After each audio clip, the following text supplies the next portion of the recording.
الان تقدم لاعب ديمبلي، يا سلام وجول مبابي، الهدف الاول للمنتخب الفرنسي.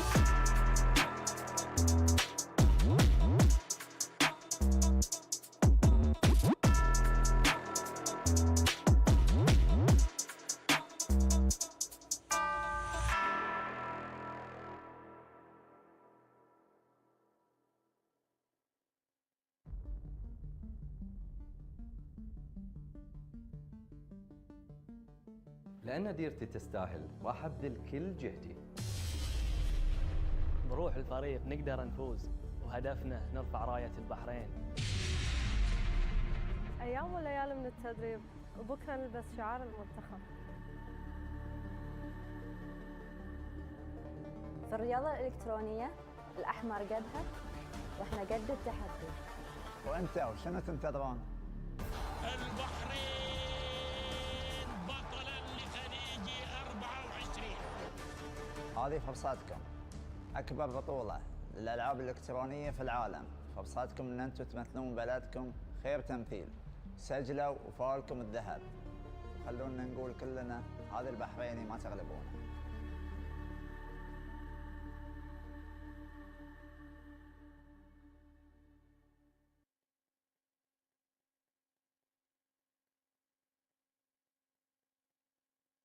Hi, this is Ahmed from Ahmed Strength and Conditioning, and here's today's tip.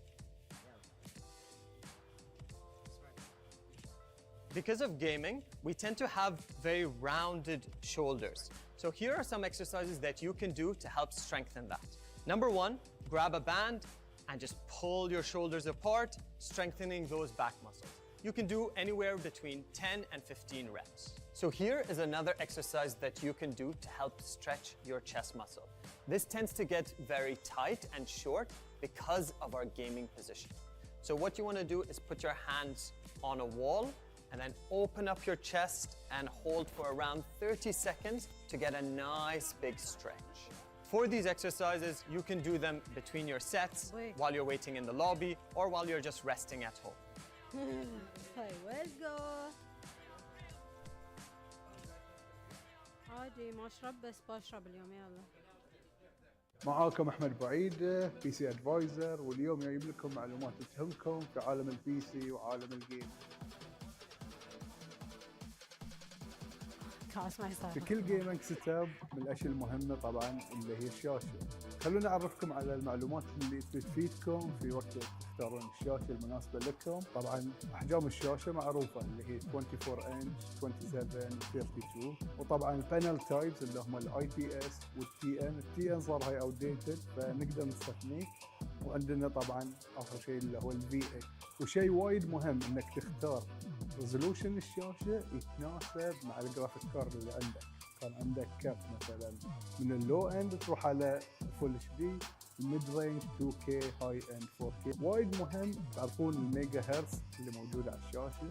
طبعا كل ما كان اعلى كل ما كان افضل، لكن عدد الهرتز وايد مربوط بالريزولوشن مالك. يعني اذا عندك فول اتش دي تروح 240 360.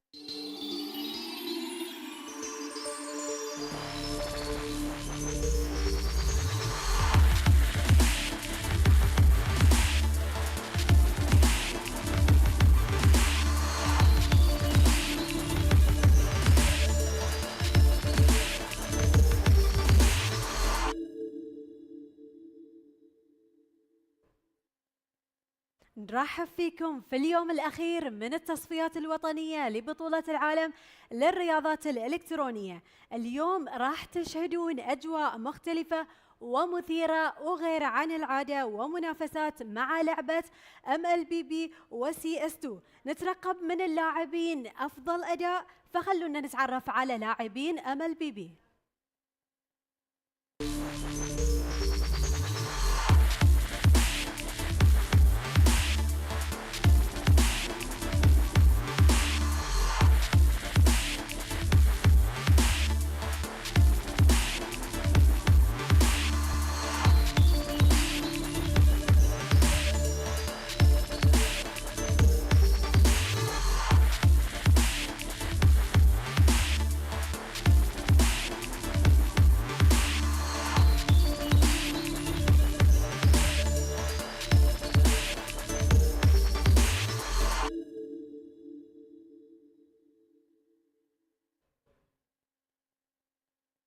اليوم راح يكون يوم مليء بالتشويق وأكيد المفاجآت. خلكم ويانا عشان ما تطوفون الإثارة، وننتقل الحين حق معلقينا المبدعين اللي أكيد ما تكتمل الأجواء بدونهم.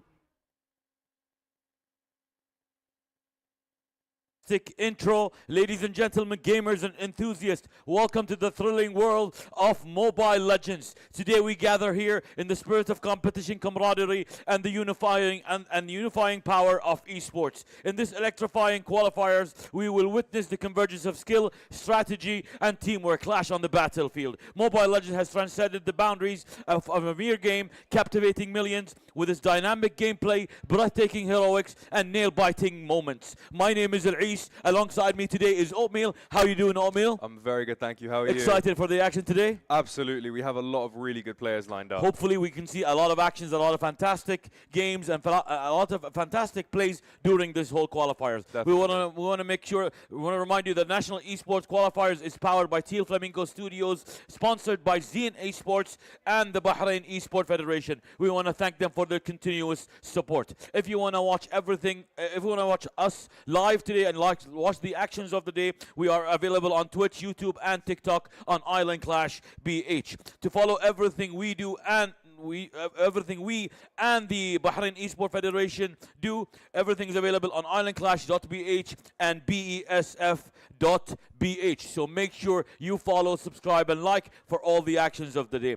So hopefully today, what are we having? What are we having today? Like what are matches that we have today? We have like about 3 matches today, right? Yeah. Well, we're gonna have 3 matches, and it's double. It's round robin for all of the matches. Exactly. So each player's gonna play against each Everybody's other. playing one match, and hopefully they can show us their skill. They can portray how skillful they are, and hopefully they can provide us with some magic.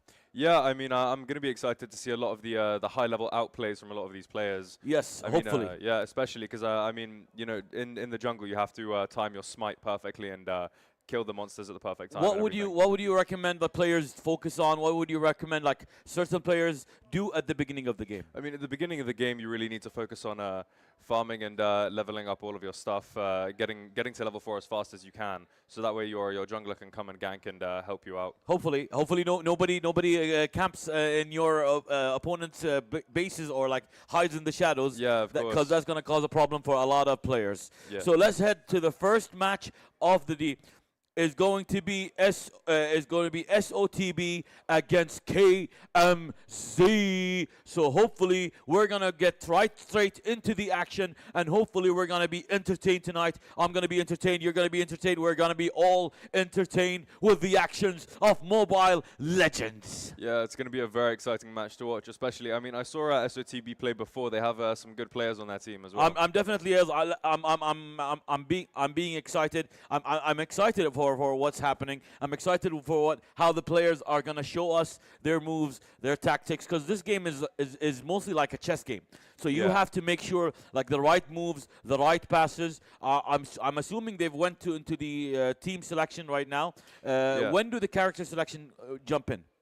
So they get to select their characters, and then they get to ban characters as well, obviously. Because so, I heard it goes like, first of all, like let's say blue team, red team. You've got blue team, red team. Blue team chooses the first character, then it jumps off to the next team, which is the red team. Yeah. They select 2 characters, then it goes back to the blue team for 1 character during, or actually like it goes back for 2, and then it's 2, then 1, and then 2. Yeah. And then between each 3 characters, like it's usually players select 5 different characters, yes. And then they get to ban 2 characters, I think. I think they get to ban 3 or 5. It really, well, I mean, here we see there's 10 bans, so 5 on each team. 10 bans already. Like, how are the bans affect the game? Like, who are the bans? Like, if you see 10 bans, I mean, on the screen, which bans are going to be like making a difference if they were playing actually? Well, it depends on the certain character, because they get to ban one champion or 1 character in the game. So annoying characters or characters that counter somebody else's like main character, they're going to be we're going to typically get more bans for that one. But I mean, personally, I hate playing against Nana, so I always ban her. Always ban her. I ban Barak. I mean, Barak, I'm not a big fan of him. Like, cause he's a big tank. He's actually a fighter. So like, I mean, he kind of does a lot of like, he protects a lot of his players, especially like when you're trying to get to one shot those pesky little marksmen. Yeah, marksmen. The squishies on the enemy team. Yeah. Exactly. So let's see what happens. Let's see the excitement. Let's see the action. Hopefully their teams are ready. Usually, how long does it take? Like, what I'll do is like because like we both play MLBB. Yeah. But a lot of our fellow viewers do not play MLBB. They're not into it. Like, so let's try to see if let's say like I'm gonna be an amateur and like you're the expert. Okay. So like let's say what can we do? Like what can players focus on? Like to teach some certain players and introduce them to the MLBB scene. I mean, I think to get somebody introduced to the MLBB scene, they should just download it and play it. Obviously. Yeah. But you go through the tutorial and you the old phrase, practice makes perfect. Practice makes perfect, definitely. One of the advices I was given, especially when I started MLBB, it was don't die. Yeah, no, Just I mean, don't die. Don't die. Don't die. Simple Because like tip, dying reduces the amount of gold you can get, the amount of experience, the amount of farms that you can do, and you can help your team. Because like once you die, you got about like 15 to 20 seconds to respawn again back into the game. Yeah, it scales up depending on how late the game goes. So if everyone's like the highest, everyone's level 15 or the max level of the the game, maximum is level 15. and definitely. the game's like, let's say 15 minutes deep. Once the respawn timer becomes like 30 seconds to a minute, it's done. It's done.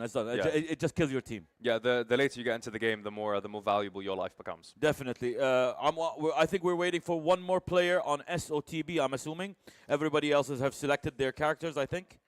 Yeah. I mean, this is going to be an exciting match. The marksmen are going to be probably the main damage dealers here. The marksmen are going to be doing a lot of damage, especially if they're ganking. Oh, for sure. But typically the marksmen don't actually gank. It's normally the roamer or the jungler. Or sometimes the mid laner. Sorry. I apologize. I confused them between the gankler, between the marksman and that. Yeah. I mean, the mid laner, if they can get perfect rotations off, then you can actually get 4 people in one lane. If you can focus on that, exactly. If you can focus on the mid lane, you can focus on the turtle. You can focus on the lord. Exactly. Remember, like the turtle spawns 3 times. Yeah. I mean, this is just general knowledge, but like for you guys out there that do not know the game, it's usually like there's a turtle, like and it spawn like there's 3 turtles. If you kill it, like eventually after 3 kills, there's the lord, and once you kill the lord, you can summon him on the lane with the least amount of towers. Yeah. The game automatically summons him on the lane with the least amount of towers. So it's a lot easier to if you have the lord, you can push him straight in and almost end the game. Like 8 minutes. Hopefully. So let's see what happens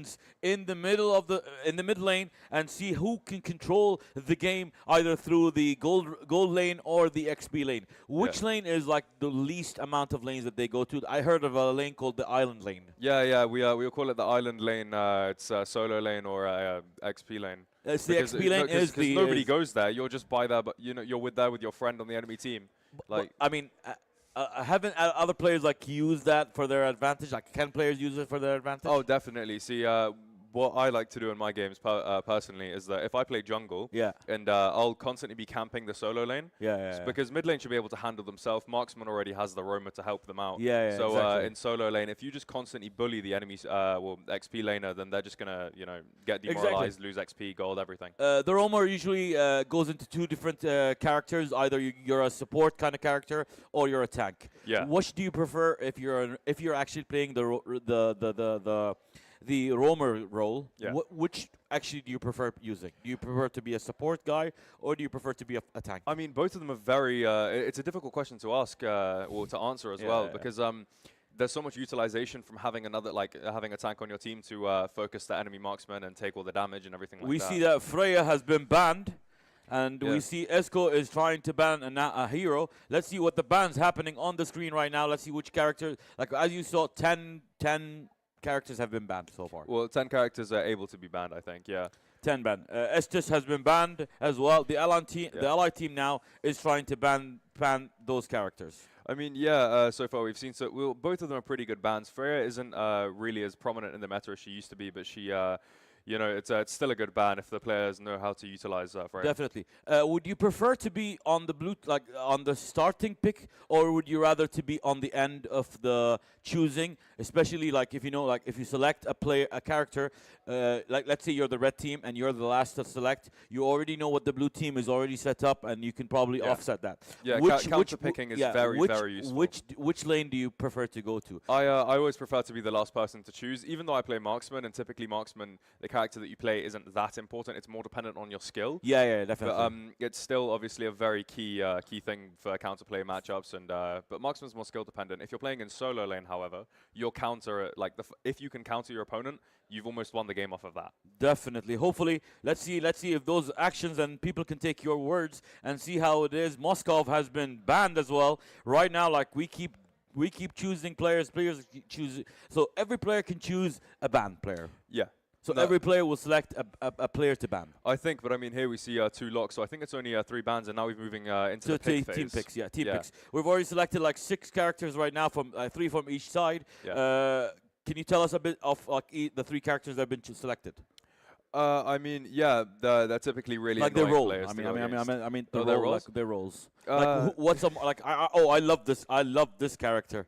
Yeah. I mean, all the characters. He reminds me of Yoshi from like Super Mario. Yeah. When he gets the power up. When he eats people up, he gobbles up the enemies and stuff like that. Yeah, he's a fantastic player. Yeah, Izako going for Gord. I've seen him play Gord quite a bit before. He's a good Gord player.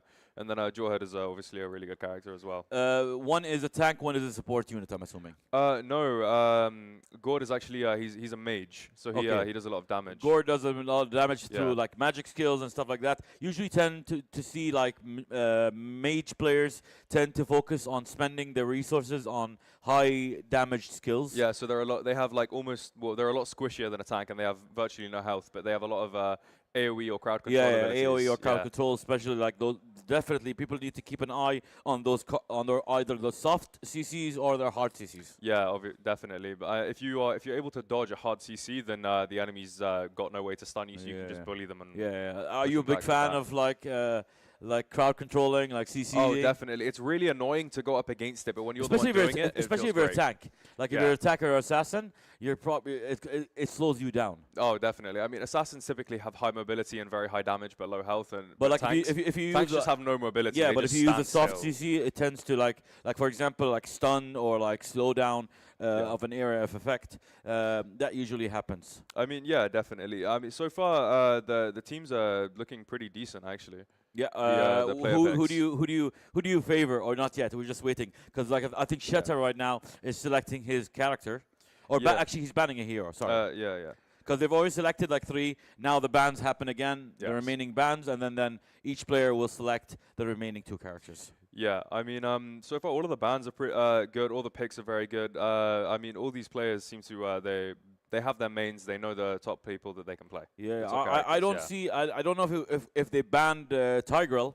I mean, Tigreal is like one of the most bannable characters on MLBB. I mean, most of the time he doesn't really show up because everybody bans him. Yeah, that too as well. But I was playing MLBB yesterday. I saw like so many CC bans. She was just not being allowed to play.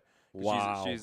She's a tank that has % health dealing damage, and she can move while doing the damage. So that's very, crazy. Very good character. That's a very good character. Hopefully, we're waiting for the allied team now ban. They got about 36 seconds to go to choose their banning characters. I know it's difficult especially for MLBB for players to explain like the kind of game it is, because like there's a lot of strategy. There's a lot of like choosing your character, because like there are like over 120 characters in the game, something like that, a crazy number of different people to play. And each character has his own set unique skills, unique abilities. Skills, abilities, passives, everything. Exactly. So we'll definitely see that based on the on the characters that are selected right now. KMZ has we got like Look At Me, like can you explain to our viewers like which characters have been selected by each team? Yeah, well, I mean, Look At Me.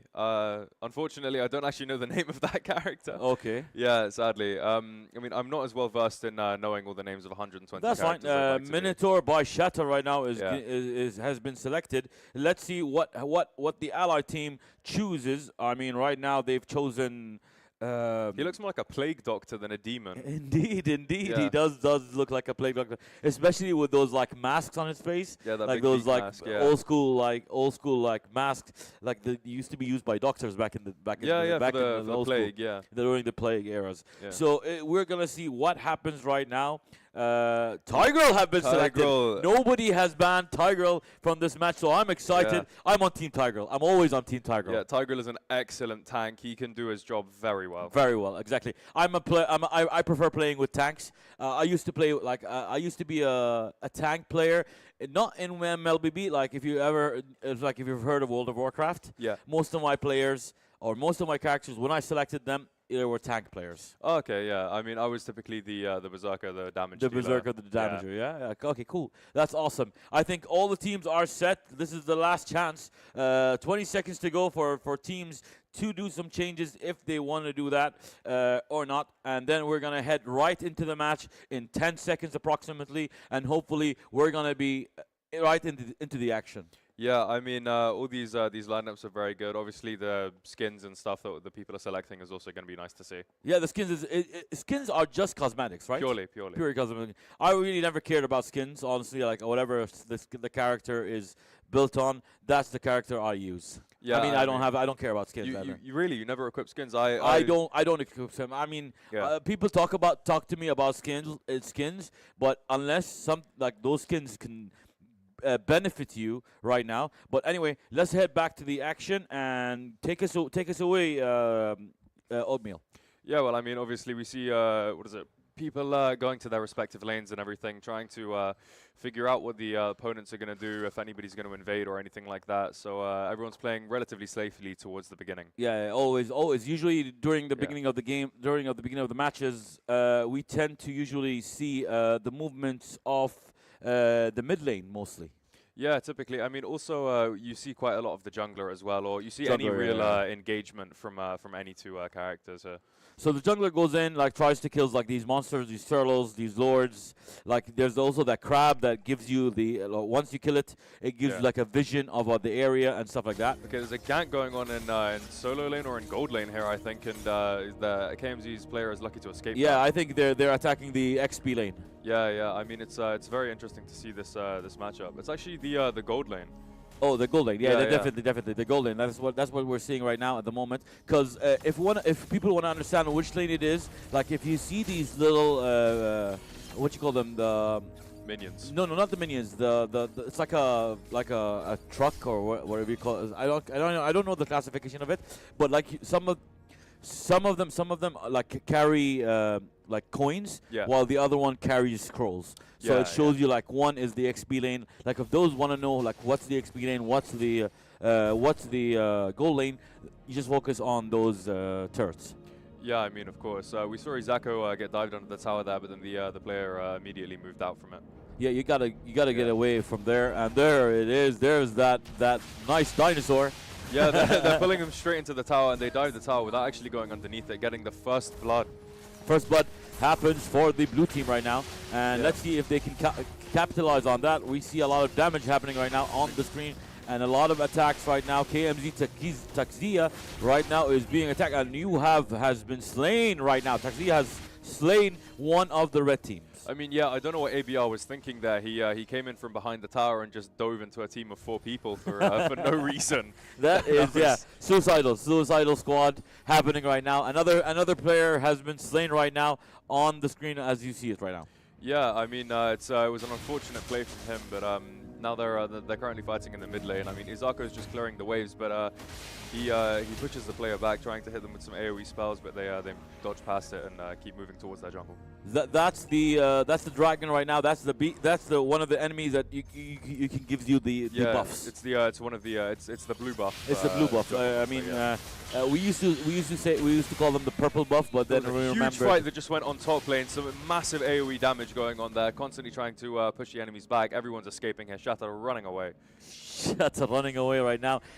Some support right now being healed by his allies and by his support units. Yeah, I mean, Izako's probably going to rotate back to the mid lane there, seeing that there are 2 opponents in the lane. But I mean, it looks like there's a fight brewing here with ABR trying to poke into them. Teska pushing forwards, getting that damage on ABR. ABR is low on health, but he tries to escape, but gets hit with a knock-up and dies. Yeah, done. That's Dunzo for ABR right now. Like he's got like 7 seconds to come back into the match, and it does not help your team right now. If you can see like how the match is set up right now, you got 4 kills to 1 to the blue team. That is quite an early lead. I mean, yeah, it's a huge lead. The red team is about 1,000 gold down in total. Teska going back in again, diving the tower, going and doing more damage. The whole team is now diving the tower. They're just tanking that damage. They're constantly trying to fight, but they're not fighting in the tower again. He gets another kill for the blue team there. The team is constantly getting pushed with these AoE abilities and these very high damage skills. AoE spells like definitely help you as a mage, and it can stop a lot of like movements from other players. Yeah, definitely. I mean, so far in this game, we've seen quite a lot of team fights already, and it hasn't even been 5 minutes. It hasn't been 5 minutes. I mean, I'm assuming this match can. I mean, usually, typically, a match runs like about like 15 to 20 minutes. Yeah, something like that. It depends on at the end of the day, like how both players are equal to each other. We see some attacks right now, Forzu soloing it on a certain lane, yeah, trying to move. Yeah, we see both teams trying to fight and get the turtle here, but neither of them want to give up any ground. The red team had to get pushed back because they were using some AoE zoning abilities. Exactly. Like attacking the turtle, like that's the thing. You can attack the turtle as much as you can. It just depends on that final kill, final hit that secures it for the team. And there you go, the team has gained XP and gold. That's what happens when you kill the turtle. Remember, 3 turtles, if you kill 3 turtles, the Lord will appear. I mean, absolutely. It looks like the red team is just getting wiped here. They're taking so much damage. Izako unable to really do anything there. No. He was just trying to keep himself alive, and blue team did an amazing outplay there. Yeah, Team KMZ is just taking control of the match, 9-3 right now. 5 minutes have surpassed. Usually during this 5 minutes match, I don't see that high of a counter. Yeah, normally there's not that many kills within the first 5 minutes, but I mean, yeah, as I said before, a lot of good team fights going on. Everyone's utilizing their characters very well here, especially from Team KMZ. Exactly, from Team KMZ, and we see the blue team is attacking one of the towers. I think that is going to be over for that tower. Remember, you have to attack the towers in complete sequence. Like you can't attack the second tower in different times. You have to you have to go like the first tower, second tower, third tower. Exactly, yeah, because if you're able to just run into the enemy base and start hitting their their nexus, their crystal, they would just end the game too quickly. Definitely. So let's see what happens now. You see them diving the tower, and look at me tanking all of that damage by himself. He's managing to barely escape, but he gets finished off there. He does. Right now, it's 10-4. The kills are right now. I mean, we have, as you can see, that the number 3 for the towers. That means they've taken down 3 towers. Yes. They're pushing SOTB all the way back really to their base, and SOTB can't really do anything about it. They are 4,000 gold down now. That's a lot of different. That is a lot. That's a lot. That's a lot. That can do a lot of changes. Like they can upgrade your abilities, upgrade your skills, and do a lot of stuff. Yeah, it's a third of an item for each player there. Wow. So a huge amount of damage coming in here. It looks like SOTB just got wiped again. KMZ is really putting the pressure on here with a lot of these team fights. Exactly. Turtle spawning in like less than 10 seconds. Let's see who can capitalize on that. Yeah, I mean, the 3-level difference and the gold difference there just let Takiza absolutely obliterate Izako. Yeah, that's the thing. Once you build your level, like especially like you're talking about like characters that are level 11 at the moment right now, almost reaching like the maximum level on his skills.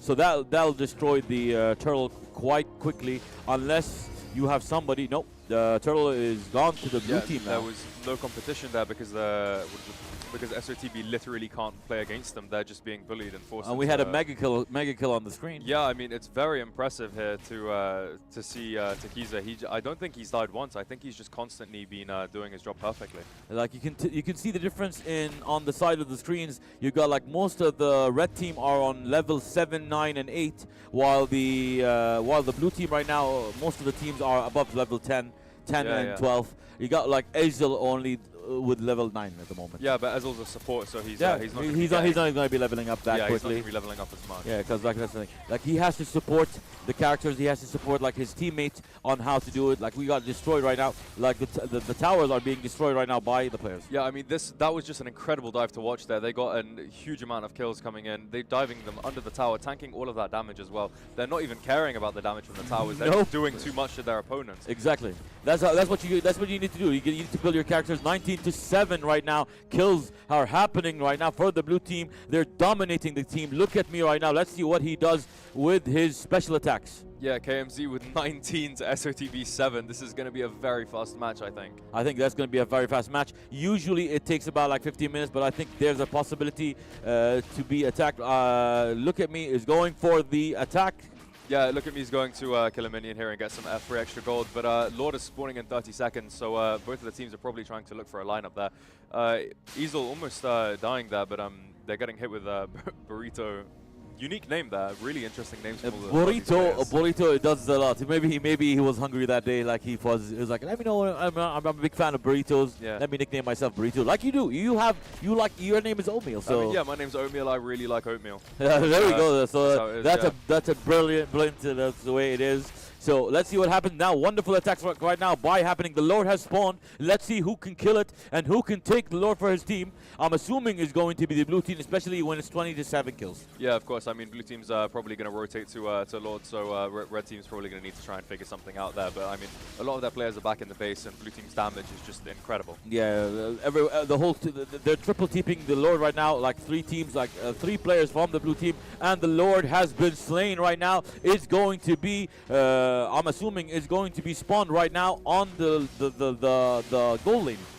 It won't even be on the gold lane. Gold lane has one more tower. It's either going to be in the middle or the bottom lane. All right. That's wonderful. Yeah, exactly. Because like it was the least amount of towers. Exactly. I was paying attention to the blue towers, but never. None of them have been damaged. So right now, let's see if KMZ can take the win. Your team is calling out Lord. Right now, we'll see what happens right now, and let's see what the Lord damage. The blue team is heading into the base of the red team. We're probably going to be seeing some action right now. Yeah, I mean, we see them. They're splitting the XP lane there, trying to force the minions down. I mean, they're pushing every lane really here, and it's really good to see. You see the whole blue team coming in with the Lord, diving them under the tower, pulling them back, and then immediately getting a kill on Chat out of there. They're still diving the tower while Lord is under the tower, tanking some of the damage. I mean, Hame is trying to push them back and try and deal with some of this incredible damage coming in from Takiza. Takiza ends up getting killed here by Izako. Yeah, exactly. Double kill by Izako. Wonderful attack, but right now somebody has been wiped out. Yeah, I mean, both of the players can't really move here. They're pinned in between 2 things. Yeah, most of the players are waiting for their team to respawn and hopefully attack the main base of the red team. The red team is like losing. The base is almost losing half its power right now. Yeah. But if you don't continue attacking, the base itself is going to keep regenerating. Yeah, I mean, of course, it's a very important thing to do. You need to keep applying pressure once you have that initial pressure. Lord is back up again in about 80 seconds now.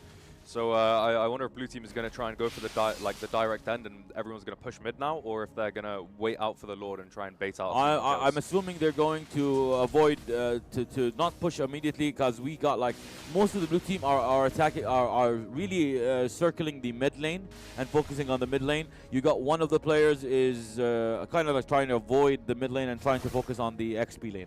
I mean, yeah, their team synergy and their KMZ's ability to work together and their group play is really, really good, and it's definitely showing here. Exactly. Everyone knows their perfect role and exactly what to do. That's what happens when you have the team, when you have the right team, when you have the right combinations, when everybody is on sync with you. That's going to be an easy win for you, especially when everybody's on the same page. Definitely, yeah, because if I mean, these are obviously very team-based games, so even if one person isn't doing their job perfectly, you can lose the whole fight. Definitely, and let's see what happens now. I think we are reaching almost the end stages of the first match. I think. Yeah, definitely. I mean, we see red team here. They're all pretty much grouped together in their own base, trying to kill the enemy minions as much as they can. Just avoid damages to the actual base itself. Yeah, of course. They need to let that regenerate, so some of them can push out and start counter-playing against their opponents. As you can see, like that most of the blue team has cleared all the towers. For the red team, we got like two more towers left, I think, on the next to the base. But I think that's not going to be a problem for the blue team. Yeah, probably. I mean, with the amount of damage they have, they'll just crush the tower very quickly. We're starting off another team fight here. Izako using his long-range ability. Look at me going in immediately with the dive. Everyone's hitting insane knock-ups, stuns, and slows here. Everyone, huge damage coming in here to the blue team. Red team somehow maintaining all their players alive. Yeah. I mean, this is an incredible fight to see here. It is. Max Revenge on low health, but Shatter pushing them further away there. Shatter right now trying to hide in the bushes as well. Try to avoid anything and probably attack a player. What's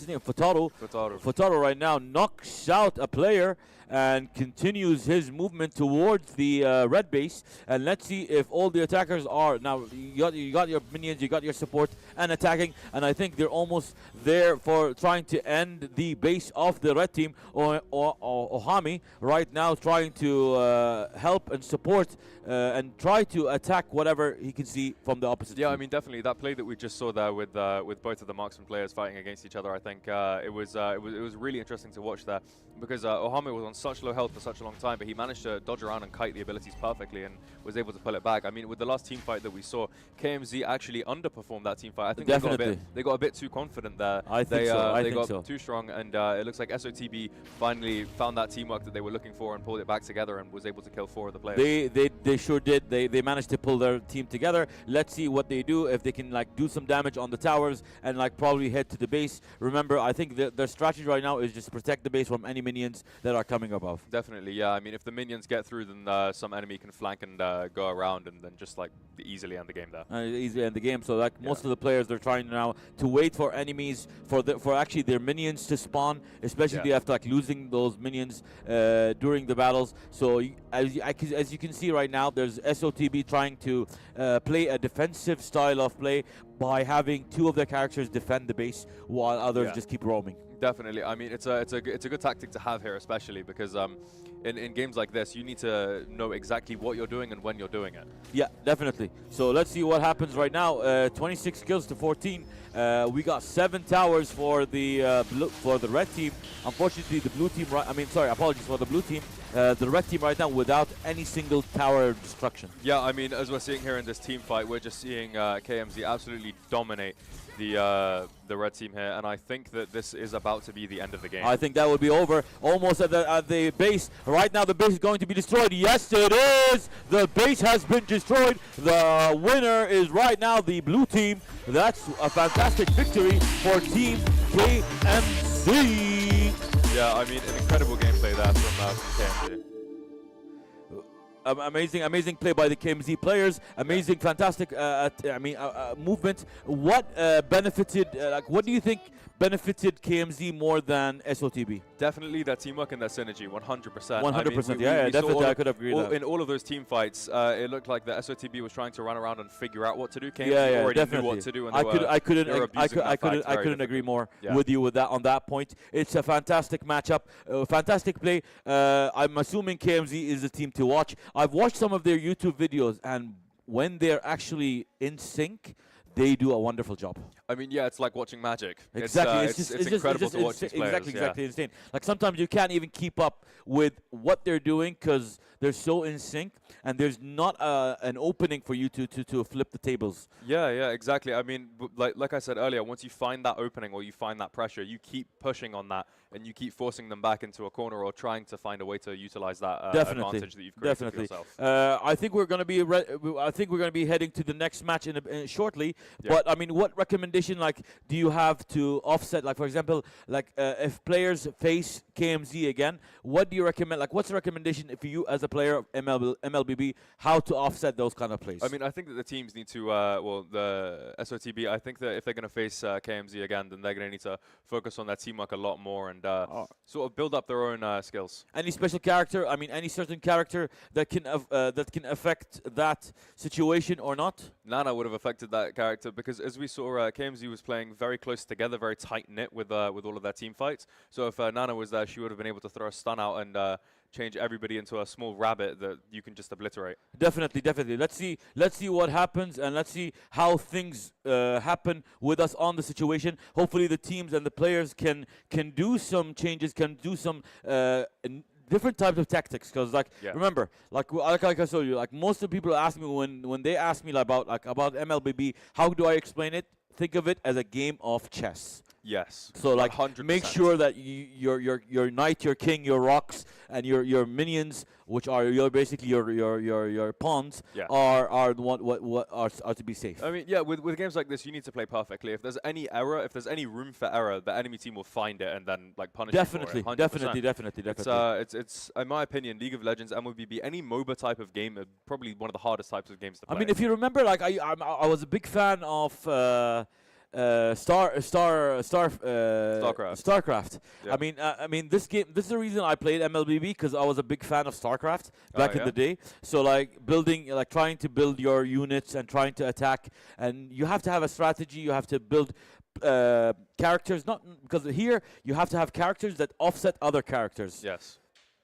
So so you have to make sure that in those kind of other kind of games, like you build a place and stuff like that. We are heading now to our next game, which I believe is KMZ and Sheesh is going to be against KMZ. Let's see if Sheesh can do some damage on KMZ. Let's see if the teamwork of KMZ can offset any plays by Sheesh. Any recommendation for Sheesh? What do they need to do? What do they need to focus on in this first match? Sheesh is going to need to find some counter picks, so a lot of high damage, high mobility, high stuns. They're going to need to find a lot of counter picks for that. So I think they might go for a more bruisey or bruiserish sort of lineup there. Yeah, exactly. So I think the players are just getting ready and getting set up for the situation. And then we're going to see like they go back to team selection, character selection, character banning, and then like we're on to the game. Yeah, definitely. I mean, KMZ's last match was just incredible to watch. They absolutely they wiped the floor. Sorry. Yeah, when you're like 7 kills to 1 within under 5 minutes. I mean, that game is done. Yeah, I mean, for the whole game, the opposing team was down at least like 4,000 gold. Do you know? Like, have you know? Like, I noticed that there are teams that actually forfeit. Like, they because they know they're not gonna win. They give up. So there's no point in like playing or prolonging the inevitable. Yeah, of course. But I mean, in a tournament like this, you don't want to just forfeit the match. If you can even find that one golden opportunity, like Charlie in the Chocolate Factory, the golden ticket, you can run that to the end. But maybe by killing the Lord like in the last second and like taking the Lord for your team. Yeah, I want to see an interesting steal happen today. Hopefully, we haven't seen any steals yet because like I mean KMZ was just dominated too much. Just dominating too much. Like they didn't have a chance. Like team SOTB could not reach the middle lane, could not reach the turtles, could not even reach the Lord. Like they were just focusing on defending their towers first, and then hopefully defending their base. Definitely, yeah. I mean, we saw with I think it was the last Lord that was played before the end of the game. The way that KMZ laid themselves out, they had one person doing incredible damage to the Lord directly from the front. They had a marksman doing damage in the back, and then they had the other 3 teammates guarding the opposing team's direction. So if anybody tried coming through, everyone would focus that one person. Yeah, that's amazing. It was really good to watch. Yeah, that's a beautiful. Remember, we're live on our channels. We've got like TikTok, YouTube, and Twitch. So make sure to follow us. We're there. For the actions of the day. We're gonna be casting throughout the day for like not just MLBB. We got CS2 as well. Counter-Strike. Remember, I mean, I'm a big fan of Counter-Strike because like I grew up on Counter-Strike. I mean, we used to play Counter-Strike daily. Like we used to like have like clans, and we have meetings together, like how to play it. I mean, we had clan meetings. Yes, we did. Like that's how you get better. I mean, so like people can learn, because that's the thing. Like those whole unity and like whole being part of that team. Like they teach you what's better to work, how to flank usually in those type of games. What weapons would be better, especially if we because we had players who are new to the game. Yeah, of Like course. especially like, for example, like let's say MLBB. I'm definitely sure there are places that where you can learn.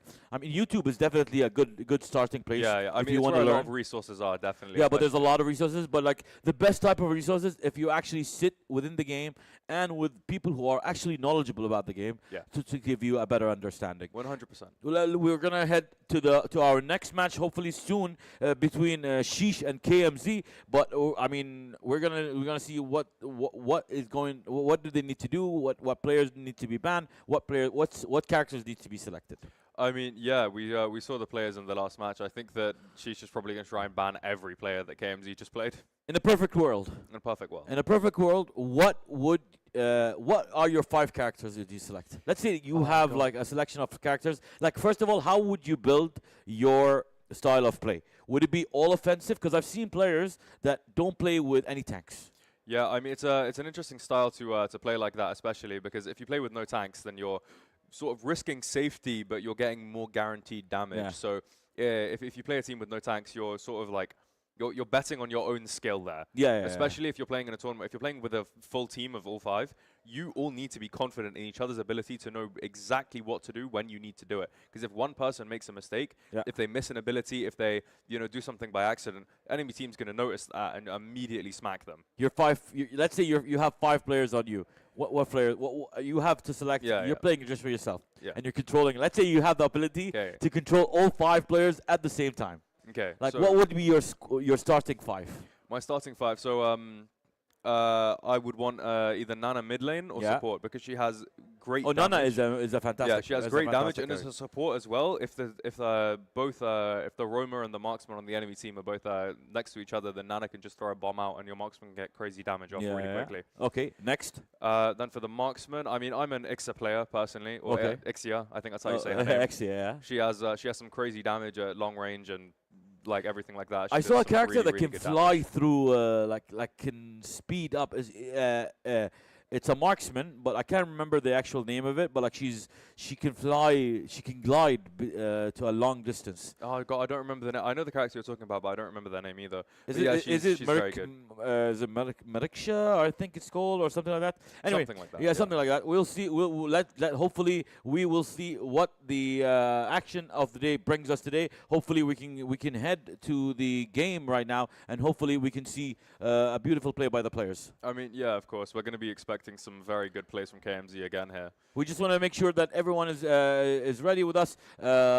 Everybody's ready. Everybody's getting started. Hopefully, we'll get to the action at the moment. But we just want to make sure that the National Esports Qualifiers is brought to you by Island Clash, Teal Flamingo Studios, and sponsored by the Bahrain Esport Federation and Zain Esport. We want to thank them for their continuous support. We appreciate everything you've done across the past couple of weeks. We have seen fantastic players in eFootball. In games like PUBG Mobile as well, and we're going to see fantastic players by Mlbb as well as players in CS2. I mean, yeah, of course. I'm excited to see the CS2 matches, of course, as well, because CS2 matches are so... I don't want to say more intense than MLBB because we saw the team fights in that last game. That was intense, but like most games, yes, I get where you're coming from, especially like because it's much more. It's an army type game, so like it's a lot fast paced. It's a lot like when you get killed, like when players get killed, they're gonna respawn, they're gonna come back, and they come back much faster than what you actually come back in MLBB. Yeah, of course. I mean, that's if we do TDM for CS2, though. Yeah, hopefully. Let's see what happens, and let's see what is going to the actions of the day. Hopefully, will take us there to the games available. We're just waiting on the players to get ready. I'm assuming they're just getting ready. Everything is getting set up. Yeah. What else? Like we said, remember, like to explain for a lot of people out there who don't know about MLBB. I mean, there's an XP lane, there's a gold lane, there's a mid lane, there's a roamer, and there's a jungle lane. Yes. Which do you prefer? The jungle lane? Which one do I play? Yeah, which do you prefer? I mean, which do you prefer first, and then which do you play? Because I mean, some people prefer to play the mid lane. Because they can focus on a lot of things available. I mean, they can scout around. It gives you access to any lanes. You can go anywhere quicker. Any lane, anywhere, any quicker. Exactly. Yeah, exactly. But I mean, the jungler, they're either focused on the bot side or the top side, and obviously they can't really I mean, it's the jungler's job to rotate, but it's also sort of the mid laners. Yeah. But I mean, my personal preference is marksman because I love how they play. You're able to kite around your opponent. If you build high attack speed, you can be hitting them from 10 miles away while running back and then still slapping them. Still destroying people's. Let's see if KMZ can carry on with their style, with their attacks. Right now against Sheesh, both all teams are in. We're gonna be starting the game soon, and hopefully the selection is going to happen.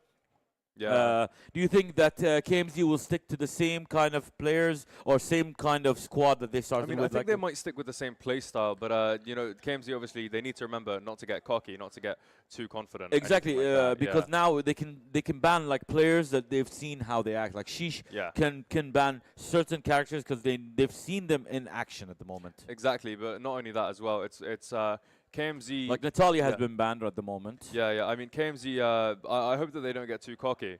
Because obviously, once you win your first game and you dominate that hard, you don't want to, you know... Yeah, you don't want to drop off. Yeah. Like Barrett has been banned as well. I mean, you can see like they're just going right after the other. I'm assuming the next ban is probably going to be on Tigreal, because I mean they just kept banging. Like Clint has been banned as well. Yeah, Clint is a very good champion to he's a good marksman. If you can utilize him a lot, he's a very good marksman. Yeah. If you know, that's the thing. Like that's the thing with marksman. If you know how to play marksman, you can do a lot of damage and you can do a lot of things for your team. I mean, we just saw Wan get banned there. I mean, she's a very good character to play as just well, everyone is just trying to ban like left, right, and center. Yeah. I mean, I'm used to like bans, and I'm used to like a lot of people like getting banned from that, because like that's the situation we have. I mean, like that makes the game sometimes more exciting, because you have to change your strategy, especially when you get banned. So like once the strategies are changed, you have to like think on your feet and like choose a different player, different characters. Because like sometimes, like for example, I've played probably with two players, like Barak and Tigreal. Like those are the two characters. Like if these two characters get banned, I'm done. Exactly, I'm but done. once you get to certain leagues like these guys and high rank, you're going to need to start learning a lot more than just the meta or characters that you think are good. You're going to need to learn characters that like are good and have high win rates and other stuff like that, just so you can keep your role and Look at me is selecting his first hero of the night of the second game, and let's see what he chooses and let's see what he picks in his 36 seconds. Yeah, I mean, I really do wonder who he's going to play, because last match he was doing a really good job hitting a lot of high stuns, high damage, getting out a lot of good kills. So. Exactly. So we're gonna be waiting for the players, for the ally team, to pick their characters. And remember, it goes one player to the blue team, 2 players to the red team, then back to 2 players to the red team, to the blue team, 1 player to the red team. Yeah. Then we go into the ban phase. Second phase of bans, second phase of banning right now, and then we head back to selecting 1 character, 2 characters, and then towards 1 character to end it. Yeah, I mean, here we're seeing Carrie possibly being picked for a marksman. She is actually my favorite character to play. Oh, really? She attacks so fast, has dashes, and a ball that she throws out in a line that does Have you damage. seen the anime Hunter x Hunter? Yes. I mean, he kind of reminds Hisoka. me. He kind of reminds me of Hisoka from Bungie Hunter x Gum. Hunter, and you got like the. And now they're using Gord as well. I mean, this is going to be an interesting match to see. Yeah. Carrie is, as I said, Carrie's one of my favorite characters. She has a lot of high damage, and she attacks very fast. So if Carrie's able to get onto a tower, she just decimates it. That's a support character, if I've seen one. I mean, I've never played with that kind like of character, but it definitely looks like a support character to me. I mean, I think that it's Nana. I don't think I've seen this skin before. No, that's Nana. That's your. Nana has been selected. Nana, yep. Nana is in. My your favorite predictions. character is in right now. Let's see if KMZ can like do her proud and do you proud with your character. Definitely. I don't play. I said I hate Nana. She's just, you hate Nana? I mean Carrie. Carrie. Carrie. Carrie. Your favorite character is Carrie, definitely. Yeah. I mean, here last game we saw this character get banned, but now he's playing Arlott. Yeah, Arlott is being selected. Let's see what happens right now. So look at me, might be getting his main here. Yeah, definitely. Let's see what Zaza chooses. Zaza sounds like an anime character. I remember like there was a Zaza in a character. I think it was Bleach. Yeah, I think maybe. Yeah, maybe. Yeah. Anyway, we're kind of like veering off topic. Yeah. Especially when we're talking about anime compared to like things. But I mean, I've never seen like since I mean I don't classify myself as as a great player in MLBB. I'm considered to be a noob. Oh yeah. I mean, you know what I mean? Like people know what that word means. The noob is basically you're an amateur. You're a newbie to the game. You're new to the game and stuff like that. You're an amateur. I mean, I've never like. Have you seen like? I mean, I've seen like. Do they do crossovers between like different characters from other platforms into MLBB? In MLBB, there's a few characters. You know Attack on Titan? Yeah. Yeah, you can play as Eren, Levi, and Mikasa. Oh, that's awesome. All in AOT. That's awesome. What are they set up as? Because usually their previous characters, it's just skins on them, so it's purely cosmetic. But it changes how the abilities look, changes everything about them. It's just cosmetics on any character. Yeah. So you can select it on any character. No, like you can only select it on the 3 that it's available on. No, but what character? Like, are they marksmen or are they? Typically, do you remember? I believe that Levi's on Martis, I think. Yeah. For some, I mean, Martis has 2 swords. He has a lot of big damage, so Levi is very good with that. Fair enough. Now we're going back into the banning stage right now. Joy has been banned right now. I mean, I was never a fan of Joy at the moment. I mean, so. I mean, Gentleman 5 here. He's selected Xborg. Xborg is also a very good character, very difficult to counter as well. Definitely. So let's see what happens right now. I'm assuming this match is going to take about a while. This match is going to take longer than what happened between KMZ and between SOTB. I mean, I mean, based on the selections, we don't know yet. I mean, it just depends how well they utilize their characters in the game and how well they're on sync together during the match. 100%. I mean, I wonder who Takiza is going to play, because last match we saw them play a really high damage AoE assassin fighter. Takiza was destroying everyone, left, right, and center. Going off there, exactly. That AoE like attacks are fantastic in the game. Definitely. Like, I mean, if you know how to use them, if you know what is the right time to throw, I mean, a grenade, for example, you're going to do a lot of damage to a lot of characters. Exactly. Yeah. I mean, most of the players from KMZ, they're all looking for a golden opportunity created by one of their other teammates, but because they're working so well and so uniform together, it's like everyone has that opportunity all the time. But I mean, that's what we saw in the last match. So I mean, right now the red team is running out of time to select their hero. Zaza is down to 4.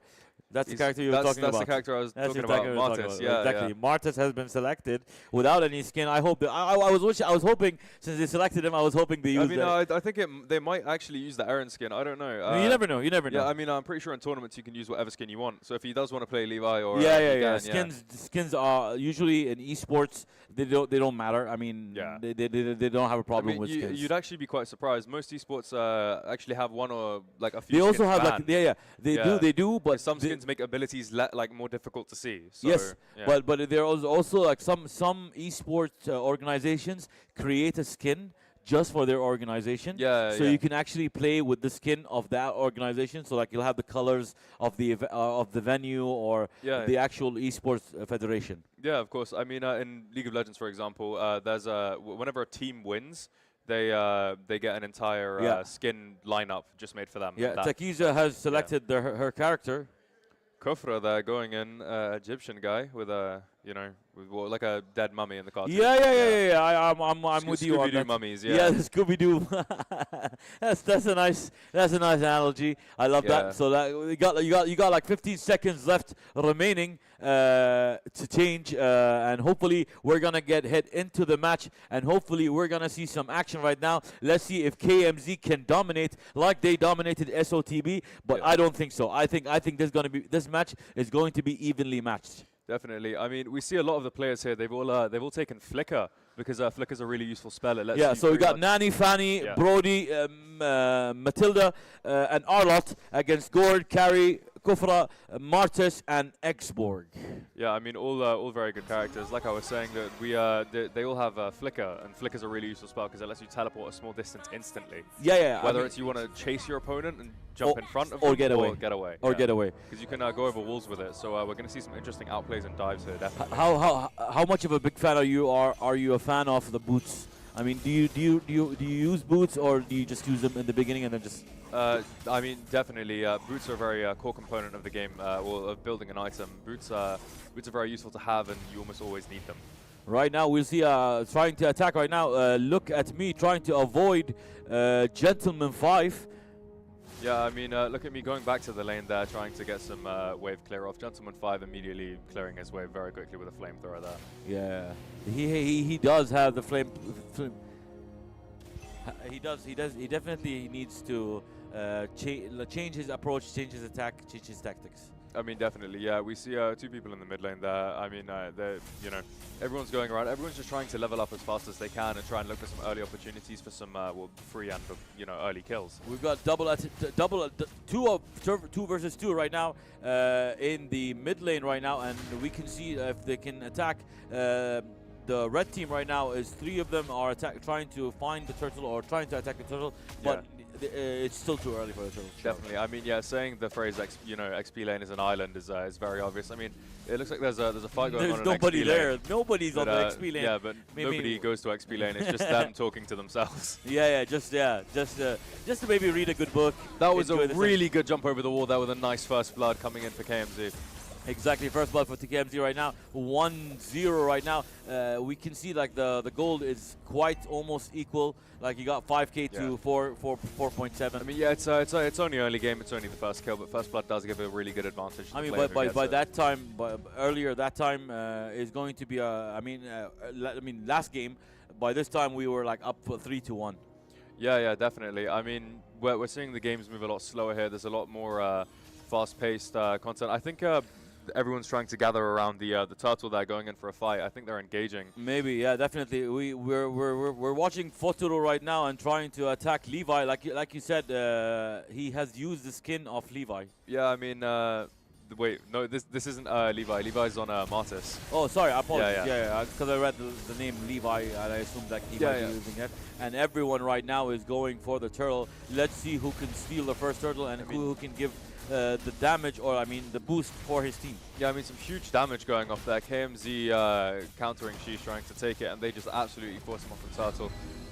Sheesh doesn't really want to fight them anymore. They're all now low on health, so they either need to back or keep farming to get their golden XP back up. Yeah, right, let's see what happens right now. That's the creep right now. We saw some attacks on the creeps, but right now I don't think they're continuing their attacks. They're trying to avoid that, and I'm assuming the first turtle was killed right now. So we're waiting for the next turtle, and we'll see who gets that boost as well. Because I think KMZ took that turtle, so like I think they have right now the boost, and it's going to give them a huge advantage in the beginning stages. I mean, yeah, KMZ is almost about 1,000 gold up now, so they're very good at snowballing. When they find the lead, they take it. They keep it. Once it snowballs, it's like it just gets away from any other team. Yeah, and you can also see that the gold distribution through KMZ is also more equal. So having good gold distribution amongst your team is it's a very key thing, because you can't have one person with a lot of items and one person with no items, or else it's just gonna not work. Definitely.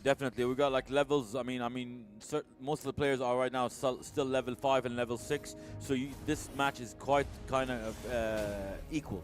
Yeah, so far, yeah, very. So far, equally matched right now. Like it's a complete different of game style from the previous game between SOTB and KMZ. Yeah, I mean, because early SOTB tried to get in some ganks or team fights and tried to fight back really. Gank is such a funny word.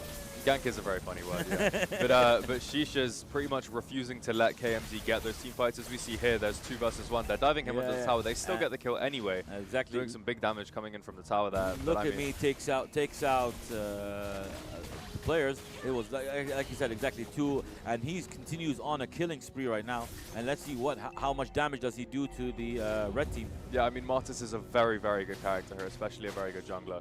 Everyone's trying to play somewhat safe, but also try and find a good chance to attack their opponent and abuse the fact that they're low on health. A turtle has appeared right now, and we're seeing which team has headed over to the turtle right now.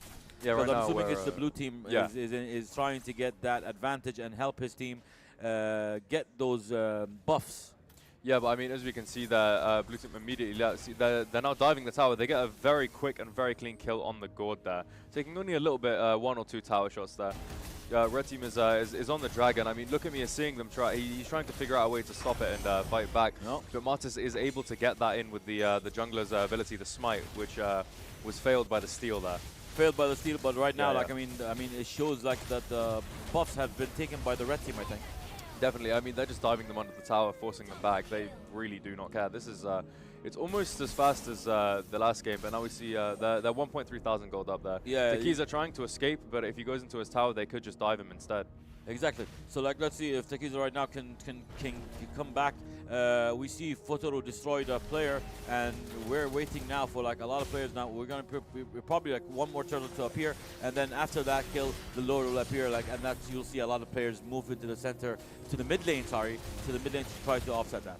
I mean, yeah, definitely. We're seeing 4 people mid lane now. I mean, but both teams are pretty much all mid lane. They're just everyone. It's a party. It's a party in the mid lane. Definitely. It's a party. It's definitely a party in the mid lane, and hopefully everybody is trying to capitalize on that situation. I mean, yeah, they're all just trying to find their, you know, their own golden opportunity and trying to figure out a perfect way to counter their opponents. Because right now it's only 5-3. 5-3 plus a difference of like almost 1k gold, in gold. I mean, it's a lot different than the first match we witnessed earlier today. Definitely. I think this match is going to be more slow-paced until everyone's sort of built up their own items and everything like that, and then we're going to see a lot of really good team fights. Hopefully, let's see. Now let's see if Sheesh can do some changes, can change up his strategy to at least like give them some advantage against Team KMC. I mean, definitely, yeah. They tried to pull him back and smack him back into the wall there, but it was unfortunately unsuccessful. But now they're team fighting. Martis is diving under the tower. He successfully gets a kill there. Everyone's chasing the blue team back underneath the tower, and the blue team is just getting absolutely wiped here. The turtle will spawn like in about 10 minutes right now. We have a triple kill right now by the blue team. Let's see what happens right now. Actually, sorry, by the red team right now. 3 players are dead from the red team. I'm sorry, apologies from the blue team. So that's going to create a huge advantage to Team KMZ, and trying to stop that like spiral, or like you said, yeah, that whole. I mean, we're just watching an incredible outplay here. We're seeing, one of KMZ's players got way too confident and kept chasing when he definitely shouldn't have, and then he got collapsed on by 4 people. Definitely. So let's see if that can upset that. As you can see, like both teams have just 1 tower destroyed. So you can see that now everybody is trying to attack the final turtle. So like and that turtle was done in so quick seconds. So quick to take down that turtle. Now I'm assuming both teams will wait for the Lord. Yeah, Martis has almost 5,000 gold more. Well, he has 500 gold more than his next underlying opponent. Martis is he's doing a lot of damage. He's getting a lot of kills off, and he's doing a lot of the objectives very well. So the Martis player is a very good player. Yeah, to the blue team right now is trying to destroy one of the towers and hopefully take advantage on that team. Right now it's 9-6. I mean, it's not a big gap like we saw the first match. Right now it's everybody is kind of on equal footing. Even like the goal difference is not that much of difference. It's less than 1k. Yeah, I mean, it's a very exciting match to watch, especially. I mean, we're seeing some big damage coming in here from the tower. That's the island, right? Yeah, the island. Like See, there's only one player there. Only one person in the island. Nobody's gone there. No one's coming back. That just. I mean, what's the reason for people to avoid that lane? I mean, what's the reason? There's no reason to avoid it. So it's just I mean, nobody goes there. why does nobody use it? Because it's so far away from everything else. Because in gold lane, you have 2 people there. Yeah. So I mean, obviously there's going to be more fighting there.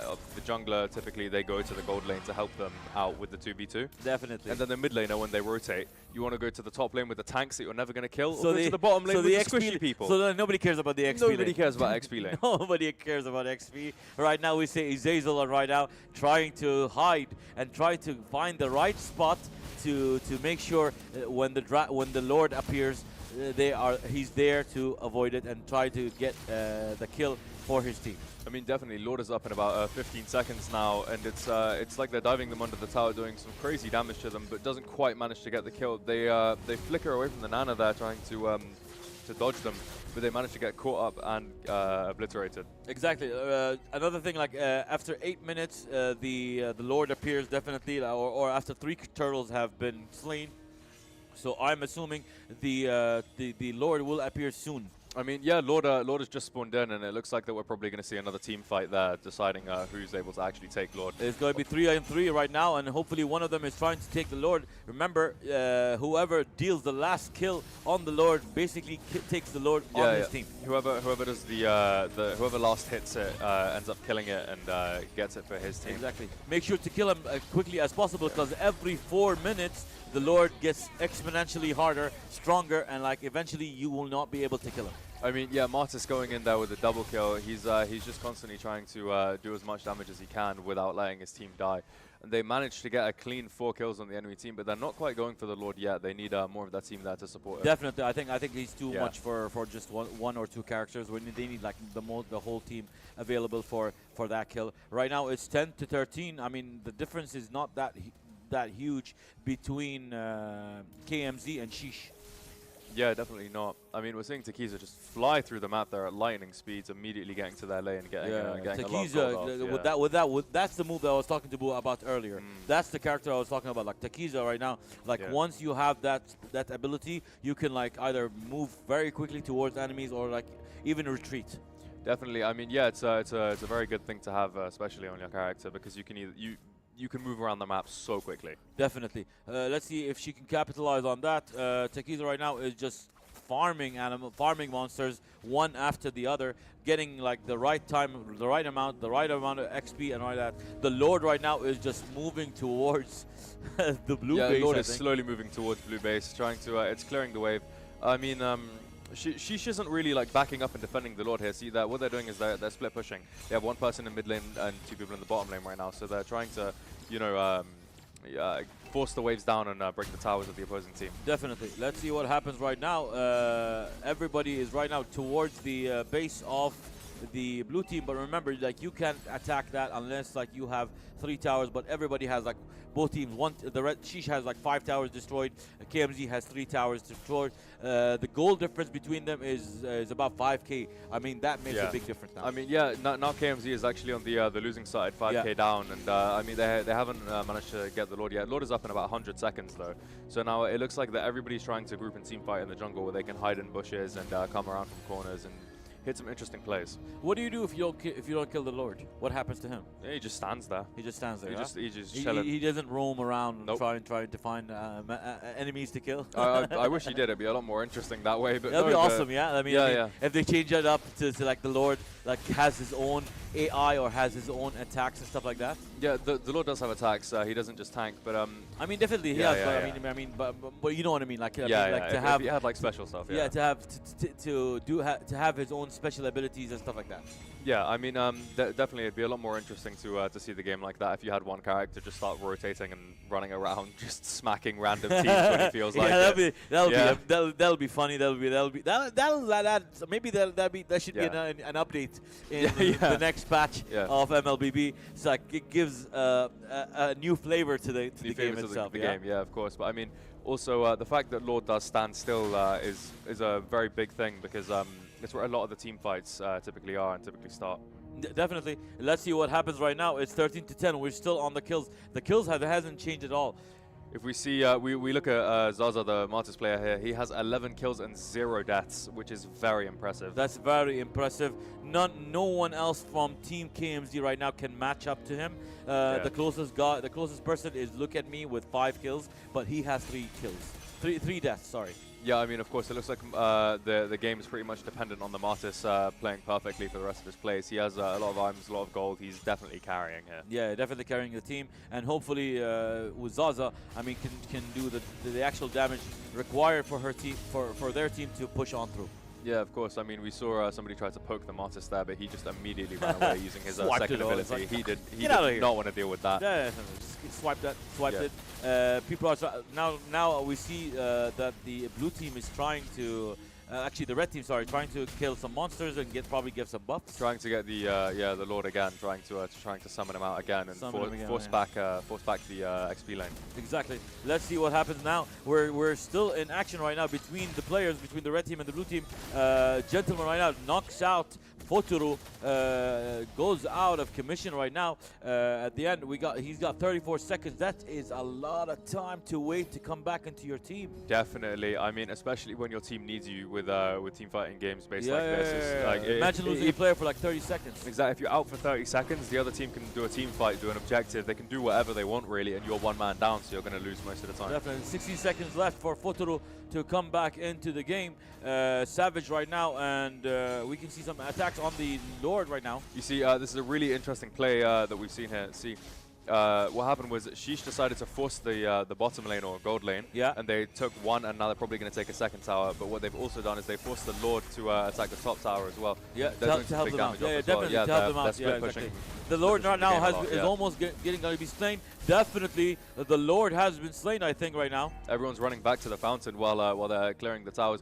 Mid lane's tower has been completely lost, and our mid is pretty much open as long as they can force the minions down the way. Right now, the red team has a huge advantage. We have 100 seconds, I think, for the Lord to appear Another again. 100 seconds for the Lord, yeah. And KMZ is 7,000 gold down, which is just an insane amount. Yeah. Right now, most of the towers are destroyed for the blue team. Yeah. I think there's only 2 more towers, like we saw with Team SOTB in the first match, and we saw like the only towers left on SOTB's team were the ones protecting the base. Yeah, of course. I mean, this is a really good match here. Even though they're 7,000 gold down, KMZ still has 12 kills and Sheesh has 14. So the kills aren't really the main deciding factor. It's who can farm the minions better. Who Definitely. That's what we were looking at right definitely. now, and I think that's what most of the teams are trying to do is concentrate on farming and getting the best of what they can do. Yeah, because I mean everyone's almost level 15 pretty much, so they're all trying to get the final level, the max level there, so they can fully utilize their characters. Exactly. Remember, like you get your special ability after level 4, because everyone starts with their first ability. Yeah. At level 2, you get the second ability. At level, I think. At level 3, you get to upgrade one of your first 2, and then at level 4, you get your ultimate ability. Ultimate ability. Definitely. I mean, yeah, these games are very interesting to watch. Yeah, so like let's see what happens right now. We're gonna be attacked. Like we're gonna see like the team right now is going to be attacked, and let's see what the red teams right now, if they can attack. Sheesh right now is combining with their forces and trying to attack Team KMZ, but is doing it a fantastic way. Yeah, I mean definitely. The Martyrs player, he's trying to look for an opening definitely in the mid lane. I mean, Gord is trying to push up and figure out a way to use a lot of his ranged abilities.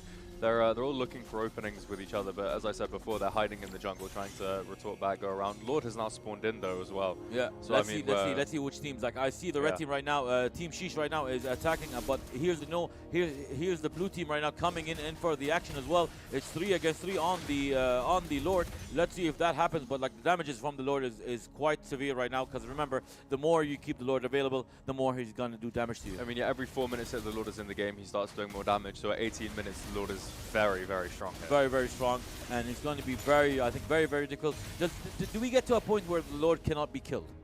I don't think that we do. I mean, unless you let the game just run on your phone for like 12 hours, then probably not. No way your battery's lasting after that. Exactly. I mean, there's no chance. So we're going to see what happens now. There's a lot of team battles right now in the mid lane, trying to avoid. Look at me, slay savage. Zaza gets slain by Look at Me right now. It's a double kill by Look at Me right now. Look at Me is trying to take the match over towards the Azazel, because we've lost Azazel right now. They've lost Levi, and as well, like you got like 4 teams from Team Sheesh already gone. And that was an entire team wipe. It looks like exactly they're a whole team got wiped right now by KMZ. KMZ pulls back the kills and reaches, avoids the kills and manages to get 18 to 15 kills right now. Definitely. I mean, they got one golden opportunity. Like I said, they found that opening, and they get the win with that incredible team fight. What a wonderful play right now by KMZ, ends the match in their favor. A fantastic play, fantastic turnaround, because at one moment in time, we were thinking that Sheesh can have them, and almost had them. Yeah, I mean, Sheesh was keeping KMZ up against the ropes for pretty much the entire match. Exactly. They were constantly forcing them back and doing a lot of different things to counteract them. What a fantastic turnaround right now by KMZ, and does a wonderful attacks and manages to end game 2.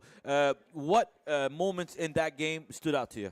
I mean, there are a lot of times where we saw some really interesting counter plays. For example, one person, they were trying to run back to their tower, even though they were on full health, but there were 3 people from the opposing team. Exactly. They jumped over the wall, threw him into another wall to stun him, but it wasn't quite far enough back to throw him into his team's tower. Definitely. So, I mean, my favorite thing is when Team KMZ wiped the whole entire Sheesh They team got, 5 out, kill, out of existence. That just gave them the advantage. Because like KMZ stopped messing around. Yeah, 5 players. Once you lose 5 players, I mean, the map That's is it. empty just between you. It becomes an island for just Team KMZ. Of course, The whole lanes becomes an island lanes for KMZ. They're just by themselves. Definitely. I mean, from what we saw from KMZ, that it's like KMZ was playing the slow game. They were scaling, waiting for their characters to get stronger, obviously, and then they Sheesh's players pretty much they bottom line, they topped out, they bottom line, they weren't getting any more powerful. Definitely. So then they were like, oh, you guys aren't getting stronger, we are, and then they just smacked them and won. Just wiped them off the map. Easily. Yeah, it was an incredible play. It's an incredible play by Team KMZ.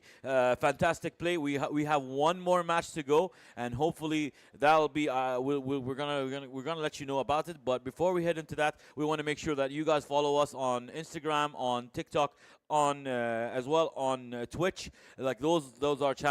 Make sure to follow, like, subscribe. Make sure to follow as well, not just as us Island Clash Bahrain, but also the Bahrain Esport Federation on BESF.bh. They have a lot of content. They have fantastic content. They are really active in the esports scene, and they're doing fantastic work, especially with us during the NEQ that we have witnessed across the past couple of weeks. Yeah, I mean, definitely. It's from what we've seen with the last games, it's just incredible. We're going to head to our final match of the day between SOTB and Sheesh. Let's see who can wins this right now. SOTB got wiped out from their first match. Sheesh had the advantage but lost it to KMZ towards the end. Let's see what happens between these two fantastic players. I mean, definitely, yeah. It's quite an exciting match to watch here because both teams typically go for more like not defensive play styles but slow play styles. Yeah. So this match might take a while to conclude, but you never know. Because like that's the thing. Like what KMZ did in their first match. Jumped into an early start, managed to do a lot of kills, took the turtle, took the second turtle, took the third turtle. No one else from Team SOTB took any turtles. SOTB could not contend. They would not contend. Not at all, and then eventually went to the Lord, managed to kill him very quickly, and managed to summon him to win the game. I mean, all of KMZ's players are very good. Yeah, very good players. From what we've seen, incredible outplays. I mean, definitely. Most everyone. We wanna also thank. Yeah, of course. Everyone's good. Yeah. Yeah, everyone's good, but like you got levels of goodness. Levels of goodness. Levels of greatness, actually. So you can say that. I mean, but that was a fantastic match for the team for the remaining two teams, SOTB and Sheesh. Recommendations. I mean, I think that they need to ban those players again because almost everybody on the KMZ got their main. But I mean, for these here. I mean, Gord was played in 2 of the 3 matches that we've just seen. Yeah. So it's going to be interesting to see how those players utilize, whether or not they're going to ban Gord. Because Izako is a Gord main. He specializes on that character. So it's going to be we're definitely going to head into the match real soon. We just want to thank everyone for watching us, everyone for tuning in. Hopefully you're enjoying the entertainment from Mlbb. There's more to come. We got CS2 as well coming after we conclude with Mlbb. Yeah. I mean, these fantastic 4 games that the Esports Federation, but the Bahraini Esports Federation that have put up, they're fantastic. They've brought up fantastic players, fantastic talent. We've seen it in eFootball, we've seen it in PUBG, and now we're seeing it in MLBB. And hopefully by the end of the night, we're going to see it in CSGO. Definitely. I mean, so far, all these players are just incredible to watch. Everybody is really good at their own character. It's just sometimes there's an unfortunate opportunity that the enemy finds. Yeah, hopefully. Definitely. Let's probably it's going to take a while to get into the third match, I think, between the players because they need to set up their role. They got to connect to the network. They got to change their accounts. Everybody has to change everything around. Everybody has to change around like their things. So that usually takes a while for things to get done and for a while for things to get happen. But I mean, either way, we've seen both of these teams play now, so I think it's going to be very interesting to watch them play against each other. Yeah. It's going to be like it's going to be second against third. I mean, obviously, because KMZ took the first place after they won the first match. We're going to head into the screen right now. Allied team, Allied time starts with the ban, I think.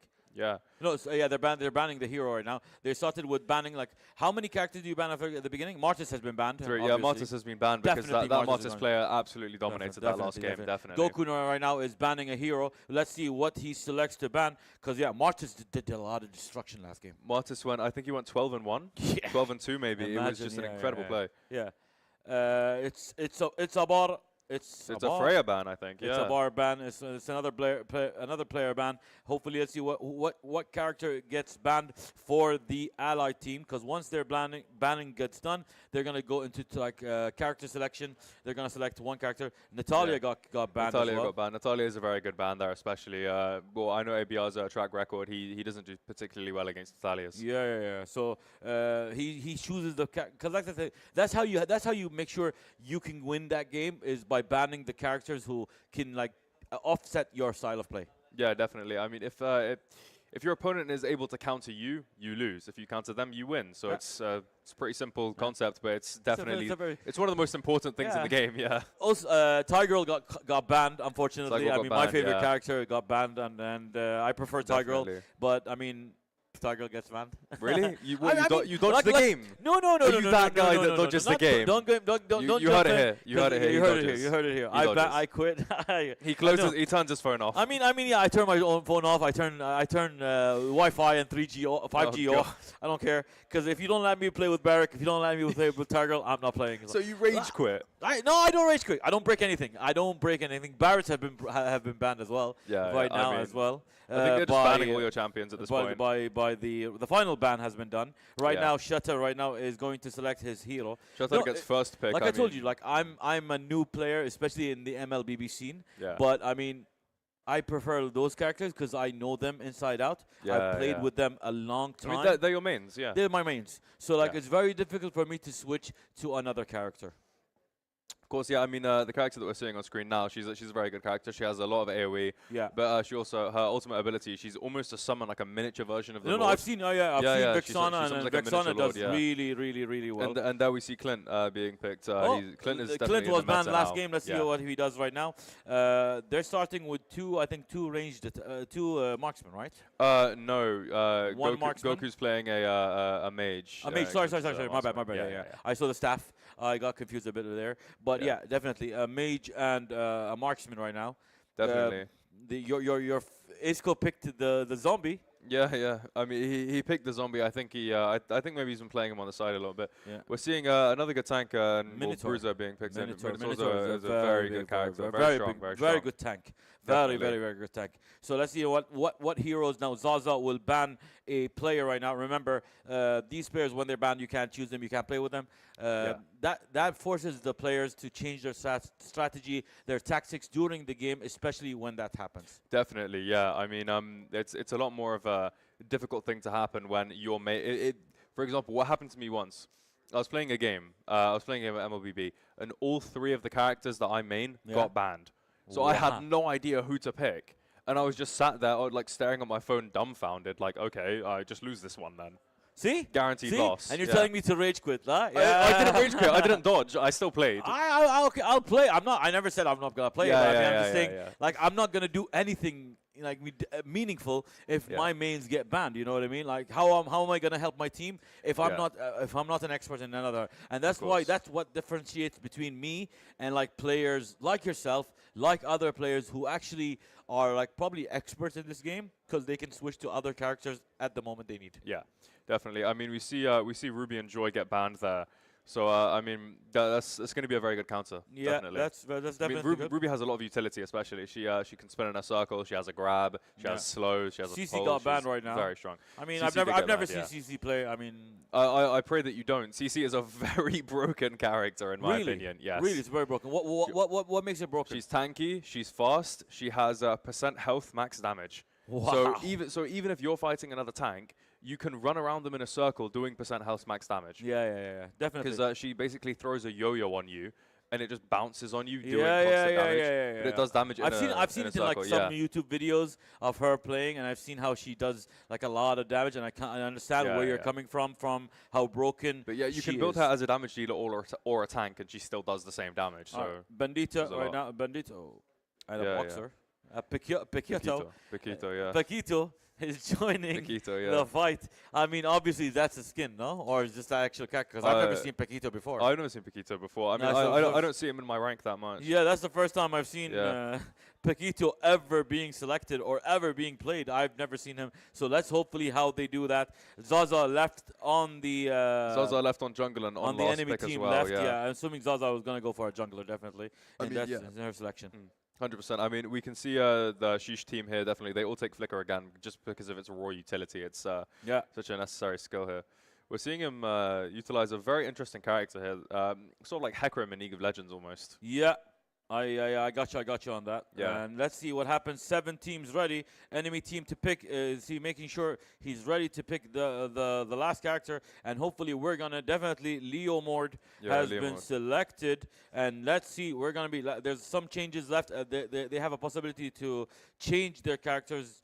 Not change their looks and change the setup for the characters as well, like what itemizations they're going to have, what builds they're going to go for. Exactly. It's not changing the characters. Actually, apologies. I meant to change their looks, the way they act. 7 seconds to go left in the final match between Sheesh and SOTB. Who do you take? Honestly, I mean, I'm rooting for SOTB. It's an in-house. But I'm rooting. My heart is SOTB because like a lot of the SOTB players are actually friends of ours, colleagues of ours. But I think Sheesh is going to be destroying. I think Sheesh is going to deck them easily. Sheesh was almost destroyed KMZ, but like they did very well. Let's head into the match right now and see what happens. Ohame right now, starting the flow of the game right now. Most of the people are heading. I don't understand why is he heading into the XP lane. It's actually into the gold lane. That's the gold lane. Okay, yeah. Oh yeah. It shows you on the screen. Yeah. For those out there to understand the map. You've got the gold lane is on the top, the XP lane is at the bottom. So usually the XP lane is the lane that nobody goes to. No. Gold lane is the lane that nobody goes to, actually. Oh, the gold lane is the island. It turns out I've been saying this wrong for the entire thing. Fair enough. It happens. Unfortunately, sometimes we do get things confused. But it's fine. I mean, now we rectified it. The gold lane is actually the gold lane is the island. The island. So nobody cares about gold, I guess. Yeah, I mean, it makes more sense because if you have 2 people in a lane, they actually you lose XP from the minions. Yeah, so exactly. You need to be an XP lane with your support. So 2 people, they get the XP gets split evenly, so they can both level up at the same time. Yeah, we got 46 seconds left for the first turtle to appear. Hopefully, somebody can capitalize. Most of the teams are actually capitalizing on the mid lane. Trying to reach where the turtle will appear. There are some damages right now between Levi and the like SOTB. Yeah, I mean there's quite a scary amount of people in the bottom lane there. And there's quite a scary thing going on in the bottom lane there with the XP lane. A lot of people are gathering around, trying to hide in bushes, clearing a lot of the monsters, trying to fight towards each other. They try and throw out a fireball, but it gets blocked there. And I mean, Zaza is trying to look around for a rotation, or he cleared all of his camps properly there. So I mean, he's definitely got a good lead going on. The turtles spawned there, looking around for anybody on the enemy team. They can't seem to find them. Nope. But, I mean, here, Gentleman almost getting the kill there, doing some huge damage. And it looks like the Martyrs is going to be ending up trying to properly attack the turtle there. One player is just attacking the turtle right now. Goku right now. The red team right now is switching all their attacks onto the turtle. Hopefully they can boost up their damage and as well gold earned. Zaza has slain the turtle. Yeah, I mean, definitely. It's there's quite a lot of interesting plays here. As I said before, this game's probably going to go quite a lot slower than the last one. Well, even though we just saw the first blood coming in on Levi. Yeah, definitely. Yeah. First kill right now to Sheesh. Hopefully that boost helped Team Sheesh. Definitely, 100% here. I mean, we're seeing some huge damage coming in here from Gentleman. He's going in for he went in for a 2v1. Both of the players regenerating some of their health there. Yeah. It's quite, I mean, a lot of the characters here counter each other, or they're very similar actually in play style as well. So I mean, so what do you do in that case? Like, do you play the same? Like, it just depends on how much abilities do you upgrade, which abilities do you increase. That makes the difference of your gameplay. Definitely, but I mean, it's also just the player themselves skill. I mean, as we saw there, they tried to go for a dive, and this is the thing I was talking about earlier with the sort of miniature lord that does some huge damage there, as we see, taking off almost a full chunk of the health bar. They're diving, and it looks like they're able to get the kill there. Savage going in for the knockups, but they don't quite get the kills. They're hiding under the tower, really. Yeah, exactly. We get a couple of kills right now happening left, right, and center right now. The blue team right now, it's a bar, is trying to control the match. The red team right now is trying to avoid any damage happening by the blue team right now. Sheesh right now is leading 2-1, but it is average. The difference of gold is almost 1K. Yeah, it's. I mean, as we're seeing here, Sheesh taking the lead of 1K gold again, but as we saw with what happened last match with KMZ, they just wiped the floor with them. I mean, I don't think the situation was going to happen again. I mean, yeah, I don't, but I mean, you never really know what happens in these sorts of games. Anything can, the tables can turn very, very quickly. Yeah. Very, definitely. So let's see what happens and how like Sheesh right now heads up into a 3-1 lead on the kills. There's a big difference, about almost 1K, almost 1.2K difference for gold for that. For 12K now is just jumping. The gold is just increasing for Team Sheesh. That is going to be a disadvantage for SOTB. I mean, Izako was able to get the turtle there, but I mean they're not able to fully escape the team fight as they're chasing them back into the blue side jungle there. They're constantly just fighting towards each other. See, what I've noticed now, right, between these two teams, is that they like going for very short bursts and skirmishes and then running away as soon as they start losing health. I mean, that's a tactic that I've seen a lot of other players do. I mean, if you can execute it well, and if you can execute it right, you can do a lot of damage there. Definitely. I mean, from unlike what we saw from that, like we saw from that one KMZ player, he chased one person on the Sheesh's team all the way through the jungle just to die to 4 people. Just to die. Just to die. Just to die to 4 people. Yeah. So, some people don't have the restraint to come back. Usually they try to attack as much as possible. I mean, yeah, some people. It depends on the character you're playing. If you're more of a fighter-based character, then you're definitely, because you're not going to chase as a marksman. Of course not. Yeah, definitely. That's just ridiculous to do. I mean, when I play carry, I do actually chase. I run down my opponent. You're gonna die though. Nah, I'm just built different. I'm just better. All right, so you're the only marksman in the world that is built differently. Yeah, fair enough. That's my opinion. Props to you, my man. Props to you, Alchemy, for the way you start. 4-2 right now. Back to 5-2 right now. The team Sheesh right now is taking an early advantage with especially almost 3K difference in gold. Definitely. I mean, the gold differential is massive here. It looks like ABR is trying to go in, trying to hit them and stun something. I mean, Goku's miniature lord gets killed there, but ABR gets hit with a massive AoE. Right now, Levi is leading three kills to nothing. I mean, he's usually helping the team. I mean, if you can pick a match, if you can pick a player, an MVP on Team Sheesh, I'll probably go with Levi. I'd go with Levi or Zaza, because last game it was Zaza definitely carrying a lot. Yeah. So let's see what happens. Team SOTB right now is probably struggling at the moment, because their goal difference is quite getting larger and larger right now. They're almost up to 4K difference. Yeah, I mean, definitely. As we can see on the minimap here, all the players they're converging on the turtle. Yeah, and this is the 3rd turtle now. So if they're able to get this and kill this, then they would have taken 3 turtles, and Lord is going to spawn soon. Yeah, the Lord is definitely going to spawn soon, and especially if that team takes like 3 turtles, because I think like all the turtle got slain by Team Sheesh. So like if they actually take another one, that'll increase their bonus. There's that, and definitely Zaza kills the turtle, gives the Levi securing another kill there. See, and now they're chasing down Shutter instead of going and clearing the jungle. I mean, they successfully got it. A whole fight, the whole team going after Shutter there. Miskin. Right now, Shutter, for 14 seconds left for him to come back.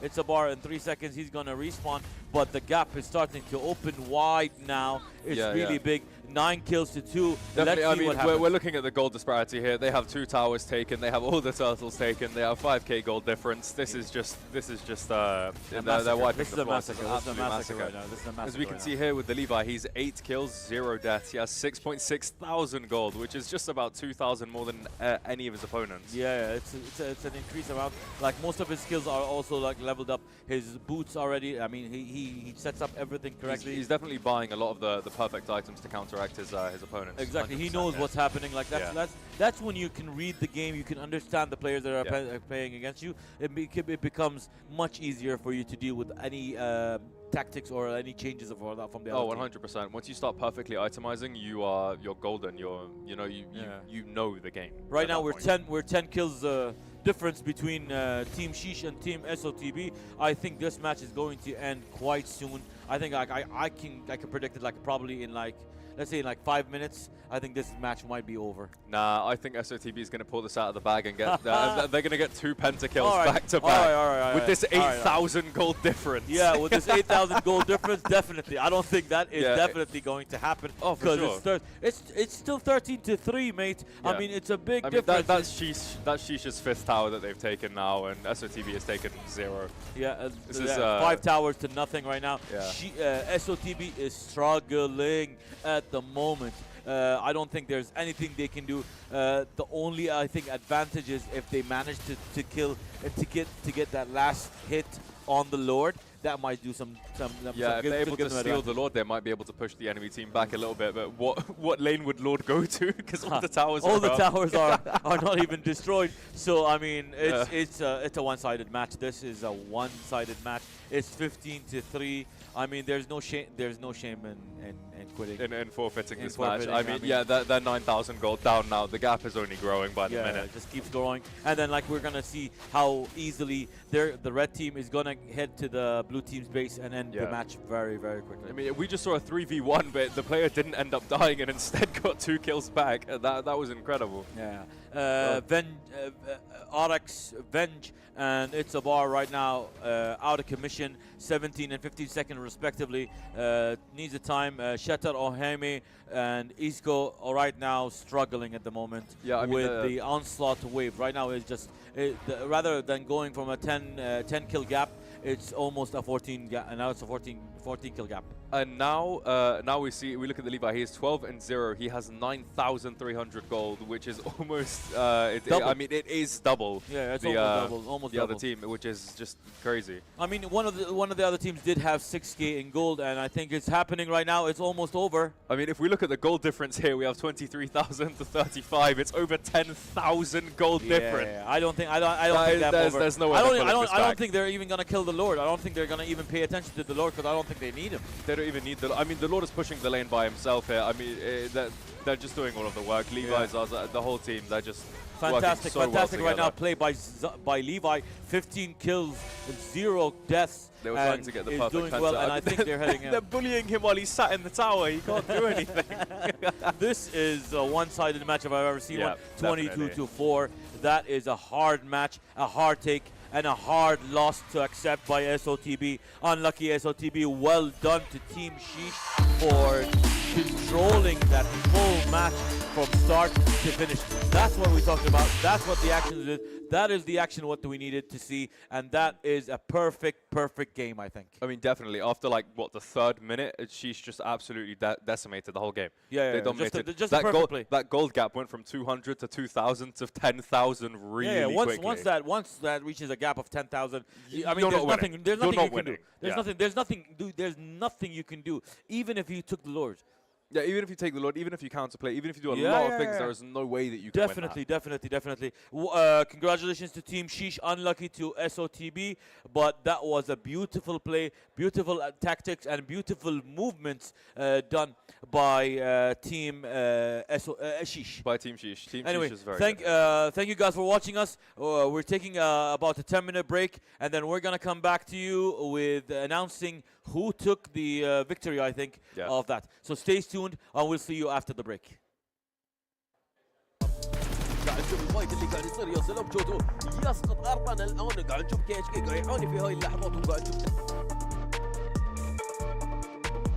قاعد اشوف اوه طاح لاعب وسوات يا لا قاعد يصير اللعب خرافي ويطيح نوك داون ثاني اللاعب من فريق سوات. قاعد اشوف لاعبين طايحين وفريق يعني جري الباور قاعد يحاول بقد ما يقدر يساعدون احد.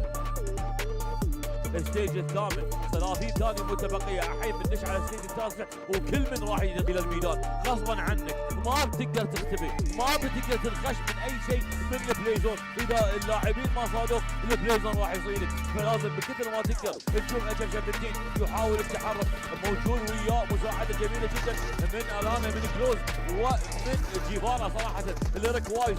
أما مع المركز الثاني فريق ذري الباور.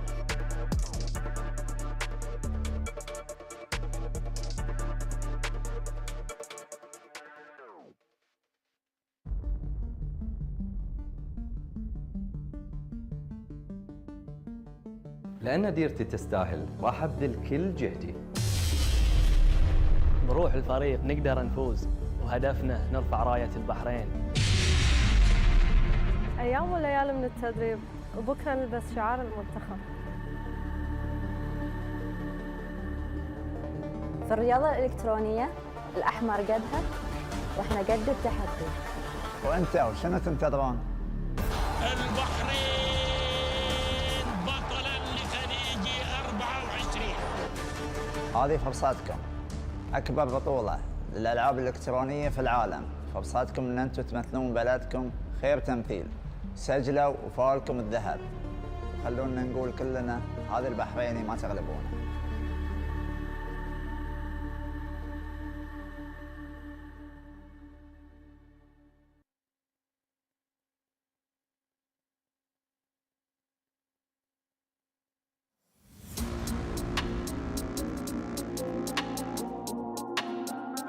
ولنشوف الهدف الثاني. نعم الهدف الثاني لصالح الارسنال جابرييل.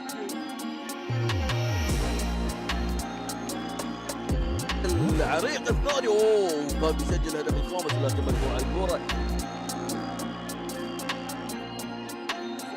قاعد يحاول انه يضبط شوي من تشكيلته ليفاندوفسكي داخل المنطقة في تسديدة والهدف الخامس لصالح فقيه. كل اللقب من راح ياخذ هذه اللقب؟ خلكم ويانا عشان نعرف من راح يكون الفائز.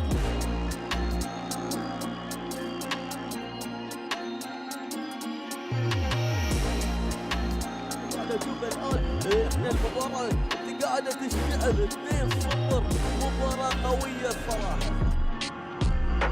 ينتصر وكنا فاضل على AM في المباراة النهائية.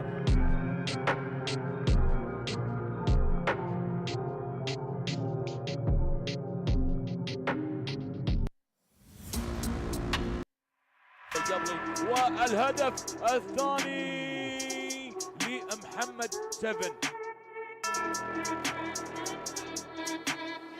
This is an exciting match to watch. This is a fast match. I can't keep up with the action at the moment. It's one-sided match right now. KMZ right now a perfect KO into second round.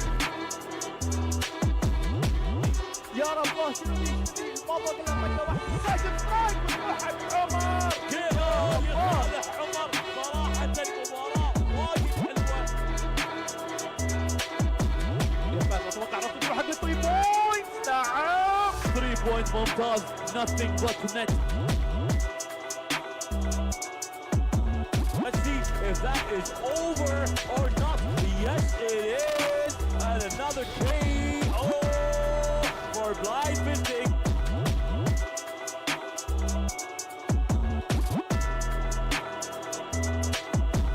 والآن تقدم لاعب ديمبلاي. يا سلام وجول مبابي الهدف الأول للمنتخب الفرنسي.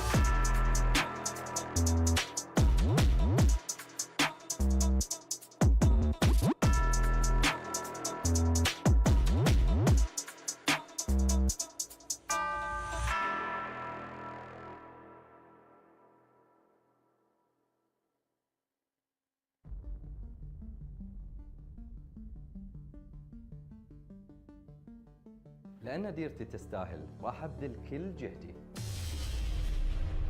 بروح الفريق نقدر نفوز، وهدفنا نرفع راية البحرين. أيام وليالي من التدريب وبكرة نلبس شعار المنتخب.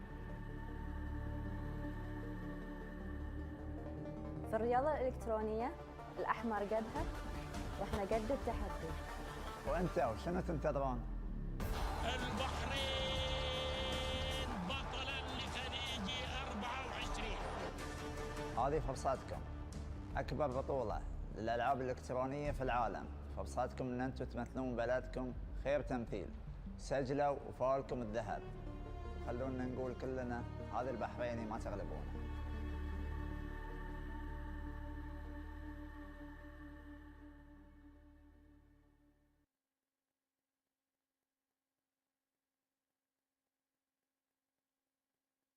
Hi, this is Ahmed from Ahmed Strength and Conditioning, and here's today's tip. Because of gaming, we tend to have very rounded shoulders. So here are some exercises that you can do to help strengthen that. Number one, grab a band and just pull your shoulders apart, strengthening those back muscles. You can do anywhere between 10 and 15 reps. So here is another exercise that you can do to help stretch your chest muscle. This tends to get very tight and short because of our gaming position. So what you want to do is put your hands on a wall and then open up your chest and hold for around 30 seconds to get a nice big stretch. For these exercises, you can do them between your sets, while you're waiting in the lobby, or while you're just resting at home.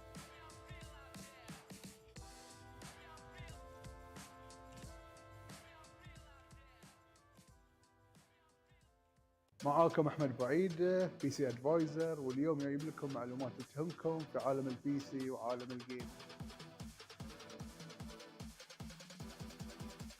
في كل جيمنج سيت اب من الاشياء المهمه طبعا اللي هي الشاشه. خلونا اعرفكم على المعلومات اللي تفيدكم في وقت تختارون الشاشه المناسبه لكم. طبعا احجام الشاشه معروفه اللي هي 24 انش، 27 32، وطبعا البانل تايبس اللي هم الاي بي اس والتي ان. التي ان صار هاي اوت ديتد فنقدر نستثنيه. وعندنا طبعا اخر شيء اللي هو الفي اي. وشيء وايد مهم انك تختار ريزولوشن الشاشه يتناسب مع الجرافيك كارد اللي عندك. كان عندك كارت مثلا من اللو اند تروح على فول اتش دي، الميد رينج 2K، هاي اند 4K. وايد مهم تعرفون الميجا هرتز اللي موجوده على الشاشه. طبعا كل ما كان اعلى كل ما كان افضل، لكن عدد الهرتز وايد مربوط بالريزولوشن مالك. يعني اذا عندك فول اتش دي تروح 240 360. هني طبعا سرعه الاستجابه بتكون حدها عاليه. في رايي انا الشاشه المثاليه حق اغلب الجيمرز اللي هي شاشه 27 انش ريزولوشن 2K مع اي بي اس بانل و165 هرتز. في نفس الوقت سعرها ممتاز وفيوتشر بروف تناسبك حق احتياجك.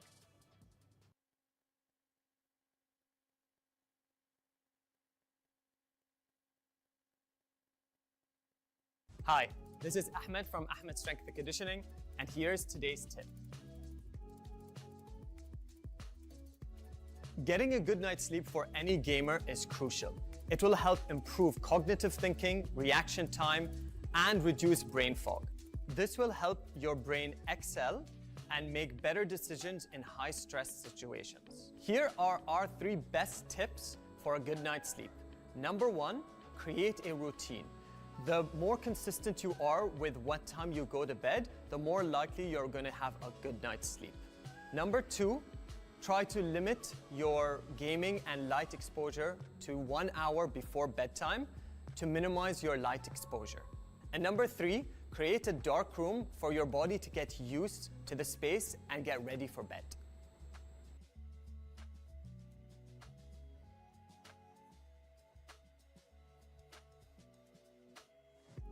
Hi, this is Ahmed from Ahmed Strength and Conditioning, and here's today's tip. To maintain a healthy lifestyle as an esports athlete, we recommend creating a sense of accountability. You can do that in 2 different ways. Number 1, find a coach that can help you with your exercise or nutrition. Number 2, have your teammates do the nutrition or exercise habits with you in order to keep each other accountable. Improving your nutrition and exercise habits will help improve your performance in gaming.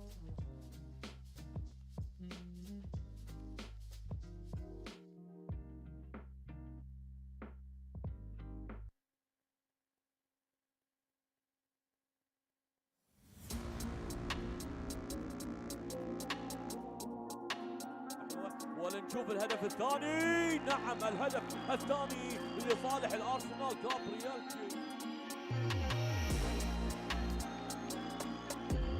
العريق الثاني كان بيسجل الهدف الخامس لكن مقطوع الكرة. قاعد يحاول انه يضبط شوي من تشكيلته ليفاندوفسكي داخل المنطقة في تسديدة والهدف الخامس لصالح فقيه. كل اللقب من راح ياخذ هذه اللقب. خلكم ويانا عشان نعرف من راح يكون الفائز.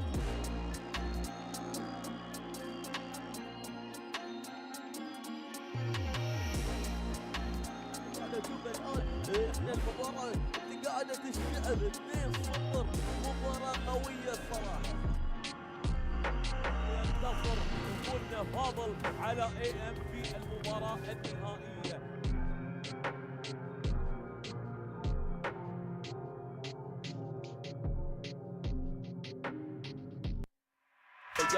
والهدف الثاني لمحمد 7.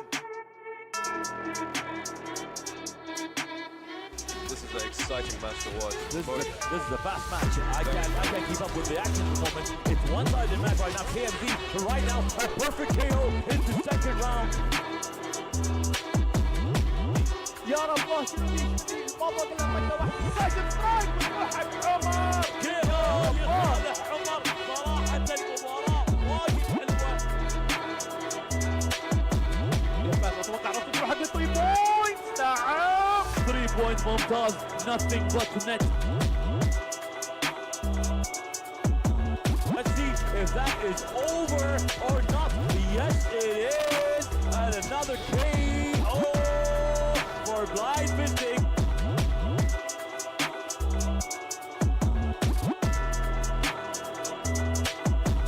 والان تقدم لاعب ديمبلي. يا سلام وجول مبابي. الهدف الاول للمنتخب الفرنسي.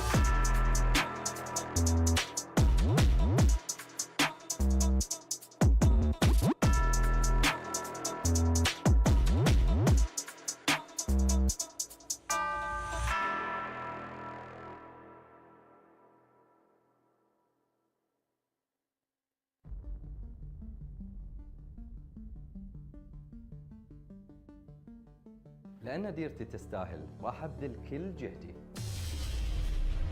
بروح الفريق نقدر نفوز وهدفنا نرفع راية البحرين. أيام وليالي من التدريب.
What an amazing turnaround. We got a challenger on the stage right now. Here comes a new challenger. As you can see, we know this. We have it. We are ready for hopefully the next match is going to be a fantastic match. It's going to be between the challengers against Team KMZ. Adam, Omil, Adam, this is your name, is school. What do you think should the players focus on, especially in this special match? I mean, I think it's going to be such an incredible match to watch, definitely.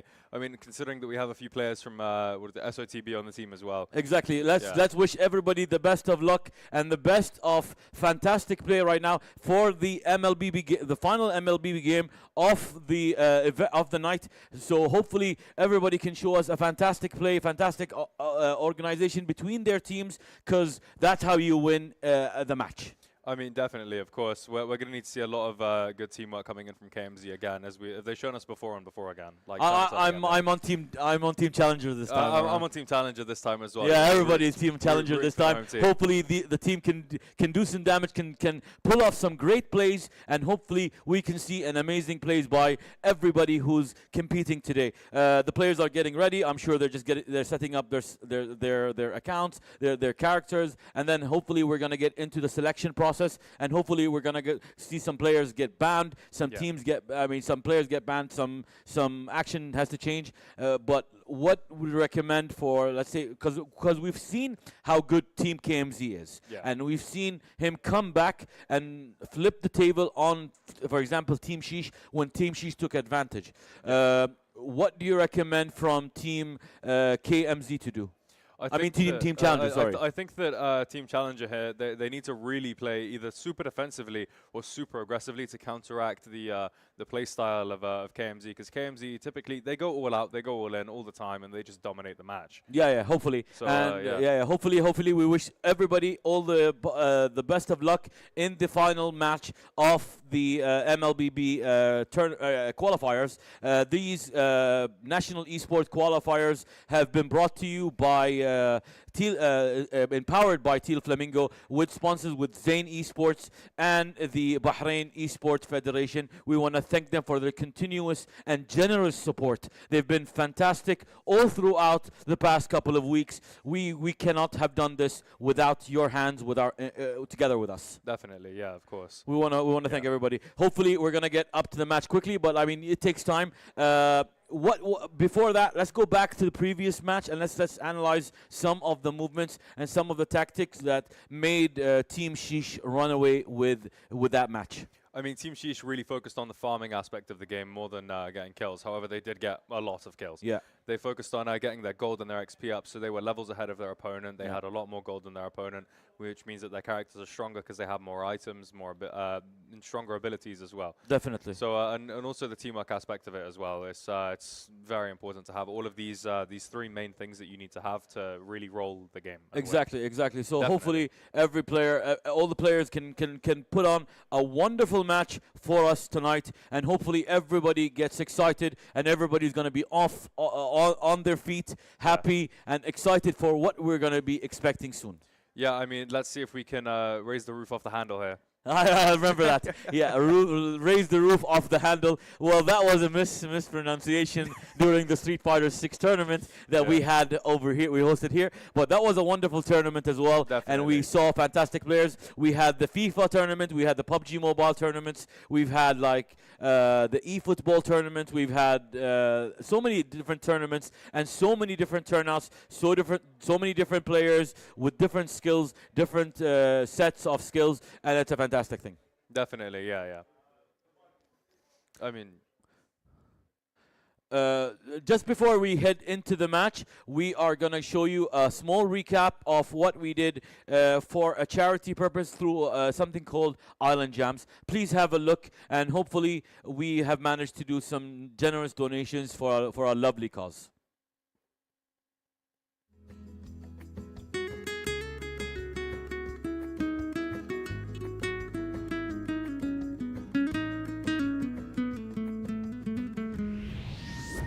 Tonight, we are honored to present you with our local talent who have poured their hearts and souls into their craft. These individuals have dedicated countless hours to perfecting their skills. And tonight, they will take us on a journey that will touch our hearts, lift our spirits, and ignite our imagination.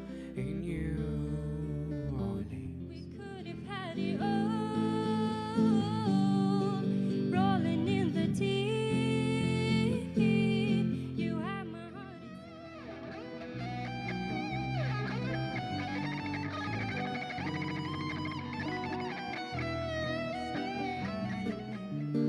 Long before it begins, make me thrill as only you know how. Swaying smooth, swaying down. For some time, can't stop staring at your ocean.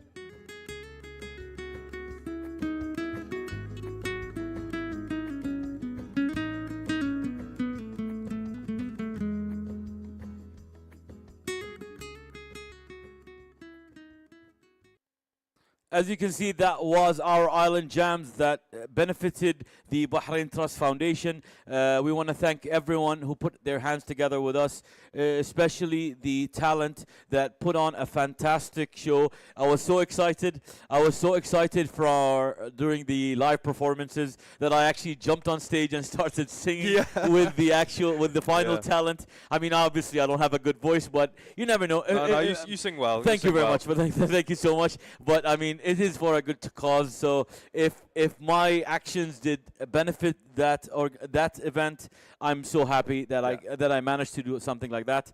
I mean, it was a lovely night. It was a lovely, fantastic music. All the talents have done a fantastic thing to do. Let's get back to the action of the final game of Mlbb. Right now, Zaza is trying to ban the hero. Fanny got banned. What do you think of that? Fanny got banned. Fanny's a very good character. Definitely very hard to counter. As we can see already, we have Martis and Dyroth also already banned, which are countering two of the players on the Leo Mord got also banned from the blue team right now. Let's see who they select and who do they like. Like you can see, like the good thing about it on stage, you can see how the teams actually talk to each other and like try to formulate a plan so their play can be perfect all the way across. Definitely, definitely. I mean, yeah, Team Challenger seems to have a very good teamwork with the amount that they're all communicating with each other here, 100%. As you can see, we have Shatter, we have Zaza, we have Isco, we have Dark Chief, and Dark Sidious. Dark Sidious is one of those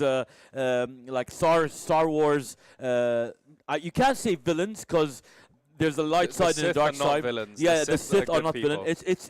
It's a balance. I mean, for people who know Star Wars, it's nothing to do with the good versus evil. It's all about balance. Like the story of itself, the whole thing of like how you lost Anakin, and like to offset that, you got his kids to offset the balance. To become a great Jedi. To Luke to become a Jedi. I mean, personally, I really don't like the last 3 Star Wars films because I mean, they changed the story. It's completely changed. It's not Star Wars anymore. It's not Star Wars anymore. I mean, the Star Wars comics are excellent to watch. I mean, especially Darth Sidious is probably my favorite character. Actually, definitely, I'm a big fan of Darth Sidious. Anyway, we are starting to select the characters now. Zaza and Shatter has selected both their characters. Enemy team pick has to select now their first 2 characters. Hellcrut has been selected. Now the ally team, they have two characters to select. Then it goes back to 1 character for the red team. Then we enter the ban phase again. Yeah, definitely. I mean, we just see we just saw Claude get picked. Claude is a very good character to play here, especially. It's I mean, a lot of these players are playing like Benedetta as well, very good character as well. A lot of these players are very good at especially what they do. I mean, from what we saw with KMZ, it looks like they're switching up their play style and their champion. Yeah. Look at me still going with a tried and true though character. He's played before. Yeah. He knows that character. Now Dark Chief is banning the second character, the third character actually of the match right now, and let's see what happens and which character does he ban. There is some team discussion happening right now. That is what this is what Mlbb is all about. It's all about teamwork. It's all about camaraderie between the players, and every one of them is. The main goal of every game is always to have fun, definitely, but you definitely want to win. Oh, 100%. I mean, are you competitive? Yeah, I mean, to me, I can't have fun without winning. If I'm losing my game, my phone is at risk. Oh, okay, that's Yeah. that's a. I mean, you wouldn't. I'm the same as you, because like you wouldn't know how many PlayStation 1, PlayStation 2, PlayStation 3 controllers. I've never destroyed a PlayStation 5 controller yet, Luckily. because they're quite expensive. Yeah. But I mean, I was almost at a moment to destroy it, because like I used to play a game called Elden Ring. I don't know if you're God, familiar I love with it. Elden Ring, yeah. Like Elden Ring is a fantastic game. It's just so hard. Like if you're not used to like the Soul series kind of games, Yeah. you're gonna have some difficulties. Yeah, of course. Let's head back to the game right now. The Ally team is trying to pick their final character, and I'm guessing they're going with a giant tank right now. That's a huge tank Yeah, that's yeah, going I mean, to help it's them. quite a beefy cow. Yeah, so it's just Minotaur playing. Yeah. Let's Minotaur's a see. very good Let's character. see if team KMZ can take another win, or are they going to be like in for a surprise from Team Challenger? And here we see Dark City is actually picking my main, Ixia, my absolute favorite character. All right. Definitely. Like, what's special yeah. about Exia that you choose? Like, what's special? Like, why would you choose her over any other characters? Because she's, in my opinion, she's probably, well, maybe the best marksman, but that's just for me. Okay. But she has a AoE pole where she pulls everyone into a line. Yeah. And she has a laser that goes down them, and then when she uses her ultimate, she gets like triple the range and gets to do the same things on a much larger scale. So Wow. she does Okay. so much damage. All right. So last changes. The last 6 seconds left, and we're gonna, ladies and gentlemen, we're gonna head right into the action of the night. We wanna wish both teams, KMZ challengers, best of luck. Show us what you got, and let's get this thing ready.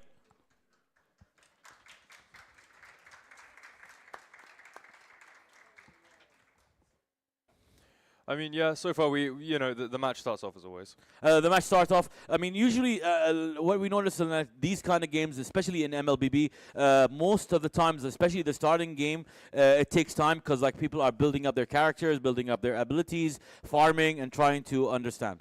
Yeah, definitely. I mean, as we see here, a lot of players, it's called leashing when people go into the jungle and then they start attacking the buff to take it faster. Yeah. So that way the jungler is able to get his buff faster and start clearing the lanes, or start clearing the rest of his camps a lot faster. And then people will rotate to their respective lanes and start doing specific things.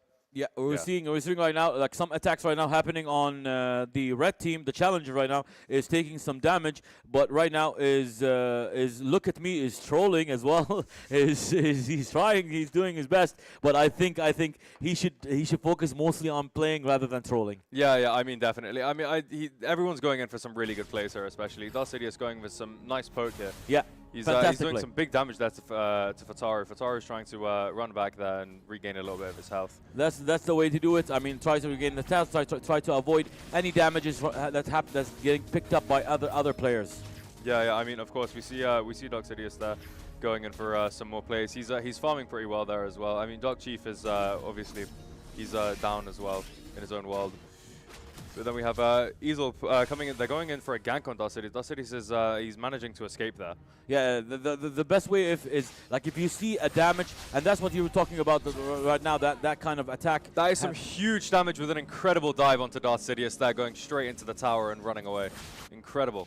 Right now, Dark Sidious is back into the game, level 2 right now. Dark Chief as well is, most of the players are trying their best to stay in the game right now. The first kill goes to Team KMZ right now. The goal difference is is about 1.1 right now between the two teams. Yeah, goal difference isn't that bad. It's definitely not as bad as the game before with No. 15,000 That was crazy game. But right now, I don't know how long can the challengers last, especially the way Team KMZ is building up their resources, knowing how to farm, moving in the right direction. That is going to cause a problem for the challengers. They have to keep an eye on what's happening right now. Yeah, of course. I mean, we're seeing Dark Chief and Darth Sidious there. They were going in for a 2v1 and a gank, but it unfortunately didn't work out. We're seeing, look at me, he's trying to go in for a dive, but he almost, loses his life on that dive there.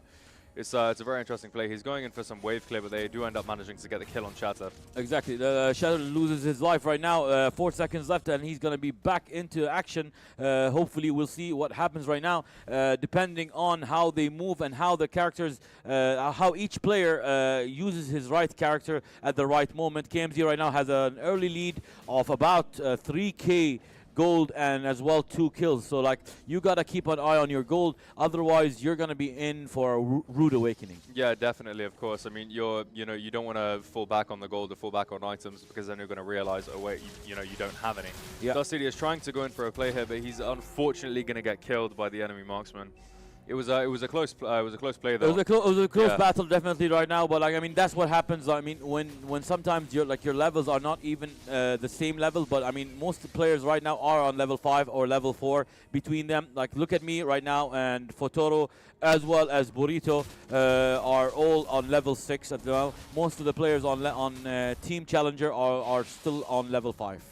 Yeah, I mean, of course, all the players on Team Challengers, they're going to need to start focusing on getting their levels up more and stuff. They're going to need to also farm a lot more gold as well, because, obviously the gold difference being nearly 4,000 is... it's more than 4,000. It's like 4.4, 4.5. Yeah. I mean, that is a big gap, especially for, like, Team KMZ. I mean, what we're going to see right now, let's see a wonderful attack right now. Both players, it's a 2 against 1. Right now, KMZ Fotoro right now takes the first act and tries to destroy the other player, but trying to running away. Turtle was 1 in 10 seconds. Those are running in. Fotoro somehow managing to escape that. Incredibly lucky there. Dark Chief and Dark Sidious both unfortunately losing the fights that they were in. But exactly, they lost their life, but they still have like the timer for them to come back into the game is very small, so they can still do some damage and change up the game in their favor. Of course, yeah, because it's still early into the game. I mean, look at me. He's running around the map now. He's farming. He's getting quite a bit of gold up. He's looking for more opportunities to get picks, as it's called, when you can find one person by themselves and then kill them. Yeah, that's the way to do it, and that's the perfect way to pick. Look at me was actually just proxying the wave there. That's what it's called when you go into the enemy base and start killing the minions before they even reach the tower. Yeah. So it's harder for your opponent to deal and actually get minions because the tower is killing them before. We see a really interesting team fight going on here. They're being pushed into a wall, getting hit with insane stuns. Some huge damage going off there. Just incredible outplay there from KMZ, perfectly playing their match together. And a double kill by Look At Me right now. He's taking advantage, and 9-1 right now. The lead is for KMZ, and they have their first tower in the bag. Let's see what happens to their Shuttle right now, providing support, I'm assuming, for Isco, and they're trying their best to destroy some towers and probably turn the match in their favor. Definitely. I mean, they're trying their best to push out the waves, but they're currently 9-1. Well, their challenges are 1-9, and they're quite a few thousand gold down. So it's looking a bit unfortunate for them, but all they need is that one perfect chance, that one opportunity, and I know that everyone on that team is looking for it. Yeah. And it looks like possibly they just found it. It looks like they're getting some big damage off, but they're getting hit with even more stuns. Shatter gets thrown into the back and gets killed by Burrito immediately. We're getting Fataru getting another kill onto the gourd there, and the remaining players run back into the safety of the tower there. Definitely. Right now, most of Team KMZ right now with a lot of kills under their belt. Right now, Futuro is leading the charge with 4 kills and I think 2 assists at the end of the day. Yeah, I mean, this match is really interesting. I think that Izaka might have the most gold here, possibly, but they're going in for another team fight in a tower dive. They managed to get the tower, so it's no longer a dive. It's just they're just absolutely bullying Shatter, constantly focusing him, and that is a triple kill. Damn, that is impressive. 4 towers down, 15 kills to 2. I mean, this is going to be, I think, a one-sided match, but hopefully, I mean, that's what happens. I mean, we cannot talk. I mean, the challengers have done very well. Unfortunately, you cannot, like, Team KMZ have been playing together for a long time. Very long so, time, I mean, yeah. everybody, all their players do know how each other character works, how each player works. The challengers are our team that is put together just today, just for the purpose of a fantastic show match. And they're doing actually well for a team that's never played together. Yeah, they're not doing bad for a team that's never been put together. They're doing quite well. They're performing. They're getting some of the teamwork. Yeah, they're doing super duper. Like, I mean, they'll probably do better than I do. especially, I mean, for Yeah. my skills. But I mean, we have to commend them like for everything they've done, and the style that they play is a fantastic play. Yeah, I mean, Dark Chief was overextended there and he got collapsed on by 4 people. It's kind of hard. It's kind of hard to avoid, like, especially if it's like 4 against 1. Exactly. You're not gonna do anything available at the moment. Yeah, I mean, definitely. It looks like they're just Takiza is just diving them under the tower, constantly getting kills. Sidious ending up getting the shutdown on the tower there. Yeah, which is that's always good to see. The Lord has spawned right now. I don't know if any of the teams are going to head over to the Lord or not. I think everybody's just Team KMZ is just heading straight away for the base and trying to end the towers as quickly as possible. I mean, yeah, I think they're trying to get this game done and over with. I mean, the Lord barely even spawned and they're already 20-3. Yeah, exactly. I mean, the kills happening right now. Futuro waiting 21 seconds to respawn, but I don't think his team needs him, especially with the huge advantage that they've generated. I mean, in the gold department, it's still okay because like it's only a difference of like 8k between the two characters. But the kills is a big difference. The kills is a huge difference. But I mean, 8k, that's well, 2.5 items. Yeah, it's 2.5 items. And in this game, even if you get your 1 item power spike, that is it creates a huge difference and a huge rift between 2 players. Yeah, Dark Chief right now restoring some of his health back right now, heading back to the fountain and trying to do some changes. Team challengers right now up to 6 kills, and they're trying their best to do what they can, but like we said, based on how they've been put together as a team, they're doing exceptionally well. Yeah, of course. I mean, they're pushing back against them definitely now that they've got a few items and they're actually able to properly team fight. I mean, Burrito is just doing some huge AoE damage. They're going into a huge team fight. Everyone's using all of their abilities. That is some crazy damage going off there. Almost getting 5 kills. Zaza is now chasing Futaro down, forcing him to take that death. And it looks like he will get that. But Zaza forces that back, but then he gets shut down instead. Yeah, he got shut down right now. Most of the whole team of Team Challengers is out of commission right now. Let's see if Team KMZ can do the damage that needs to be done. The tank right now, all of them are attacking the final base right now. Let's see if Team Challengers can push them off away from what they need to be done. And I think Team KMZ is right now pushing back as fast as possible, but right now the kill spree has become big. The gold gap is quite big at the moment as well. Quite large. I mean, both teams are trying to clear the minion waves as fast as they can to not let the other one gain any ground. They're sort of fighting towards the entrance of their base there. Yeah. But I mean, as we can see, they're probably gonna try and look for a Lord, seeing as Lord hasn't been taken yet. A seventh kill right now for Team Challengers. Let's see if they can do some damage. I think they're trying to attack as much as possible, trying to farm many characters, trying to farm so many things. Dark Sidious with a fantastic kill right there. Futuro kills the Lord, I think. And Futuro right now with a double kill, triple kill, quadruple kill. Right now, he just wiped the whole team off the map. Unfortunate for him, he wasn't able to get the penta, but they did genuinely just get a wipe out. It looks like this is the end of the game here. I think so. I mean, Dark Sidious is up in 12 seconds, but I think the game might be over. It's going to be very difficult. Your team, the team called Blue Team KMZ called out the Lord on the last play of the game, and I think we are going to see a game over, and that is it. But it is a fantastic pleasure. It is a fantastic play right now by Team KMZ. But we want to also thank Team Challengers for everything they have done. We also at Teal Flamingo and the Bahrain Esport Federation would like to thank His Royal Highness Prince Faisal bin Bender bin Sultan Al Saud for his remarkable presence and participation in this Mlbb show match. We are grateful to see you showcase your skills in this match and your involvement in the whole esports scene across the Kingdom of Saudi Arabia. From the bottom of our hearts, we want to thank you for everything that you've done for the esports scene. Yeah, I mean, thank you for coming. Thank you so much for coming, and thank you so much for a fantastic play by him. We are going to we're going to take a break for about 10 minutes and come back after the break with the Mlbb female. Yeah. والهدف الثاني Muhammad 7. This is an exciting match to watch. This is a fast match. I can't keep up with the action at the moment. It's one-sided match right now. KMD right now a perfect KO into second round. يا رب شنو ما بقى لما انت واحد ساجد سترايك وتوحد عمر كيو لصالح عمر. صراحة المباراة وايد حلوة. اتوقع راح تروح حق 3 بوينتس. نعم 3 points ممتاز. Nothing but net. Let's see if that is over or not.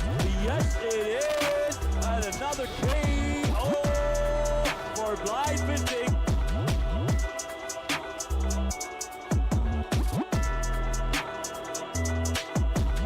والآن تقدم لاعب ديمبلي. يا سلام وجول مبابي.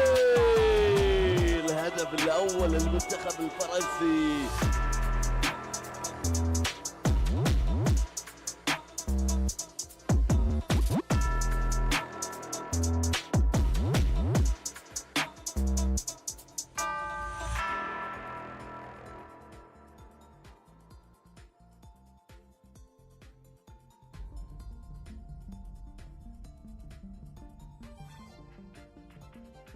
لأن ديرتي تستاهل راح أبذل كل جهدي. بروح الفريق نقدر نفوز وهدفنا نرفع راية البحرين. أيام وليالي من التدريب وبكرة نلبس شعار المنتخب. في الرياضة الإلكترونية الأحمر قدها وإحنا قد التحدي. وانتوا شنو تنتظرون؟ البحرين بطلا لخليج 24. هذه فرصتكم. أكبر بطولة للألعاب الإلكترونية في العالم. فرصتكم أن أنتم تمثلون بلدكم خير تمثيل. سجلوا وفالكم الذهب. خلونا نقول كلنا هذا البحريني ما تغلبون.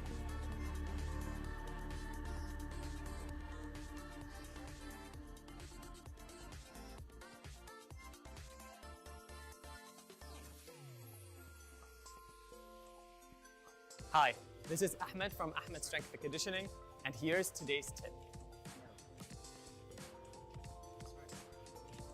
Because of gaming, we tend to have very rounded shoulders. So here are some exercises that you can do to help strengthen that. Number one, grab a band and just pull your shoulders apart, strengthening those back muscles. You can do anywhere between 10 and 15 reps. So here is another exercise that you can do to help stretch your chest muscle. This tends to get very tight and short because of our gaming position. So what you want to do is put your hands on a wall and then open up your chest and hold for around 30 seconds to get a nice big stretch. For these exercises, you can do them between your sets, while you're waiting in the lobby, or while you're just resting at home.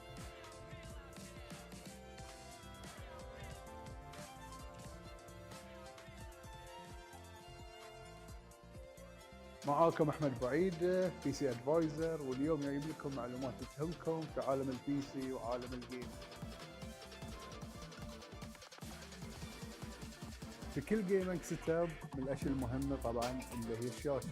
خلونا اعرفكم على المعلومات اللي تفيدكم في وقت تختارون الشاشه المناسبه لكم. طبعا احجام الشاشه معروفه اللي هي 24 انش، 27 32، وطبعا البانل تايبس اللي هم الاي بي اس والتي ام. التي ام صار هاي اوت ديتد فنقدر نستثنيه. وعندنا طبعا اخر شيء اللي هو الفي اي.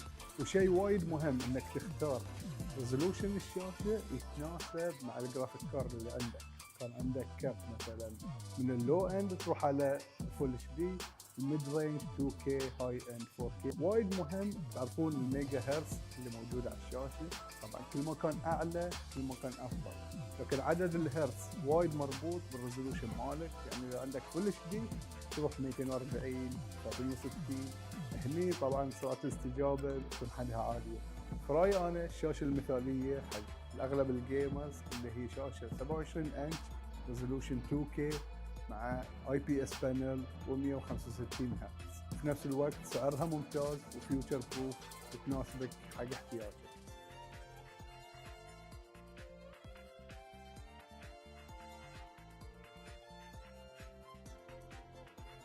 Hi, this is Ahmed from Ahmed Strength and Conditioning, and here's today's tip. Getting a good night's sleep for any gamer is crucial. It will help improve cognitive thinking, reaction time, and reduce brain fog. This will help your brain excel and make better decisions in high-stress situations. Here are our 3 best tips for a good night's sleep. Number 1, create a routine. The more consistent you are with what time you go to bed, the more likely you're going to have a good night's sleep. Number 2, try to limit your gaming and light exposure to 1 hour before bedtime to minimize your light exposure. And number 3, create a dark room for your body to get used to the space and get ready for bed.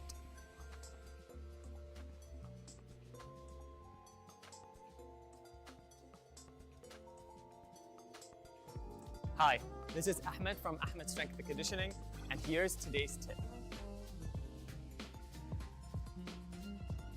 To maintain a healthy lifestyle as an esports athlete, we recommend creating a sense of accountability. You can do that in 2 different ways. Number 1, find a coach that can help you with your exercise or nutrition. Number 2, have your teammates do the nutrition or exercise habits with you in order to keep each other accountable. Improving your nutrition and exercise habits will help improve your performance in gaming.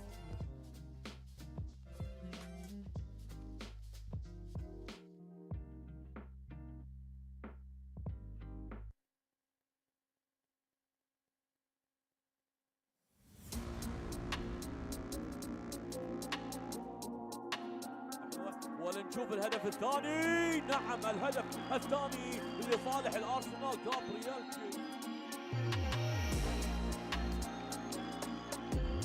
العريق الثاني كان بيسجل الهدف الخامس لكن مجموعة الكرة قاعد يحاول انه يطبق شوي من تشكيلته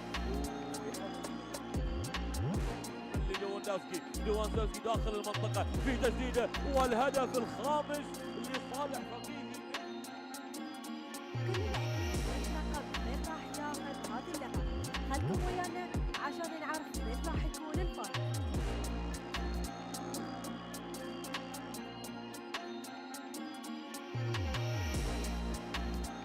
نشوف الان احنا المباراة قاعدة تشتعل 2-0. مباراة قوية الصراحة. ينتصر وجودنا فاضل على AM في المباراة النهائية.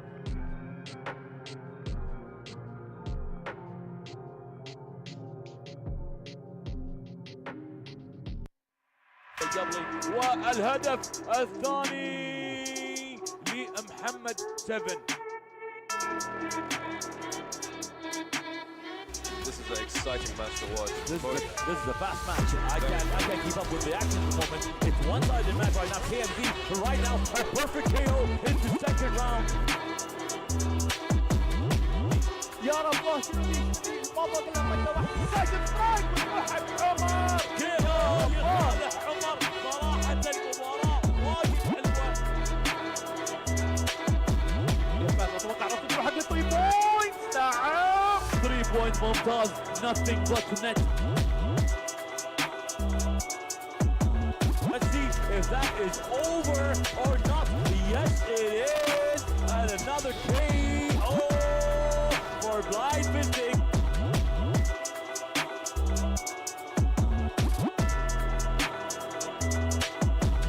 والان تقدم لاعب ديمبلي.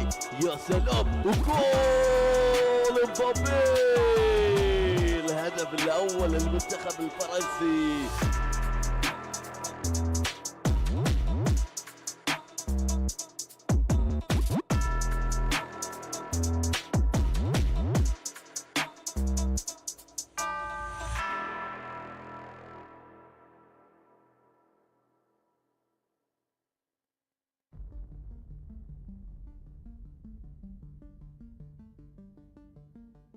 لأن ديرتي تستاهل راح أبذل كل جهدي. بروح الفريق نقدر نفوز وهدفنا نرفع راية البحرين.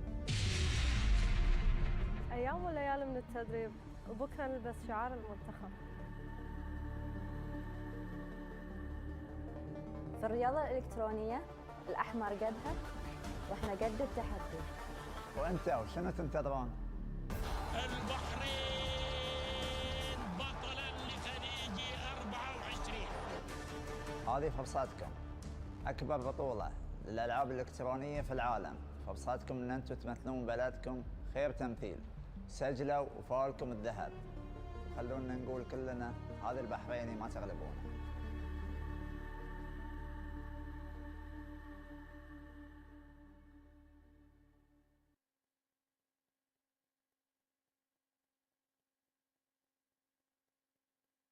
Hi, this is Ahmed from Ahmed Strength and Conditioning, and here's today's tip.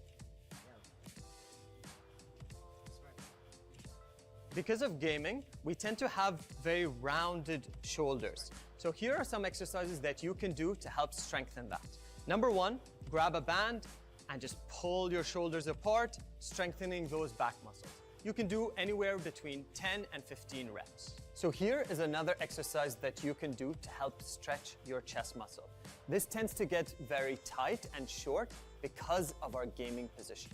So what you want to do is put your hands on a wall and then open up your chest and hold for around 30 seconds to get a nice big stretch.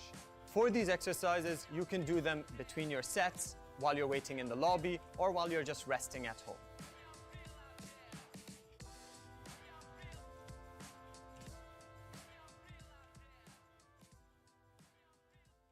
معاكم احمد بعيد بي سي ادفايزر، واليوم جايب لكم معلومات تهمكم في عالم البي سي وعالم الجيم.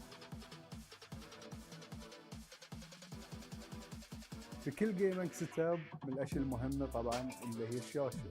خلونا اعرفكم على المعلومات اللي تفيدكم في وقت تختارون الشاشه المناسبه لكم. طبعا احجام الشاشه معروفه اللي هي 24 انش، 27 و32، وطبعا البانل تايبس اللي هم الاي بي اس والتي ان. التي ان صار هاي اوتديتد فنقدر نستثنيه. وعندنا طبعا اخر شيء اللي هو الفي اي. وشيء وايد مهم انك تختار ريزولوشن الشاشه يتناسب مع الجرافيك كارد اللي عندك. كان عندك كارت مثلا من اللو اند تروح على فول اتش دي، الميد رينج 2K، هاي اند 4K. وايد مهم تعرفون الميجا هرتز اللي موجوده على الشاشه. طبعا كل ما كان اعلى كل ما كان افضل، لكن عدد الهرتز وايد مربوط بالريزولوشن مالك. يعني اذا عندك فول اتش دي تروح 240 360. هني طبعا سرعه الاستجابه بتكون حدها عاليه. فرايي انا الشاشه المثاليه حق اغلب الجيمرز اللي هي شاشه 27 انش ريزولوشن 2K مع اي بي اس بانل و165 هرتز. في نفس الوقت سعرها ممتاز وفيوتشر بروف وتناسبك حق احتياجك.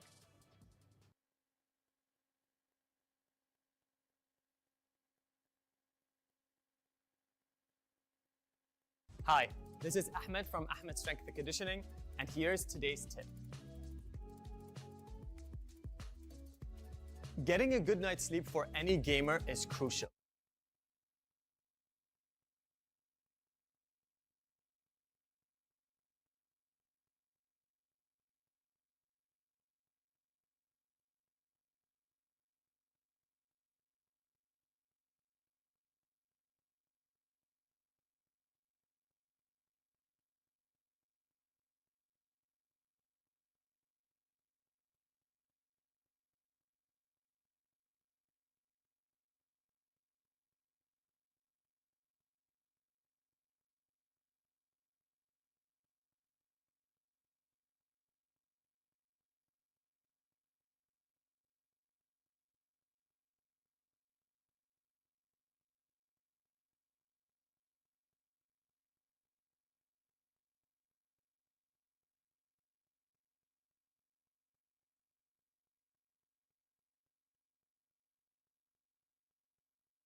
With your exercise or nutrition.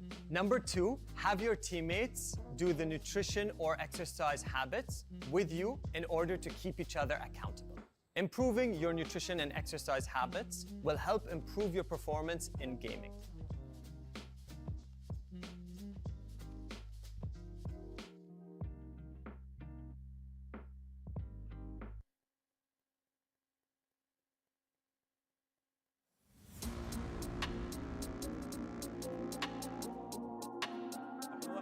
نشوف الهدف الثاني. نعم الهدف الثاني لصالح الارسنال. جابرييل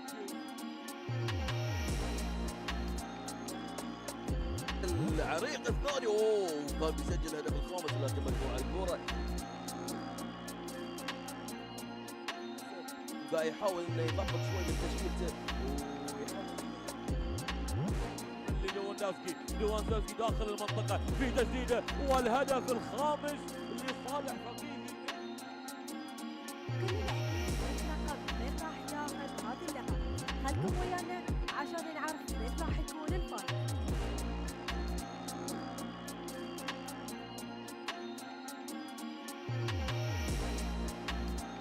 شوف الان احنا المباراة قاعدة تشتعل 2-0. مباراة قوية الصراحة. ينتصر وكنا فاضل على AM في المباراة النهائية. استمتعنا بمشاركة صاحب السمو الملكي الأمير فيصل بن بندر بن سلطان آل سعود، ونشكره على حضوره في آخر يوم لنا من التصفيات الوطنية لبطولة العالم للرياضات الإلكترونية. ونشكر أيضا السيد حسين الكوهجي والشيخ عبد الله بن خالد آل خليفة على دعمهم المتواصل لنا. فليتفضلوا لأخذ صورة تذكارية.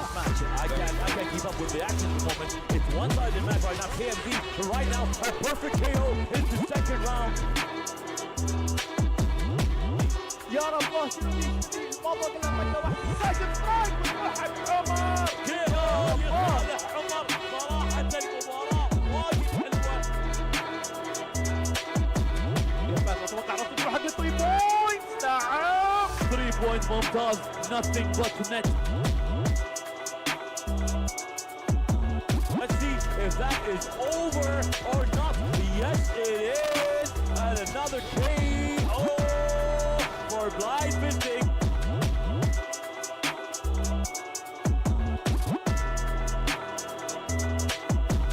والان تقدم لاعب ديمبلي. يا سلام وجول مبابي. الهدف الاول للمنتخب الفرنسي.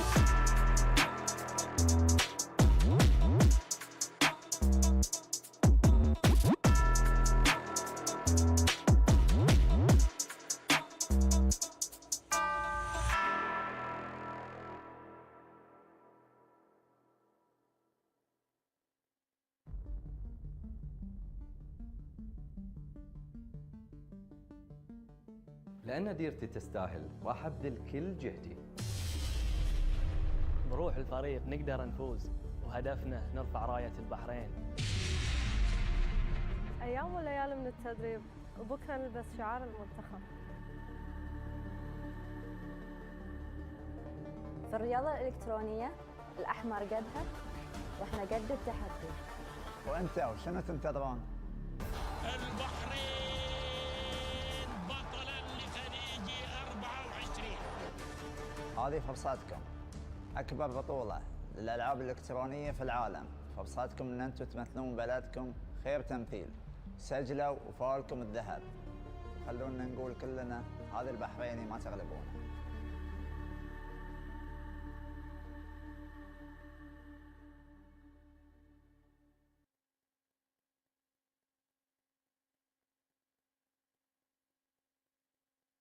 Hi, this is Ahmed from Ahmed Strength and Conditioning, and here's today's tip.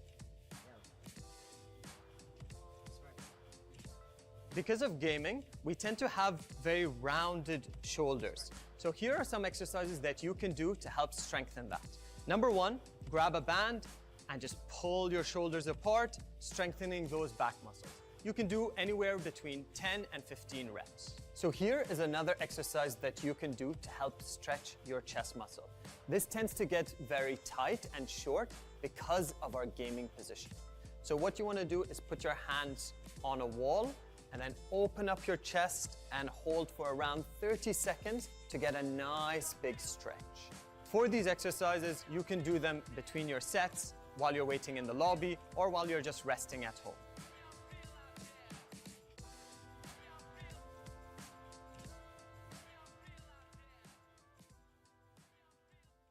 معاكم احمد بعيد بي سي ادفايزر، واليوم جايب لكم معلومات تهمكم في عالم البي سي وعالم الجيم. في كل جيمنج سيت اب من الاشياء المهمه طبعا اللي هي الشاشه. خلونا اعرفكم على المعلومات اللي تفيدكم في وقت تختارون الشاشه المناسبه لكم. طبعا احجام الشاشه معروفه اللي هي 24 انش 27 32 وطبعا البانل تايبس اللي هم الاي بي اس والتي ان. التي ان صار هاي اوت ديتد فنقدر نستثنيه. وعندنا طبعا اخر شيء اللي هو الفي اي. وشيء وايد مهم انك تختار ريزولوشن الشاشه يتناسب مع الجرافيك كارد اللي عندك. كان عندك كارت مثلا من اللو اند تروح على فول اتش دي، الميد رينج 2K، هاي اند 4K. وايد مهم تعرفون الميجا هرتز اللي موجوده على الشاشه.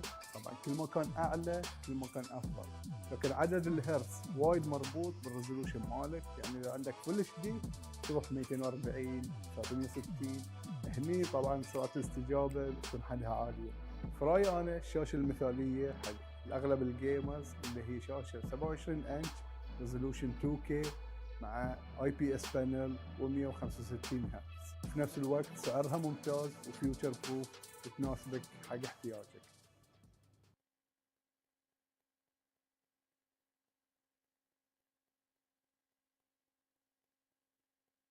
Hi, this is Ahmed from Ahmed Strength and Conditioning, and here's today's tip. Getting a good night's sleep for any gamer is crucial. It will help improve cognitive thinking, reaction time, and reduce brain fog. This will help your brain excel and make better decisions in high-stress situations. Here are our 3 best tips for a good night's sleep. Number 1, create a routine. The more consistent you are with what time you go to bed, the more likely you're going to have a good night's sleep. Number 2, try to limit your gaming and light exposure to 1 hour before bedtime to minimize your light exposure. And number 3, create a dark room for your body to get used to the space and get ready for bed.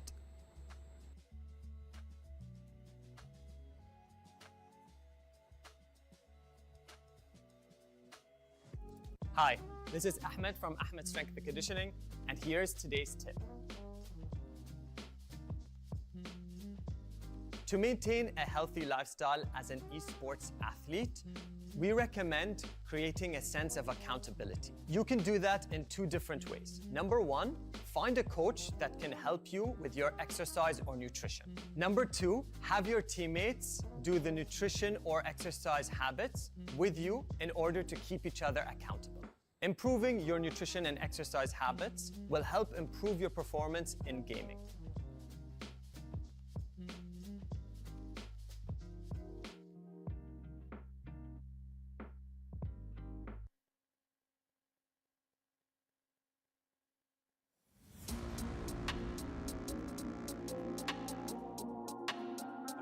ولنشوف الهدف الثاني. نعم الهدف الثاني لصالح الارسنال. جابرييل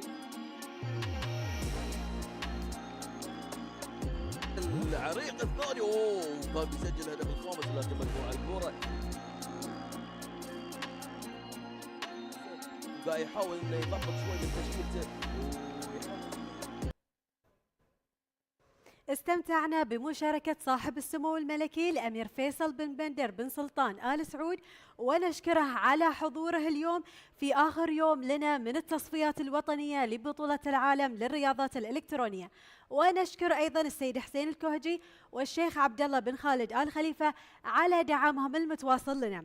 صار الوقت أن نتعرف على المشاركات معنا في لعبة Mlbb للسيدات. نتمنى لهم كل التوفيق اليوم. خلكم ويانا ولا تطوفون الحماس وروح المنافسة.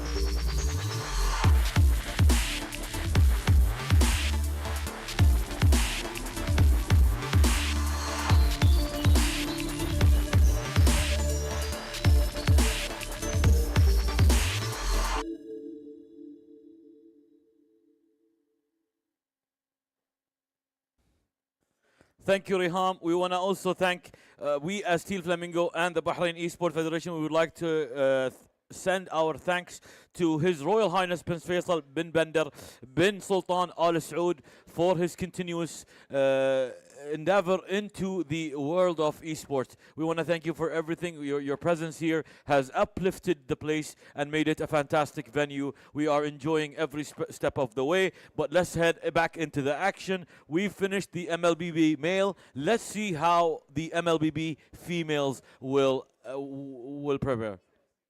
So we're gonna talk. We're gonna show you who's gonna face up. It's gonna probably be KMZ.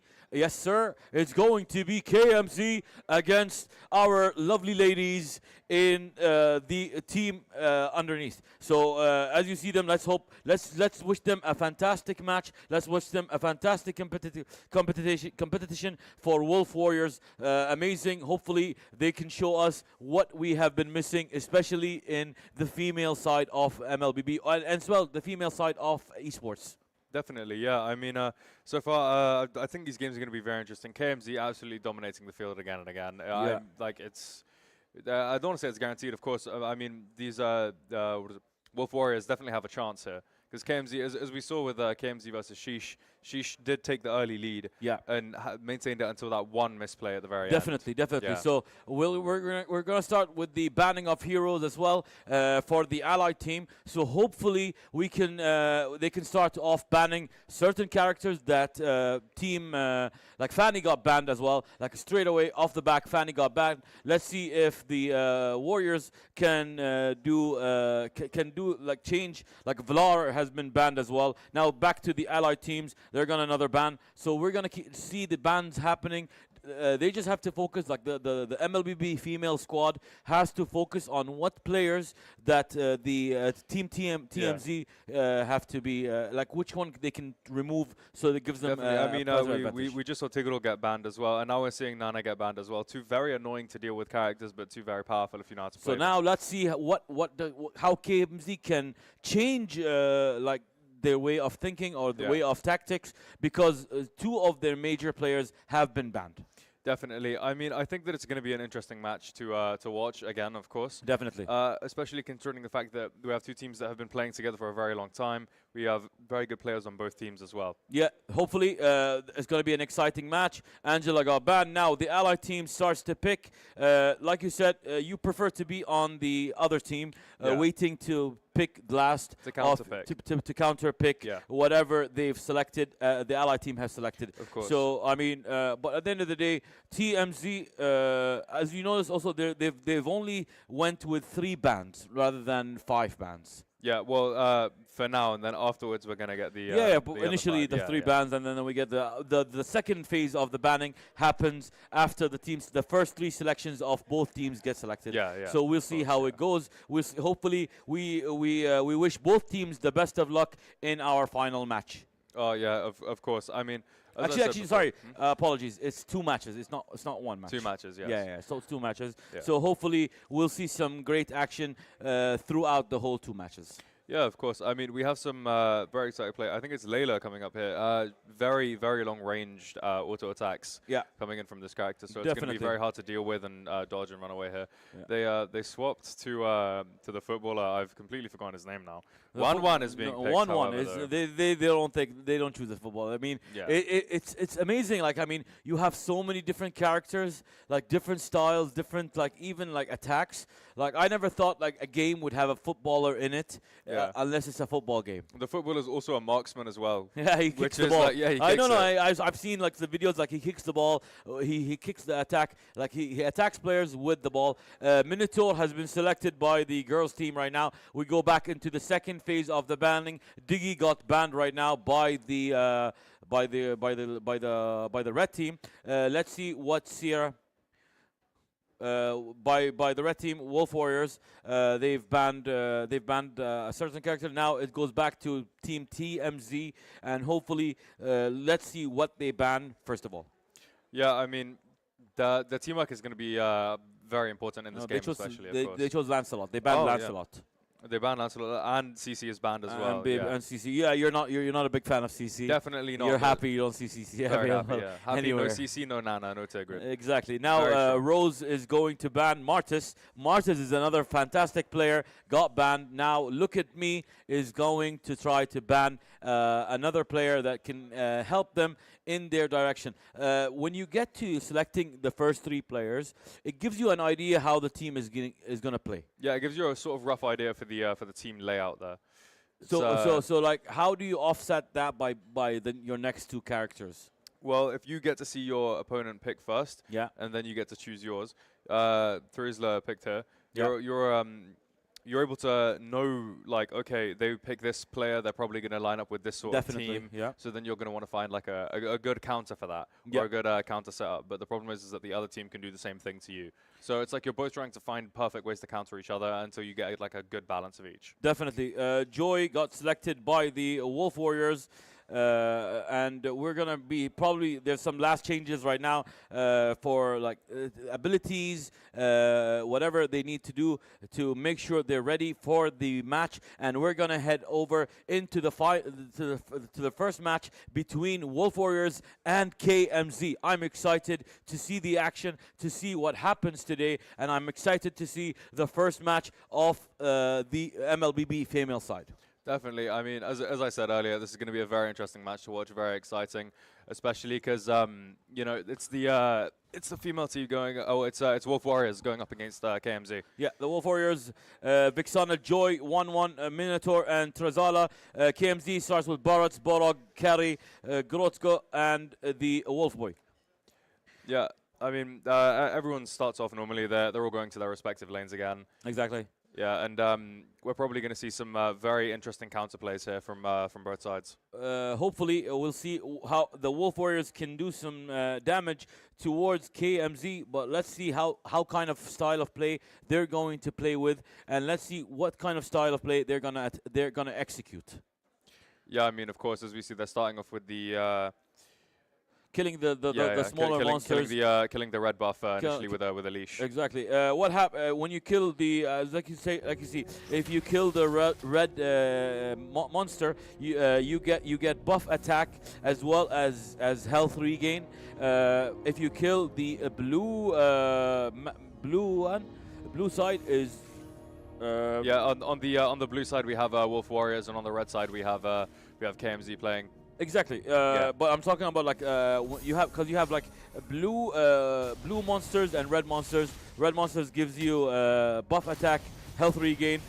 For red monsters, blue monsters, they give you magic buff and lowers the ability of their cooldown. Yeah. So I mean, it's very good to have both of them, of course, but it depends on the type of jungler that you're actually playing, which one you want to go for first. Yeah. And it's you also kind of want to predict what your opponent's doing as well. So that way, if your opponent starts on like blue, you want to start on your blue, or vice versa, definitely. sort of thing. I mean, you have to focus on the right path rather than like just going all over the place and trying to focus on both monsters and trying to get the right amount. Yeah, because if your jungle clear is bad, then you're going to end up on 2 different sides of the map, and it's going to be a lot more difficult to fight here. Right now, the blue team is just killing minions at the moment, and I think they're going to be a first interaction, and probably we're going to head into a first blood situation, especially between the blue team and the red team. I mean, Yuta going and poking up, but it doesn't seem to hit the people in the bush, but they're just clearing the waves. Turtle is spawned here, and Takiza is trying to get the first pick on the turtle, but he's currently standing alone by himself there. We have both teams are now, everyone's pushing towards the turtle, but the 2 gold laners are stood by themselves there. Yeah, definitely. In the island, yeah. Definitely, we'll see what happens. Hopefully, the red team. I think the blue team got the experience at the moment, for the after killing the turtle. Yeah, I mean, this is a huge team fight going on. There's an absolute crazy amount of damage going on. A lot of knockups, a lot of stuns. Everybody got super low, but only 2 people managed to die there. Look at me on incredibly low health there, getting a 3rd kill. KMZ starts off the match with the first 2 minutes of the match with a 3-0 kill right now, and with a 2k difference in gold. I mean, they're off to a fantastic start at the moment. Yeah, of course. I mean, KMZ going in with the early lead again. Currently have a 2,000 gold lead almost. Yeah, hopefully. I mean, let's see if that can change things up in regards for the Wolf Warriors. Because right now, I mean, the Wolf Warriors is struggling in the beginning, but it's still too early to actually judge. Especially, it's the first 3 minutes of the game. Definitely, yeah. I mean, for Taru, that almost losing his life, but he had to. He was able to use a skill and successfully escape that. Definitely. Yeah. All of these players are very high skilled at the champions that they're playing. This is like peak performance levels here. Definitely. But I mean, that shows you. I mean, how the dedication of these players put in the time, put in the effort to learn these skills, to learn these like different plays. Because like you said, there's over 120 characters, each one with a different strategy, different skills, different skill tree that you can expand on, different leveling up. It's all different players. Like you have to make sure that everything is right on. Exactly. I mean, when it comes to like the like professionals, they need to know every single character, how to play them, what their abilities are, the best items, how to counter them, so many different things. Definitely. So when you're factoring all of that in, like you said before earlier today, it is exactly like a game of chess. Exactly like a game of chess. Rook takes bishop. Rook moves to e5. Rook moves to e5. I mean, I'm a big fan of chess. I mean, I love chess. I've been playing chess since I was a kid. I mean, certain games become easy to me because there's a strategy. I mean, have you ever heard of the 3D chess set that you can play like chess in 3D levels? 3 dimensions. Yeah. I mean, I tried to do it to play it once, but it's kind of like very difficult to offset that. It is very difficult to offset that. I mean, if you ever tried to play, I think it's called 5D chess, where you can go like back, down, like up, down, left, right. You can go backwards and forwards in time. I tried to wrap my head around it once. I mean, it was unsuccessful. The simpler the game, the better it is. I like the simple chess games. I mean, Dark Souls is a pretty simple game, but Dark Souls is a very simple game. I mean, Elden Ring is a very simple game. I mean, if you know what you're doing, because like you need to develop your characters properly well. Especially if you like. For example, it depends on what kind of character you're playing. Anyway, let's get back to the game. Burrito right now is on a killing spree, and it's 6-1 right now. The difference is around about close to 4K difference in gold.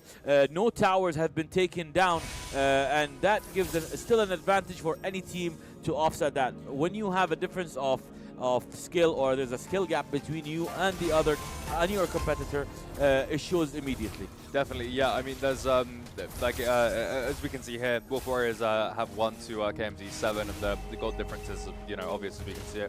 KMZ is able to take the first tower, and now they've just taken a second tower. Quick in succession, yeah. They're having a team fight in the jungle over Wolf Warriors blue buff there.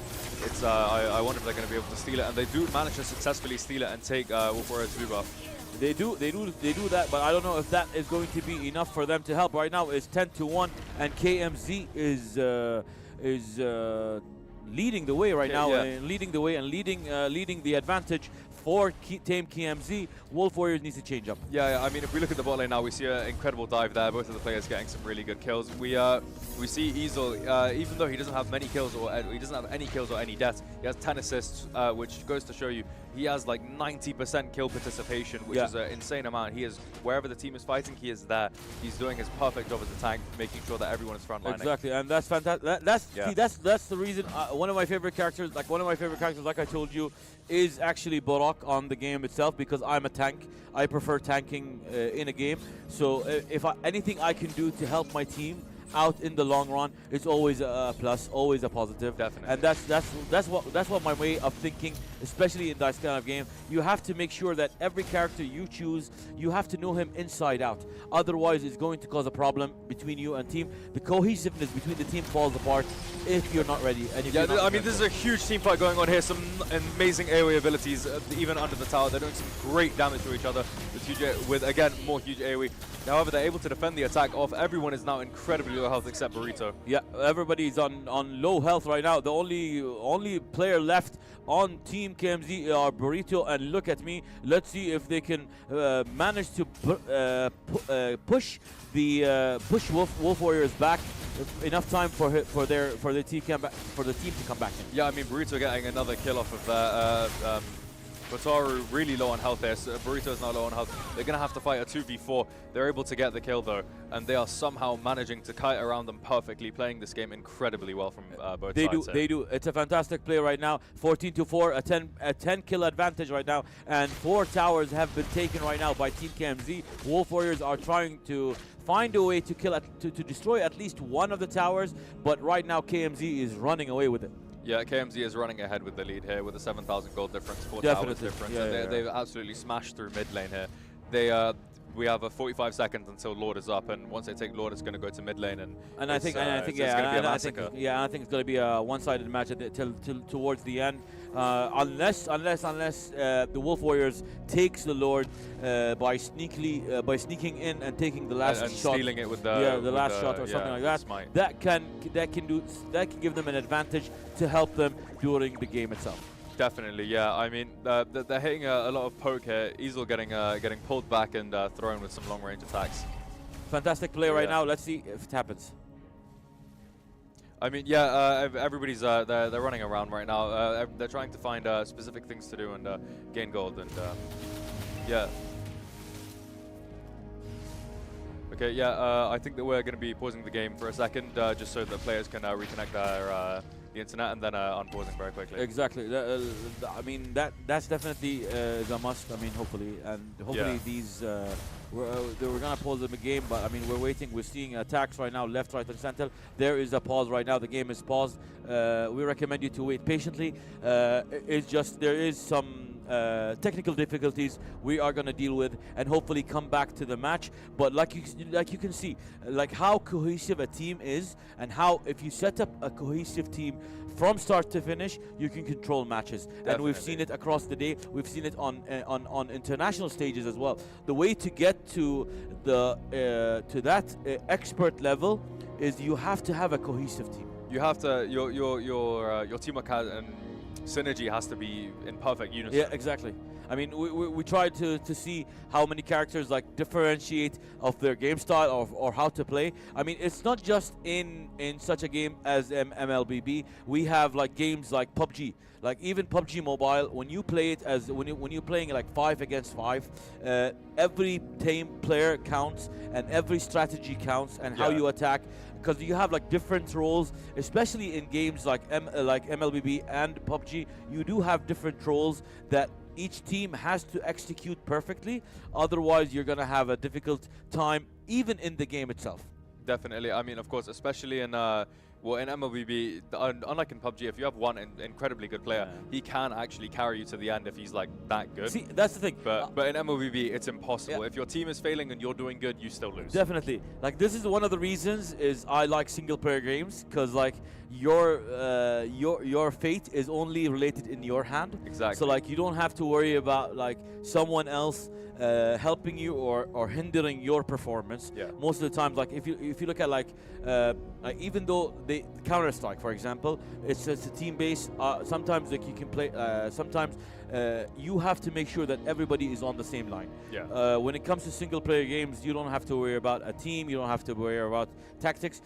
It's your own inner tactics that can make you make or break, basically. I mean, when I originally started playing Elden Ring, for example, I went for the strength build with the giant greatsword because I love guts and berserk. Yeah. But I I remember getting to the I think it's a Lady Marika fight, and I could not win for like 3 weeks. I was trying to beat her. I kept dying over and over and over again. Lady Marika is the one in Scarlet Rot. And inside. Yeah. No. That is nothing compared to Melina. Melina made me almost rage quit. Melina was something insane. Thank God. I had my you have those ability to summon other players. Yeah. Do you remember Let Me Solo Her? Yeah, that I don't know how he did it. He had no armor on, a pot on his head. Yeah. He got given a sword because he's that good at the game. Exactly. One of my run-throughs in Elden Ring, I managed to finish it like 5 times with different characters.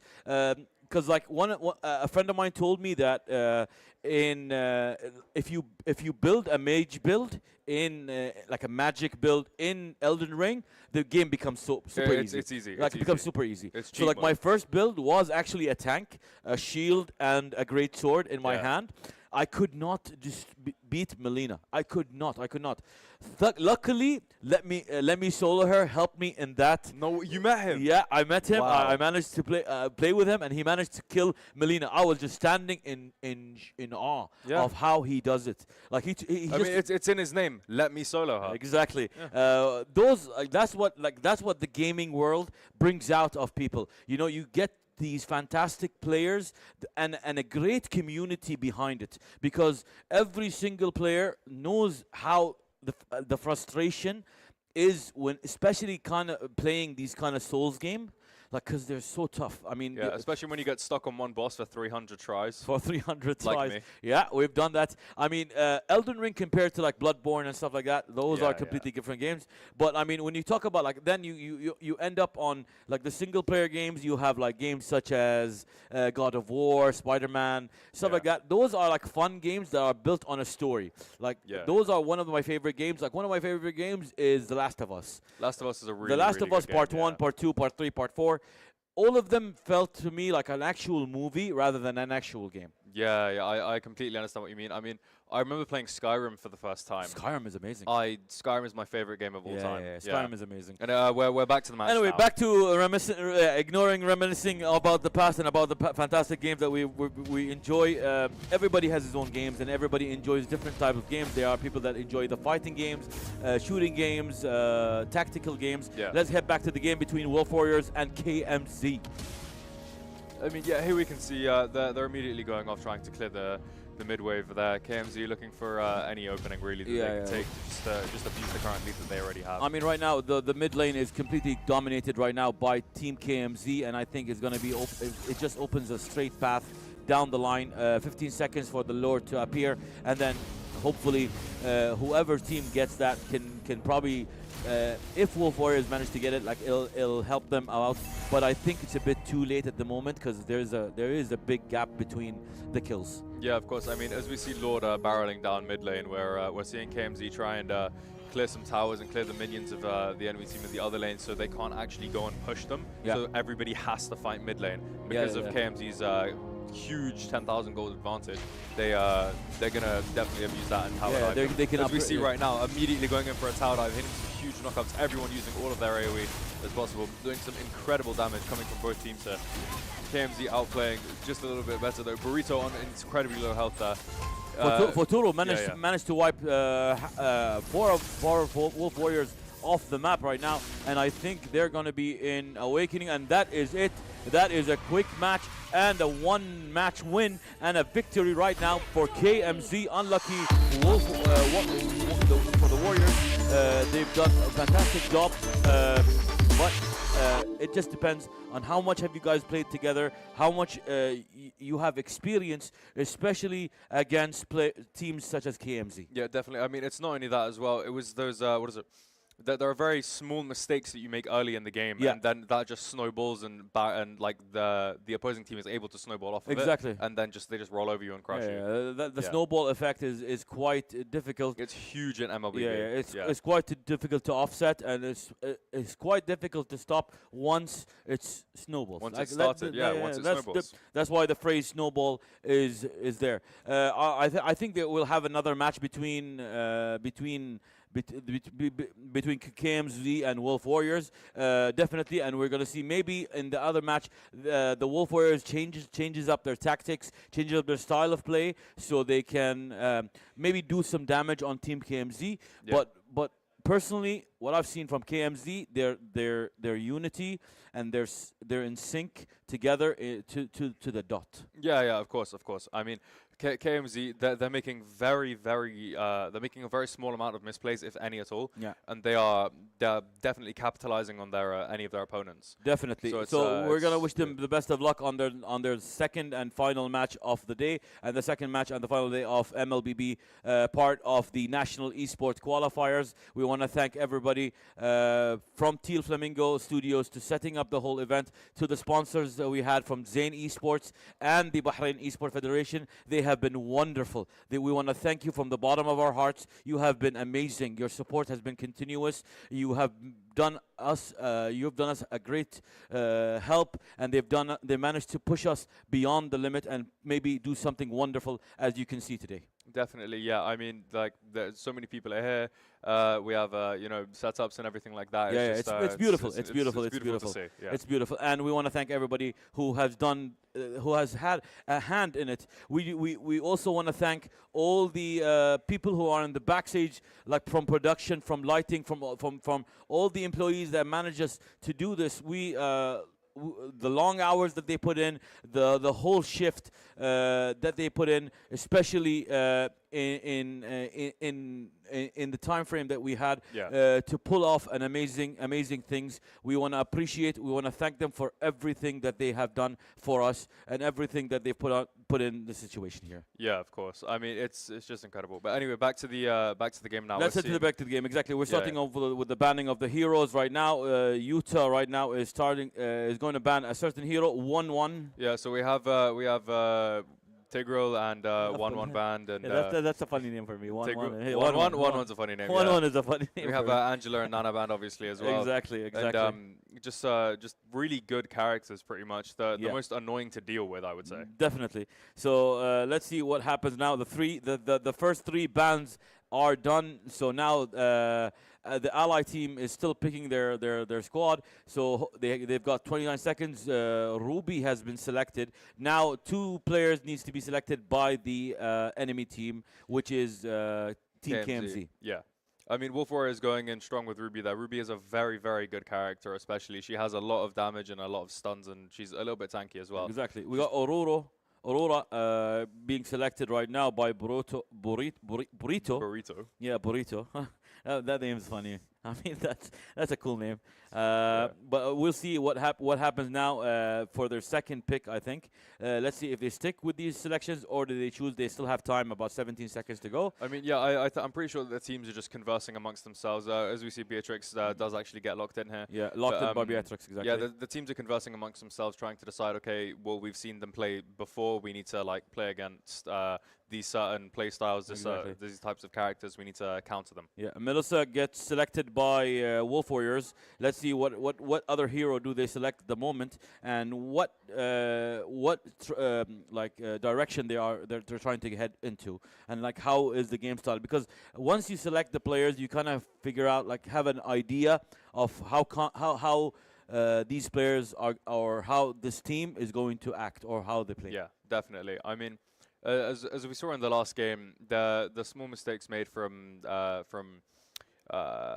Wolf Warriors was able to be capitalized on and rolled over from KMZ there. So they're going to need to focus on their macro quite a lot. Team KMZ selected a quick selection and a quick lock-in. Florin got banned right now by Team KMZ. Let's see what Wolf Warriors, which hero are they going to ban.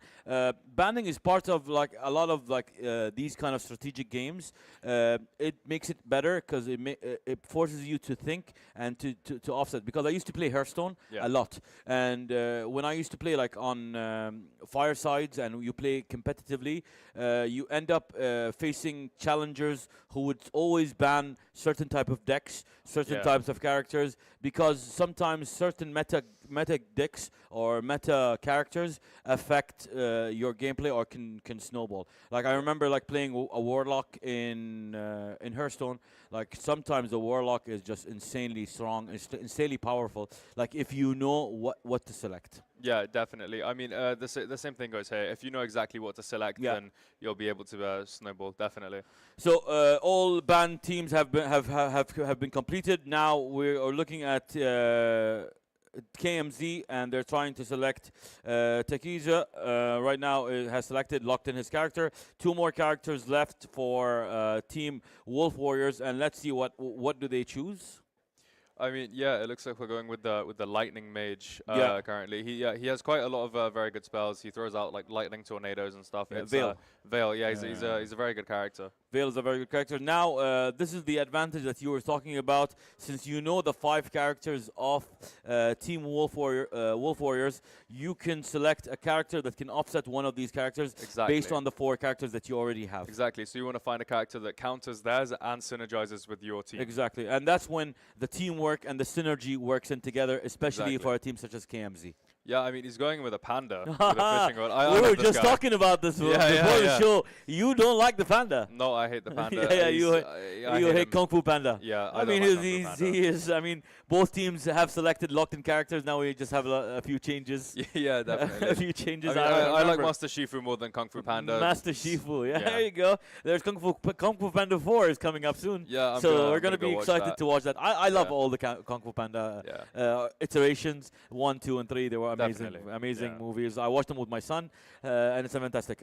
Last countdown, 5 seconds to go. I think both teams are set. We're gonna head into the final match. Let's show us a good, fantastic match. Good luck, everybody. Good luck. Oh, there's a skin as well from Jujutsu Kaisen. Jujutsu Kaisen, yeah. Nobara Kurosaki. I've watched a lot of Jujutsu Kaisen. I watched it as well too. I'm a big fan of Jujutsu Kaisen. I mean, Gojo is my favorite character. Gojo Sensei. Gojo is goated. Gojo is goat. I mean, the only reason they put him in a box because if he's not in the box, he's gonna destroy everything out. Yeah, I mean, he's literally infinitely powerful. That's the whole point of his character. Exactly. Back to the game right now. A quick start right now by KMZ, and they're trying to farm and kill some animals, kill some beasts or monsters. They're trying to take the red buff again by leashing. Take the red leashing buff. KMZ is what we've seen from all the prior games is that they always leash the. They start topside and they always leash the red buff for the jungler first, so it helps the jungler get a faster clear. Indeed, definitely. Let's see what happens right now, and let's see how the teams, if Wolf Warriors can actually do some damage or some changes up to the players. The team KMZ is right now quite not in a lead right now because most of the abilities of Wolf Warriors are being selected more than the team KMZ. I mean, the games have literally just started, so there's no real there's no real team fights that are able to be played so far. But I mean, there's a lot of small skirmishes and a lot of tit for tats, small trades. Yeah, somebody just upgraded to the fast boots. Yeah, somebody just upgraded their boots, so they're gonna have a slight lead upon their opponent until their opponent upgrades theirs. But now we see 4 people about surrounding bot lane, and they're all trying to figure out a way to dive them, and they do successfully get that dive, and KMZ is able to get the first blood. Yeah, first blood goes to KMZ right now, and I think let's see if they can destroy that tower or not. If that's the case, but it's a 1-1 right now. I think the tower helps Team Wolf Warriors and ends one of the characters from Team KMZ. Definitely. I mean, Wolf Warriors had a really good play there. They were able to stun their opponent just before they were able to get out of the tower at range, so they were able to die there. Yeah, exactly. Really good play to see. That's a smart play of doing it, having that turtle has spawn right now. Let's see which team takes that damage right now. It's KMZ is trying to take that turtle and hopefully give a group buff to the whole team. I mean, definitely, yeah. But now we see both teams are at turtle. The team fight here is going crazy. He hits a huge stun, getting some crazy damage off on Wolf BH. Wolf BH's health looking incredibly low. Yeah. Golden protection is definitely a must need, especially in this kind of game as well. Right now, it's 1-1 between KMZ and Wolf Warriors. Yeah, I mean, this match is looking a lot closer than it was last round. Yeah, definitely. It's not one-sided match yet, but right now we're still in the infancy of the stage. Things appear approximately like 5 minutes after after 5 minutes of game time. Yeah, of course. Yeah, definitely. I mean, from what we're seeing here is that they're currently invading the blue buff. They've pretty much already taken it, and Wolf Warriors they're all congregating on the bottom side of the map, trying to help the lanes. Definitely, they're focusing on the gold lane as well. Most of the players are focusing on the gold lane. The experience lane, we have 2 players right now from one of each, one from Wolf Warriors and one from KMZ, are probably duking it out there. But most of the action is happening either in the middle of mid lane or on the gold lane. Yeah, I mean, gold lane's the place to be, it seems. Yeah, it's always been it's always the place to be. Gold is king. Gold is definitely king in this game. Yeah. Gold is definitely king in this game, and they've done wonderful, wonderful play, wonderful attacks right now at the moment happening, and there's fantastic plays right now between Team KMZ and between the Wolf Warriors. Let's see who who comes up on top. It's 2-2 right now at the moment. Yeah, they get a really good trade there under the tower by diving. They trade a good 1-for-1 for Taru, looking kind of low on health there. And he's trying to poke those 3 people down. He gets hit with a huge amount of damage there. Fataru very low on health. He's going to need to back. Definitely. Let's see what happens right now. The turtle is spawning in 10 seconds. Let's see who takes it over. Remember, like a friend of mine told me, like if two teams are like equal in killings and equal in power, you're in for a long match. Definitely. I mean, I think that's what we're seeing here. But it looks like that. Yeah, KMZ tried diving and Wolf Warriors absolutely denied them. KMZ is constantly trying to dive the gold lane tower. Definitely. To get some early kills and some early lead. It's but 3-3 right now. Wolf Warriors learned from last game that you cannot let them dive you. You need to. Yeah, definitely. So their whole team is there defending them, backing them up, and just constantly stopping the dives. It's a wonderful play. I mean, KMZ does have the advantage at the moment in the gold department. They have about a 3K difference on the map itself. But I mean, let's see if that actually gives them a benefit or gives them an advantage into the second round. I mean, yeah, here we see Fataru going with some pokes into the Ruby or the Yusa. The Ruby trying to just clear the wave, and they're healing a crazy amount of health back from the wave there. Definitely. Yeah. So let's see what happens now. Right now, like most of the players right now are heading into the gold lane. There's a lot of action right now. It's a 3-on-3 Calamity attack. Right now, Takiza slays Ciara. Let's see what happens now. It's 4-3.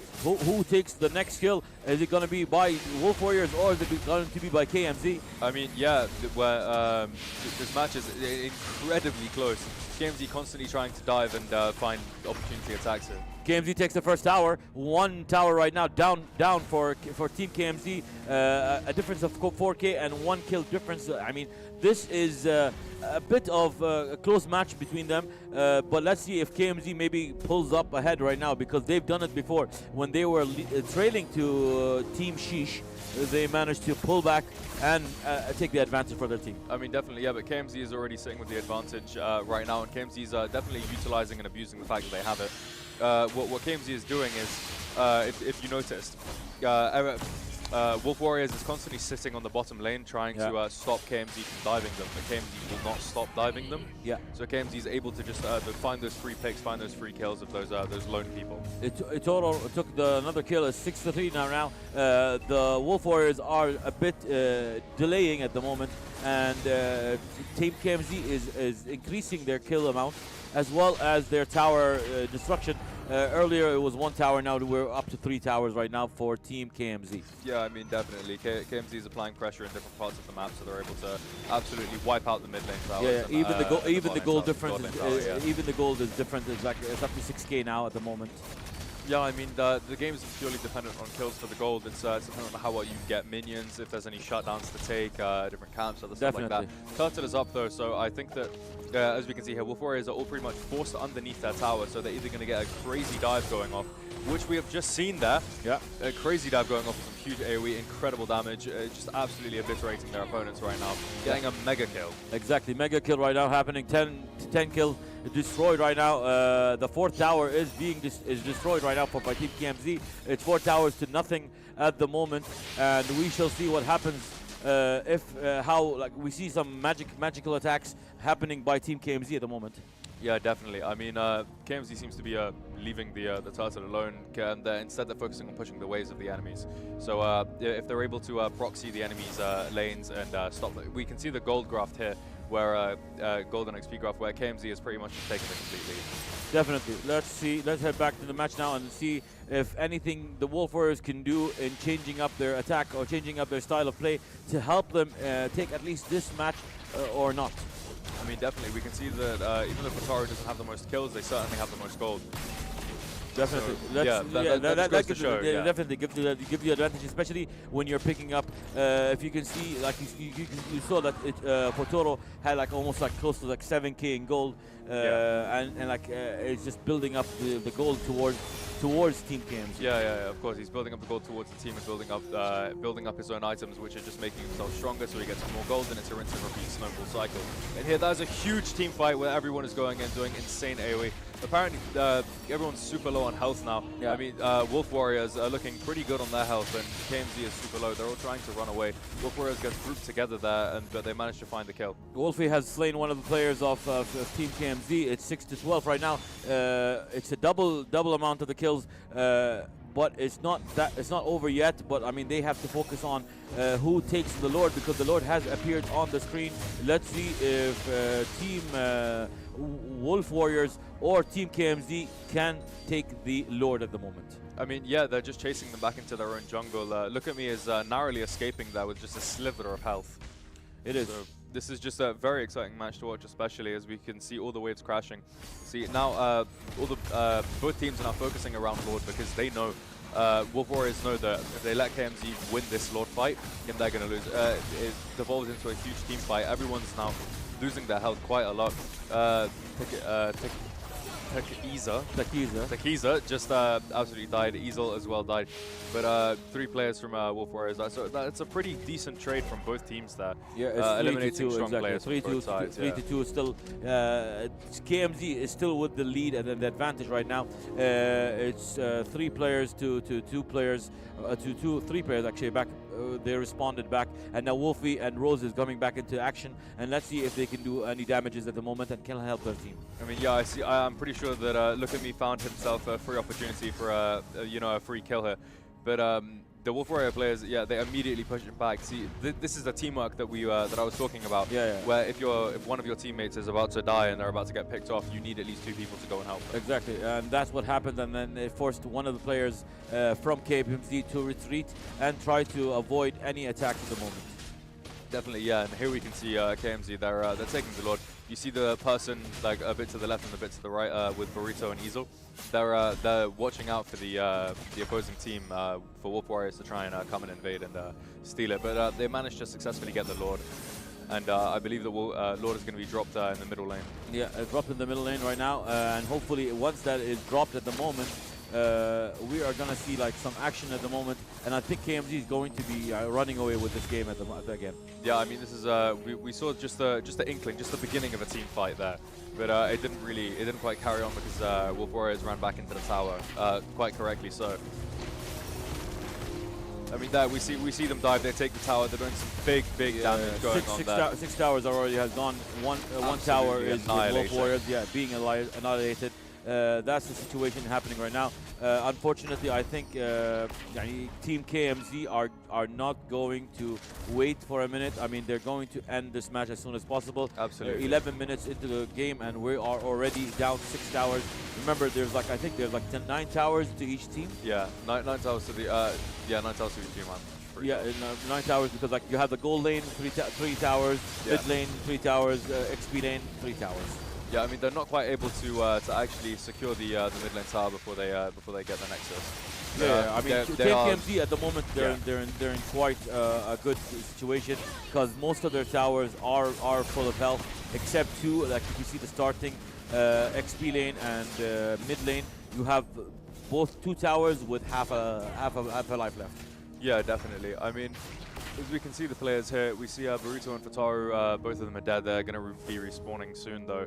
So now we see Takiza. He's actually taking the Wolf Warriors red buff to stop them from gaining that buff as well as the golden XP. Definitely. So he's definitely knows what he's doing. He knows how to weaken his opponents. And we can see like most of the attack right now is happening by Team KMZ, and they're trying to enter the home base of the Wolf Warriors. They have to do some changes. 7 towers have been gone right now. 2 more towers left for Team KMZ to actually probably secure this match, because like once all those towers are gone, your minions are gonna have an easy way, an easy path, a non-stop path to get to the tower. Yeah, of course. So I mean, that's obviously going to create quite a lot of discourse between between the minions here. Wolf Warrior jumped to 11 kills. I think the Lord have been because I think they stole the Lord at the last minute, and they didn't. So I mean, how did they jump from like 1 kill to like 11? The Wolf Warriors started fighting back in the team fights rather than running away, and they were able to build up quite a few kills. Fantastic. Also, that's a fantastic play. when the Lord, when KMZ's Lord was pushing the top lane there, it went down, and Wolf Warriors were able to counter that. This is a fairly even-sided match at the moment after that fantastic play by Wolf Warriors, managing to pull it back right now. Lord has spawned. Let's see who can take it. Fotoro right now starts the attack on the Lord, and hopefully Takiza right now is trying to come in at the last second with Easel to end the attacks. We see a retreat right now, not retreat, like heading back to the Lord by team KMZ, and I think they have taken the Lord as well on that. Yeah, I mean, definitely. You see Wolf BH chasing Takiza, but Takiza immediately teleports back there. Wolf BH chases him into the bush, manages to find him, but I think Takiza is chunking too much of his health bar up there. Fotoro is just Fotoro is on fire at the moment. 8 kills, 3 deaths and 3 assists compared to anybody else on the actual other teams. Yeah, but there are some crazy outplays going on constantly around here. KMZ losing 2 of their players, Wolf Warriors losing 2 of theirs. KMZ immediately rushing in for the crystal, and I think that will be the game. Yeah, I think that will be it. And ladies and gentlemen, yes, that is it. Team KMZ wins the match. Unlucky, wonderful play by Wolf Warriors. They've done a fantastic job trying to combat the team of the strategy and skill of Team KMZ. Yeah, of course, but I mean, as we saw for the last every game that KMZ played, they found an opening and they snowballed, and then they won. Definitely. So, but I mean, we wanna congratulate Team KMZ on their fantastic winning spree. They kept winning one match after the other. I don't think they have lost a single match today. That's a fantastic play by them.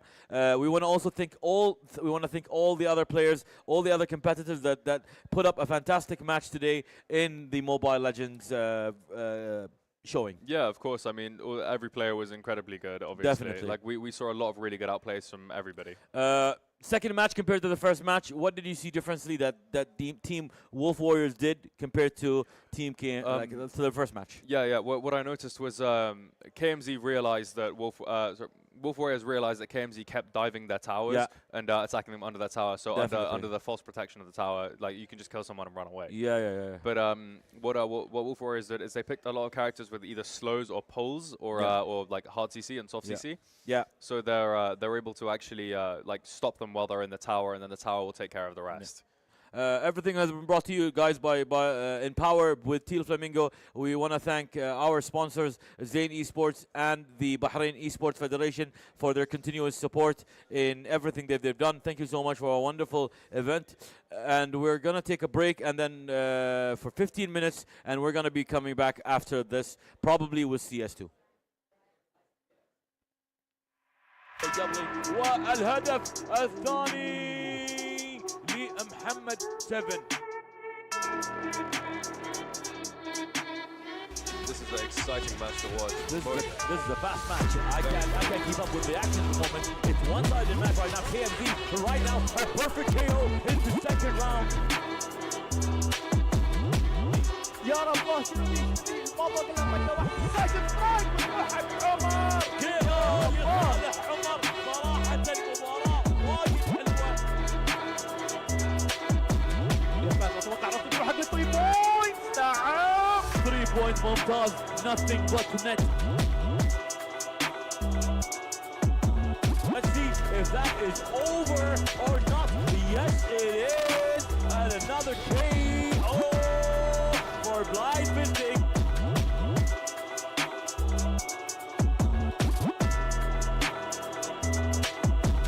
والآن تقدم لاعب ديمبلي. يا سلام وجول مبابي. الهدف الأول للمنتخب الفرنسي.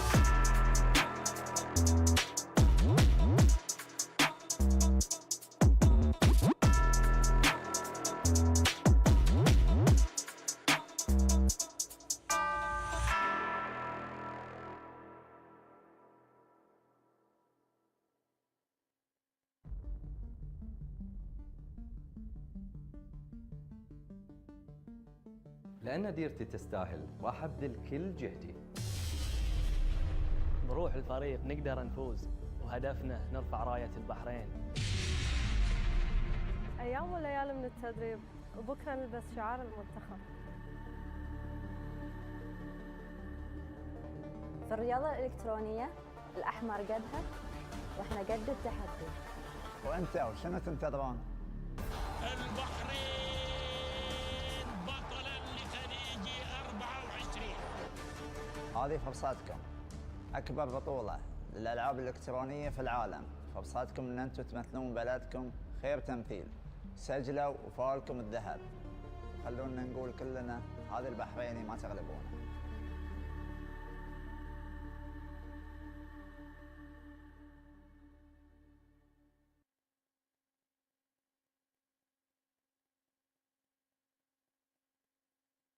Hi, this is Ahmed from Ahmed Strength and Conditioning, and here's today's tip.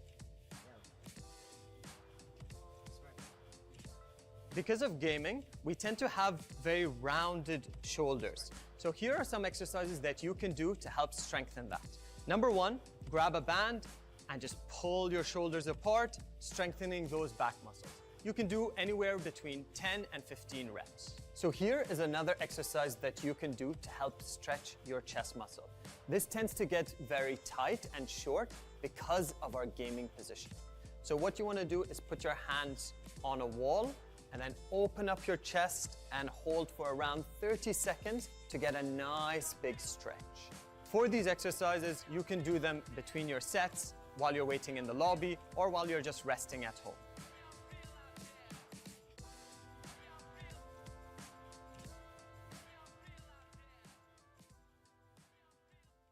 معاكم احمد بعيد بي سي ادفايزر، واليوم جايب لكم معلومات تهمكم في عالم البي سي وعالم الجيم.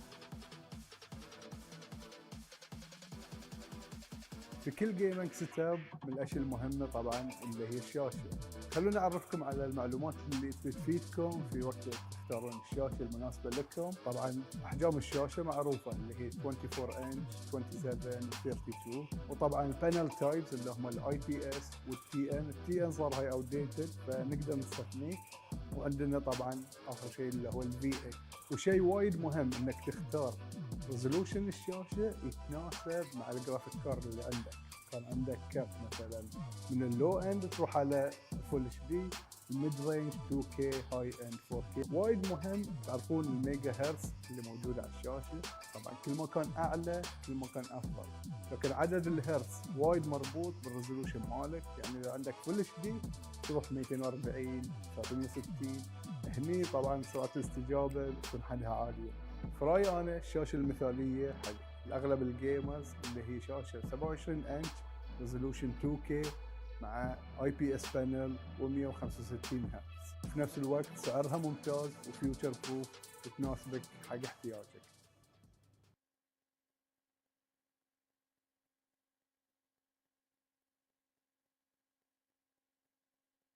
Hi, this is Ahmed from Ahmed Strength and Conditioning, and here's today's tip. Getting a good night's sleep for any gamer is crucial.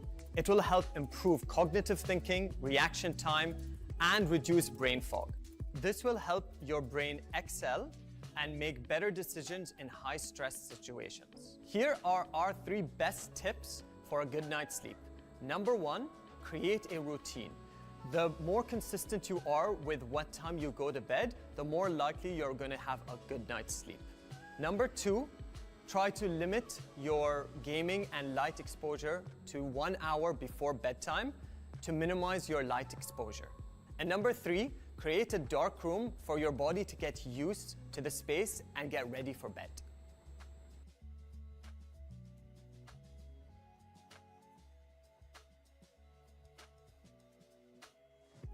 Hi, this is Ahmed from Ahmed Strength and Conditioning, and here's today's tip. To maintain a healthy lifestyle as an esports athlete, we recommend creating a sense of accountability. You can do that in two different ways. Number one, find a coach that can help you with your exercise or nutrition. Number two, have your teammates do the nutrition or exercise habits with you in order to keep each other accountable.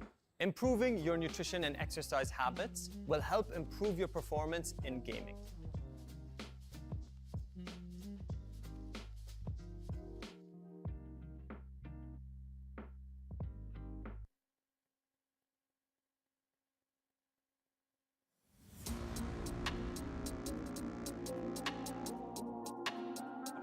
ولنشوف الهدف الثاني. نعم الهدف الثاني لصالح الارسنال. جابرييل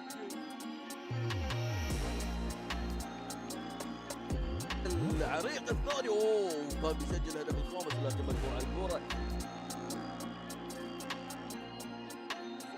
قاعد يحاول انه يضبط شوي من تشكيلته ليفاندوفسكي داخل المنطقة في تسديده والهدف الخامس لصالح فقيه. كل اللقب من راح ياخذ هذه اللقب؟ خلكم ويانا عشان نعرف من راح يكون الفائز.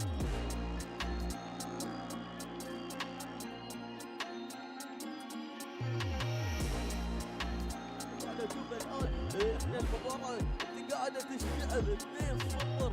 مباراة قوية الصراحة. ينتصر وجودنا فاضل على AM في المباراة النهائية.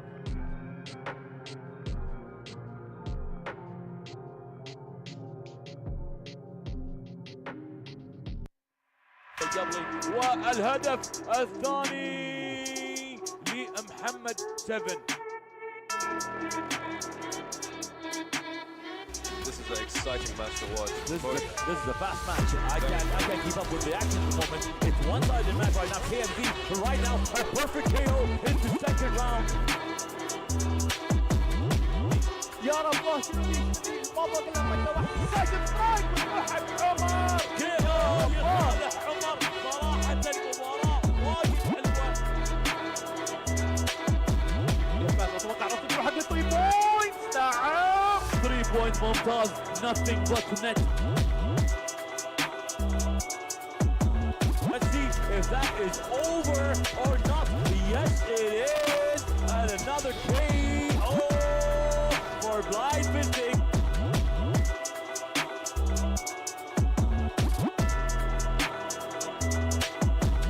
والآن تقدم لاعب ديمبلي.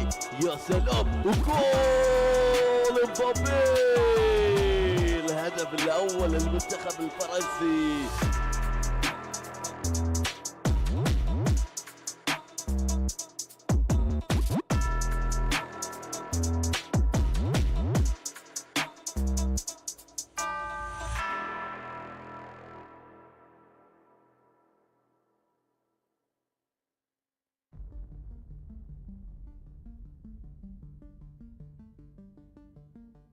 لأن ديرتي تستاهل راح أبذل كل جهدي. بروح الفريق نقدر نفوز وهدفنا نرفع راية البحرين. أيام وليالي من التدريب وبكرة نلبس شعار المنتخب. في الرياضة الإلكترونية الأحمر قدها وإحنا قد التحدي. وأنت وشنو تنتظرون؟ البحرين بطلا لخليج 24. هذه فرصتكم. أكبر بطولة للألعاب الإلكترونية في العالم. فرصتكم أن أنتم تمثلون بلدكم خير تمثيل. سجلوا وفالكم الذهب. خلونا نقول كلنا هذا البحريني ما تغلبونه.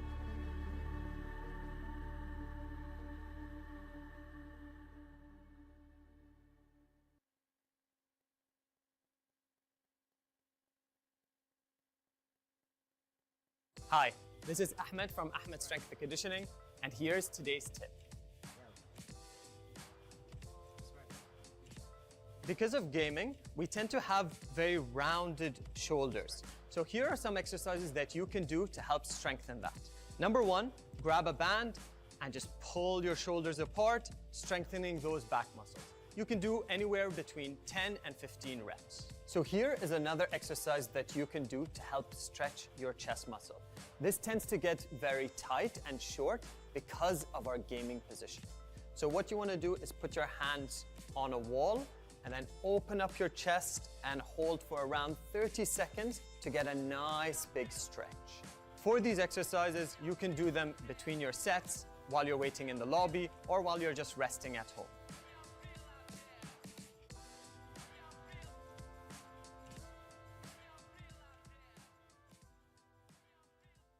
معاكم احمد بعيد بي سي ادفايزر، واليوم جايب لكم معلومات تهمكم في عالم البي سي وعالم الجيم. في كل جيمنج سيت اب من الاشياء المهمه طبعا اللي هي الشاشه. خلونا اعرفكم على المعلومات اللي تفيدكم في وقت تختارون الشاشه المناسبه لكم. طبعا احجام الشاشه معروفه اللي هي 24 انش، 27 32، وطبعا البانل تايبس اللي هم الاي بي اس والتي ان. التي ان صار هاي اوت ديتد فنقدر نستثنيه. وعندنا طبعا اخر شيء اللي هو الفي اي. وشيء وايد مهم انك تختار ريزولوشن الشاشه يتناسب مع الجرافيك كارد اللي عندك. كان عندك كارت مثلا من اللو اند تروح على فول اتش دي، الميد رينج 2K، هاي اند 4K. وايد مهم تعرفون الميجا هرتز اللي موجوده على الشاشه. طبعا كل ما كان اعلى كل ما كان افضل، لكن عدد الهرتز وايد مربوط بالريزولوشن مالك. يعني اذا عندك فول اتش دي تروح 240 360. هني طبعا سرعه الاستجابه تكون حدها عاليه. فرايي انا الشاشه المثاليه حق اغلب الجيمرز اللي هي شاشه 27 انش ريزولوشن 2K مع اي بي اس بانل و165 هرتز. في نفس الوقت سعرها ممتاز وفيوتشر بروف تناسبك حق احتياجك.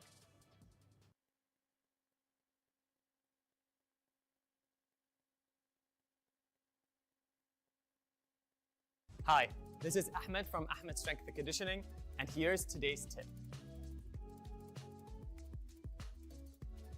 Getting a good night's sleep for any gamer is crucial. It will help improve cognitive thinking, reaction time, and reduce brain fog. This will help your brain excel and make better decisions in high-stress situations. Here are our 3 best tips for a good night's sleep. Number 1, create a routine. The more consistent you are with what time you go to bed, the more likely you're going to have a good night's sleep. Number 2, try to limit your gaming and light exposure to 1 hour before bedtime to minimize your light exposure. And number 3, create a dark room for your body to get used to the space and get ready for bed.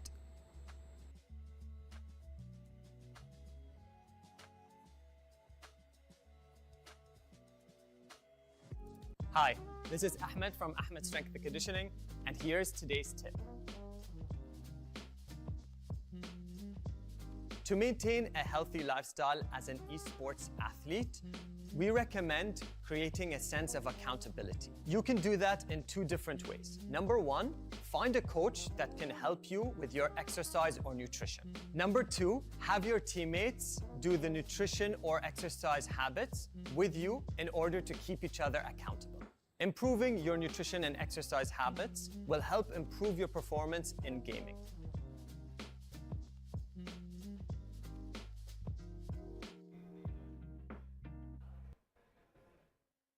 وصلنا معكم إلى آخر التصفيات الوطنية لبطولة العالم للرياضات الإلكترونية. خلونا نتعرف على المشاركين معنا في لعبة CS2. نتمنى لهم أكيد كل التوفيق، ومن بعدها ننتقل حق معلقينا.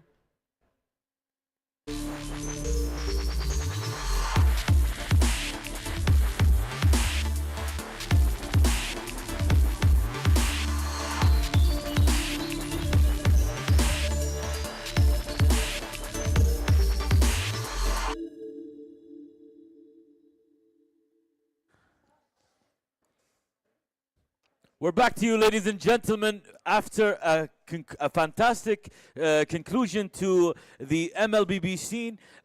Hopefully, we saw fantastic action, fantastic play. We saw amazing actions by tactics by Team KMZ. Yeah. We also saw like some fantastic players emerge from Wolf Warriors, from Sheesh, from SOTB, as well as the challengers. They have done a fantastic job. They did a wonderful job. They did a fantastic job doing what they do in the situation we have there.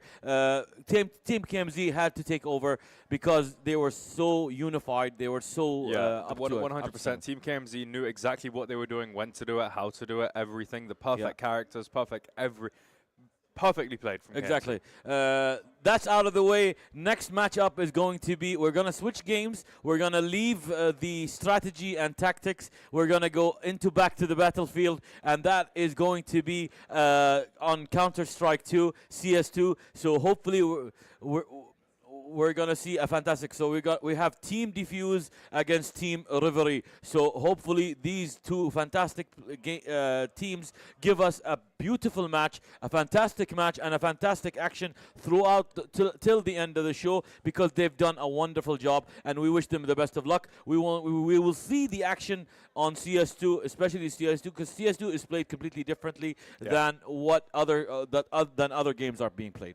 Yeah, of course. I mean, CS2 is obviously a completely different ballpark. I mean, you played Modern Warfare a lot. Yeah, you played Modern Warfare. You played. Personally, I'm a COD gamer, not CS. CS. A lot of players have enjoyed Modern Warfare and has enjoyed this type of style of game.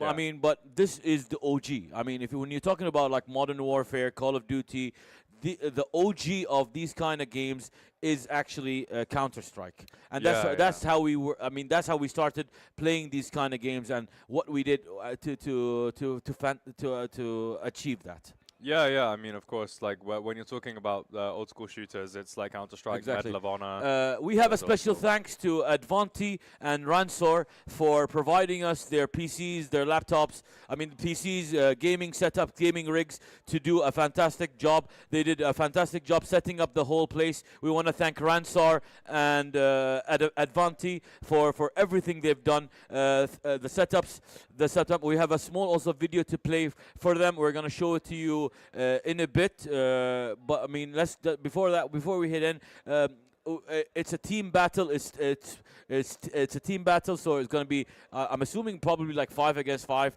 and hopefully they're going to show us our skill. Let's jump to a video of about Advanti and Ransor, and then we're going to head back to the action.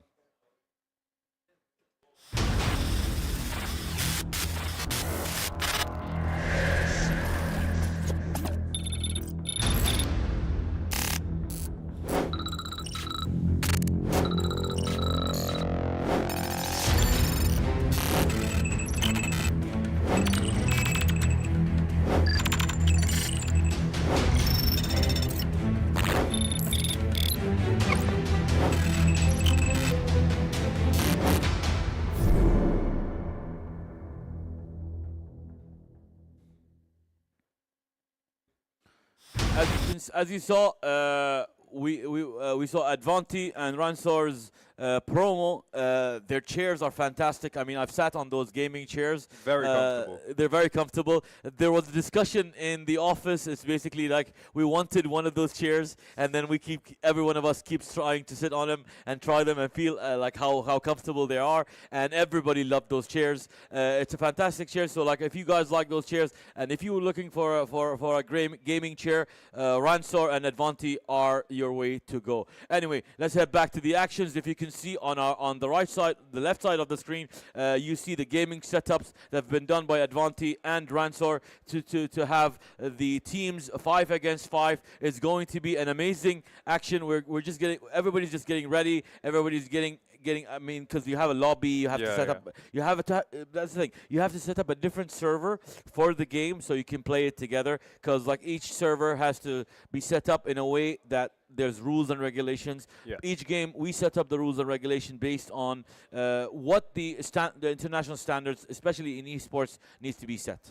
Yeah, of course. I mean, not only that as well. These guys, you know, they all have their own settings that they want to customize and everything like that as well. And it takes a little while to log into a Steam account and other stuff like that. Definitely, but I'm sure everybody is ready. I'm assuming they're going to be practicing a bit before we actually get into the action on CS2, and hopefully we're going to see like some movements, some creative jumping, some creative like looking across the shoulders, closing down, peeking or closing down the sights, looking down the sights to probably make sure you attack. And like you see on the screen right now, I mean the round is lost. That was just, I think that just a practice round, and hopefully we're gonna go into live action soon between these fantastic players.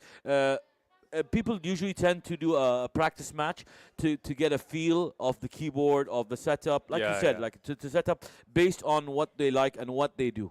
Yeah, of course. I mean, based on players' personal preferences and settings and everything like that, it's like unless you bring your stuff from home, you're not going to be playing on the same keyboard. I mean, so you can't lug around. You can't lug around a gaming rig with you around. Hey, I brought my PC and let me put it on the table. A 4090. Like a TA 4090, exactly, to do that and stuff like that. We're gonna like I'm sure they're going to be like setting up their games, but we'll get back to that. I mean, as you know, like Counter-Strike is basically a 5v5 team battle game. Winner takes all. I mean, at the end of the day, with the most amount of kills, with the most amount of assists. I mean, there are different formats because there's like capture the flag or just all-out. Like a team deathmatch, but then there's a typical bomb diffusion one. As well. That's like the main thing that people know CS:GO for. Most people go for that. But I mean, there are differences between because like right now we're playing on CS2. There's also CS:GO. There's like so many variety. Like this is how technology has improved across the years. I remember when we started playing Counter-Strike. You needed an expensive PC to run it. Just to have fun. So like we had to like go to certain place where they had like gaming rigs. It was a place in Bahrain where me and my brother used to go there. Like a PC cafe. Like a PC cafe, exactly. And we were playing there because our PCs at home were very slow and couldn't keep up.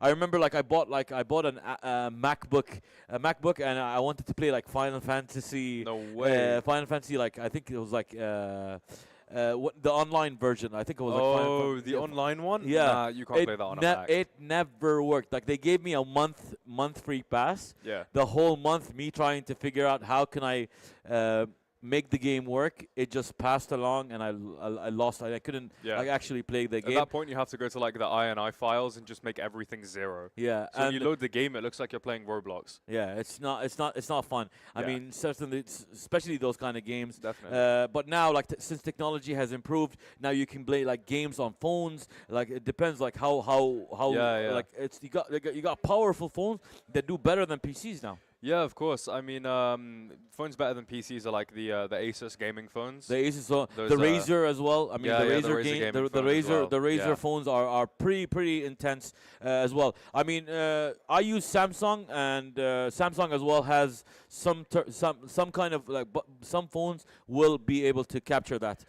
We are heading now to the first to our match of the day as well in CS2. Let's see if it's the only match of the day, and let's see what happens between each player. 3 seconds to go to match kickoff, and people are ready now. Let's see what happens. Match starts, and we are ready.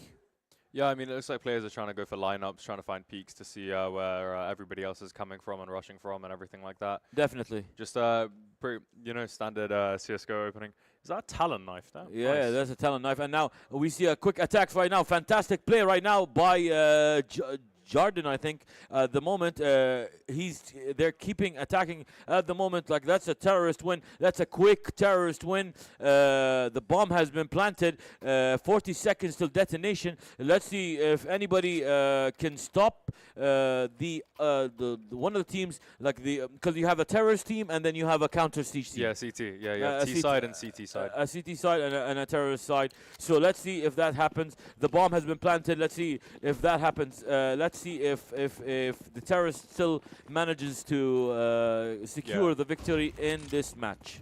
Yeah, of course. I mean, you can see these custom reticles and crosshairs that a lot of people will prefer to use. Most people do. I mean, prefer the cross rather than the dot. I prefer the dot. It's for me it's easier to see.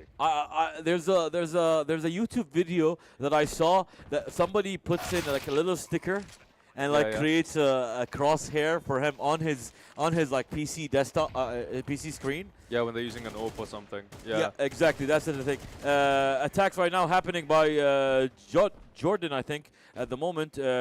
He keeps attacking, and another terrorist win. It's 2-0 right now for the terrorists. Round win there. Nobody died there. No, but it's another. It's 2-0 right now for the terrorists. And the counter attack right now is not happening for the counter terrorists right now. And let's see if the game is going to be ends very quickly. Especially like you have to make sure you're quick to attack. Yeah, I mean, of course, we have the M4A1S Nightmare skin. It's a really nice skin. I actually have it myself as well. But yeah, we're seeing a lot of counter players coming in. They jump in overhead, immediately throwing the molly there into the corner, but it doesn't quite hit. Yeah, smoke grenades and stuff like that. Smoke grenades is a fantastic way. Some of the players are known, and you can see how Al-Yugi 1-4 Al-Yugi. I think the names are a bit unreadable at the moment. Yeah, Yugi T414. Yeah, 414 a Twitch account, and has now 6 seconds to go, and we're still back in it. Let's see what happens now between the terrorists and the counter terrorists. It's a quick-paced match. The terrorists have been like taking a 3-0 lead right now. Lead, yeah, 3-round lead at the moment. A stun grenade has been thrown, but it's too far away at the moment for that.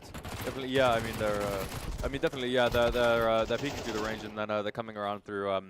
I forgot the call-outs of the certain things, but yeah, they're peeking through either Haven or Halo. Yeah.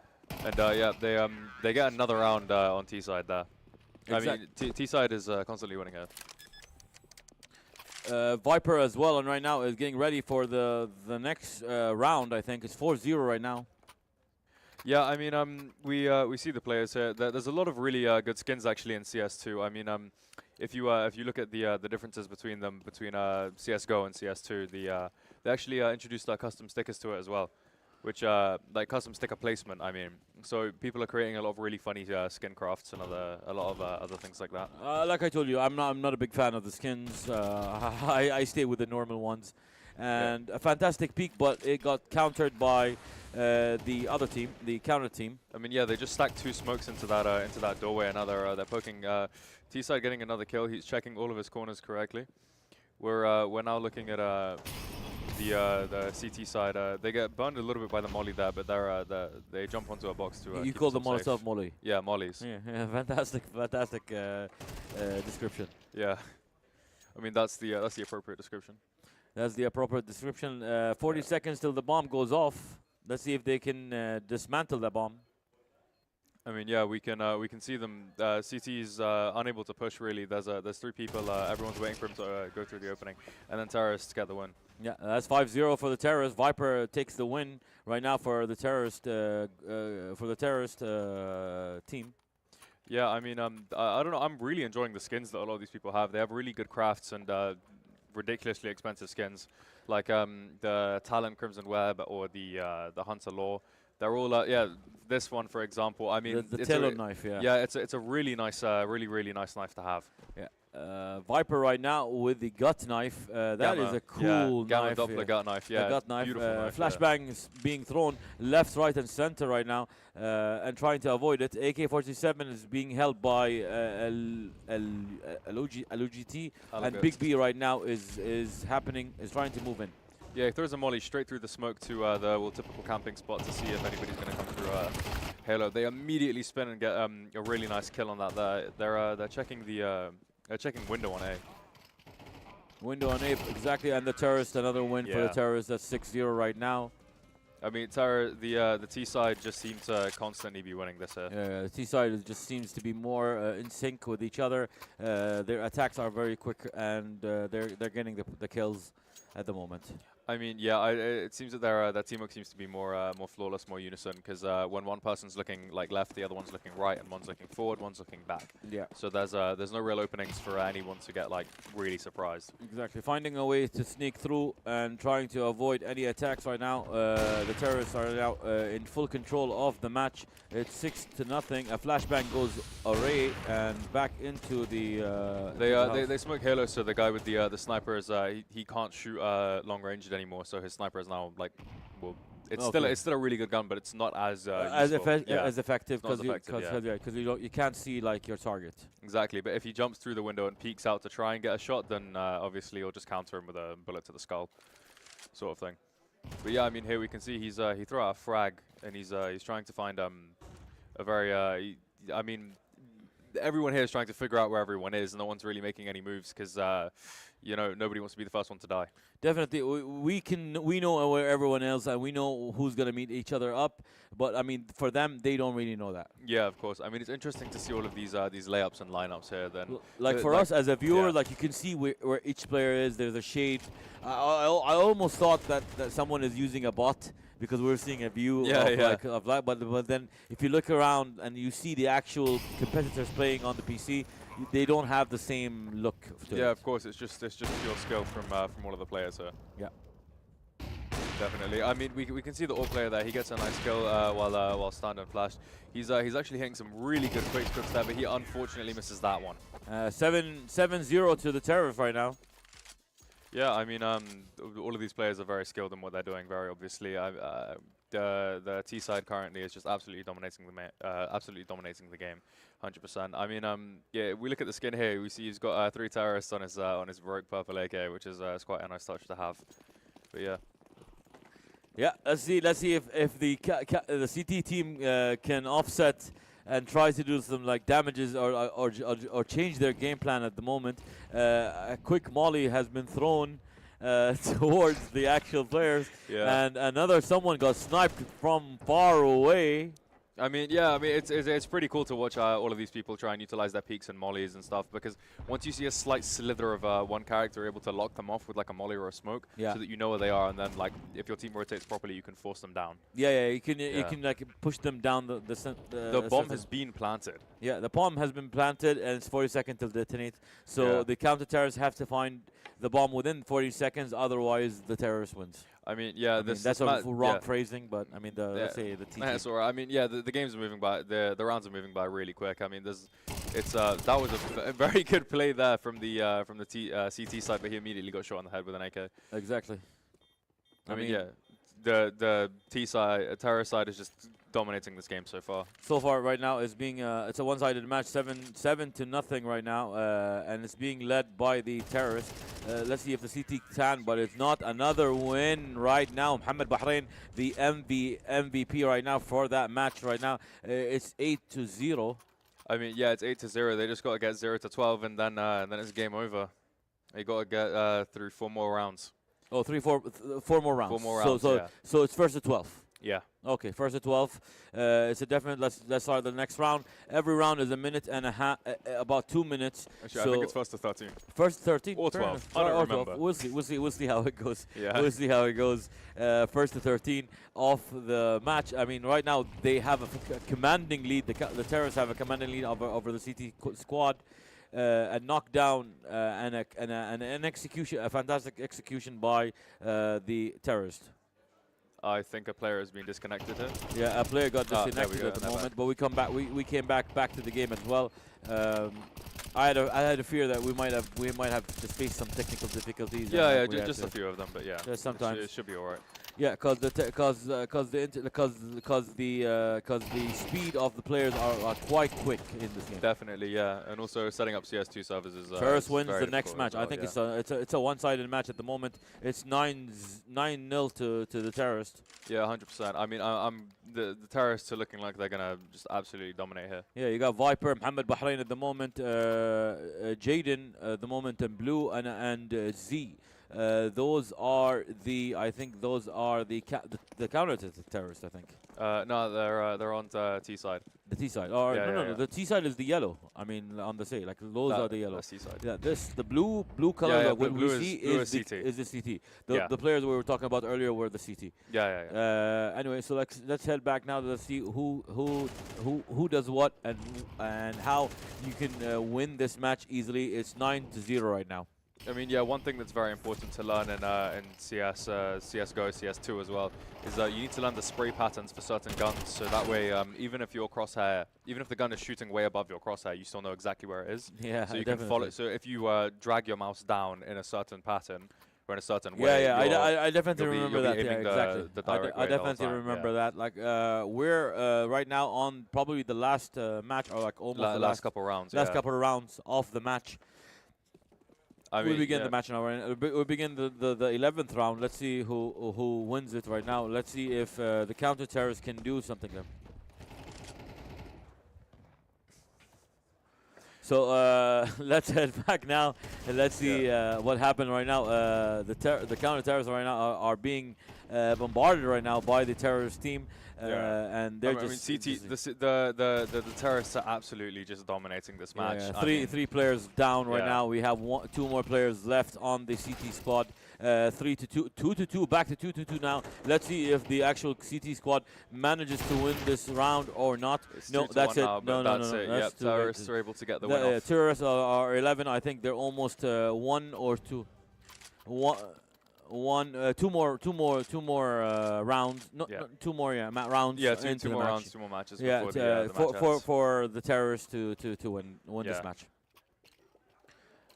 Match is starting in 1 second. There we go. Let's do this. Let's start this and let's see how good they are in finishing this game. Yeah, I mean, one thing that you can see is that a lot of the players are all utilizing like flashbangs, molotovs, smokes, really whatever they have, whatever they can use, because trying to throw it off of a wall and like pretty much trick shot a smoke bomb into somebody else's area. I've seen those. Yeah, those are an amazing way to trick shot your grenades. Because then they land in the perfect places, Yeah, and exactly. it's like it's incredibly difficult to learn that technique for it. I think the terrorists are trying to plant the bomb. Yes, they do, and they plant the bomb, and it's 40 seconds till detonation. So the CT has to find the bomb or manage to kill all the terrorists at the moment. I mean, yeah, this match is it looks very exciting so far.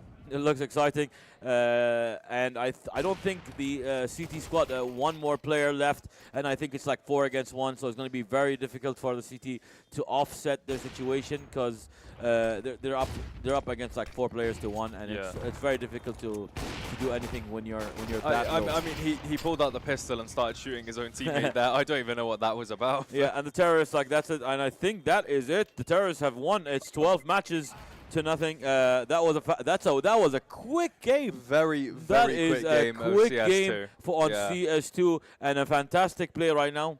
Oh, we have one more round. Apologies. We have one more round as well. I think it's the final round, because I think you have to win like 13 wins. 13 to win. 13 to win. The terrorists right now, it's 1 win away at the moment from securing victory. Yeah. But like, you see how fast these games are. You see how quick these games are. It's completely different than like Mlbb. Like MLBB, like you need time to get ready, to get your things ready. It's a much slower game. It's a much slower game. But that's the thing, because it's a much slower game. Like, you can it forces you to do some tactics, to change up your kind of style of play. Definitely, yeah. But I mean, in shooter games, typically it's just who can aim better. Yeah, who can aim better. The bomb has been placed.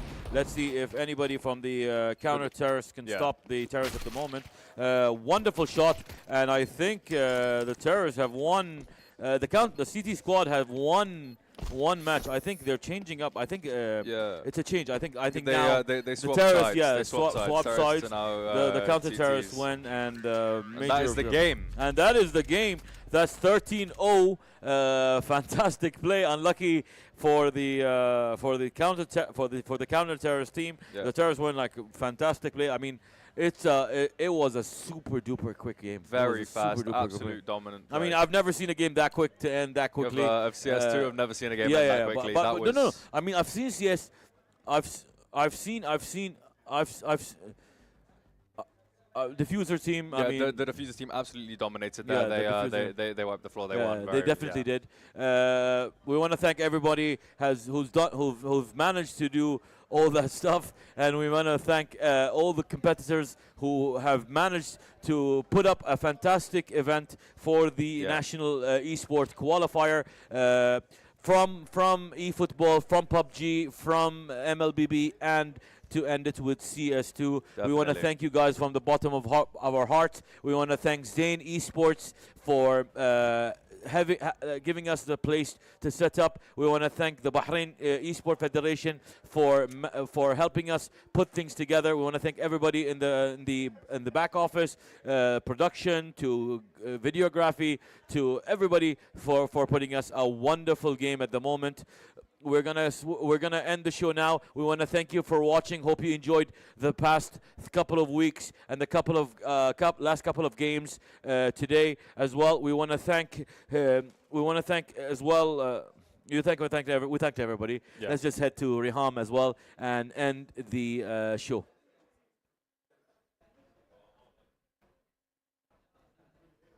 ألف مبروك لجميع المشاركين وكل من ساهم في نجاح التصفيات. استمتعنا معاكم وابدعتوا مشاهدينا وحضورنا الكريم. وصلنا معاكم إلى نهاية المشوار من التصفيات الوطنية لبطولة العالم للرياضات الإلكترونية. كانت بطولة مميزة واكتشفنا فيها مهارات الشباب والشابات البحرينيين، ونتمنى لهم كل التوفيق في مسيرتهم. وأكيد نشكر مرة ثانية الاتحاد البحريني للألعاب الإلكترونية وزين البحرين على دعمهم المستمر لنا. وأشكر أخيرا كل من ساهم في نجاح التصفيات الوطنية لبطولة العالم للرياضات الإلكترونية. نلقاكم في بطولات أخرى ومع السلامة.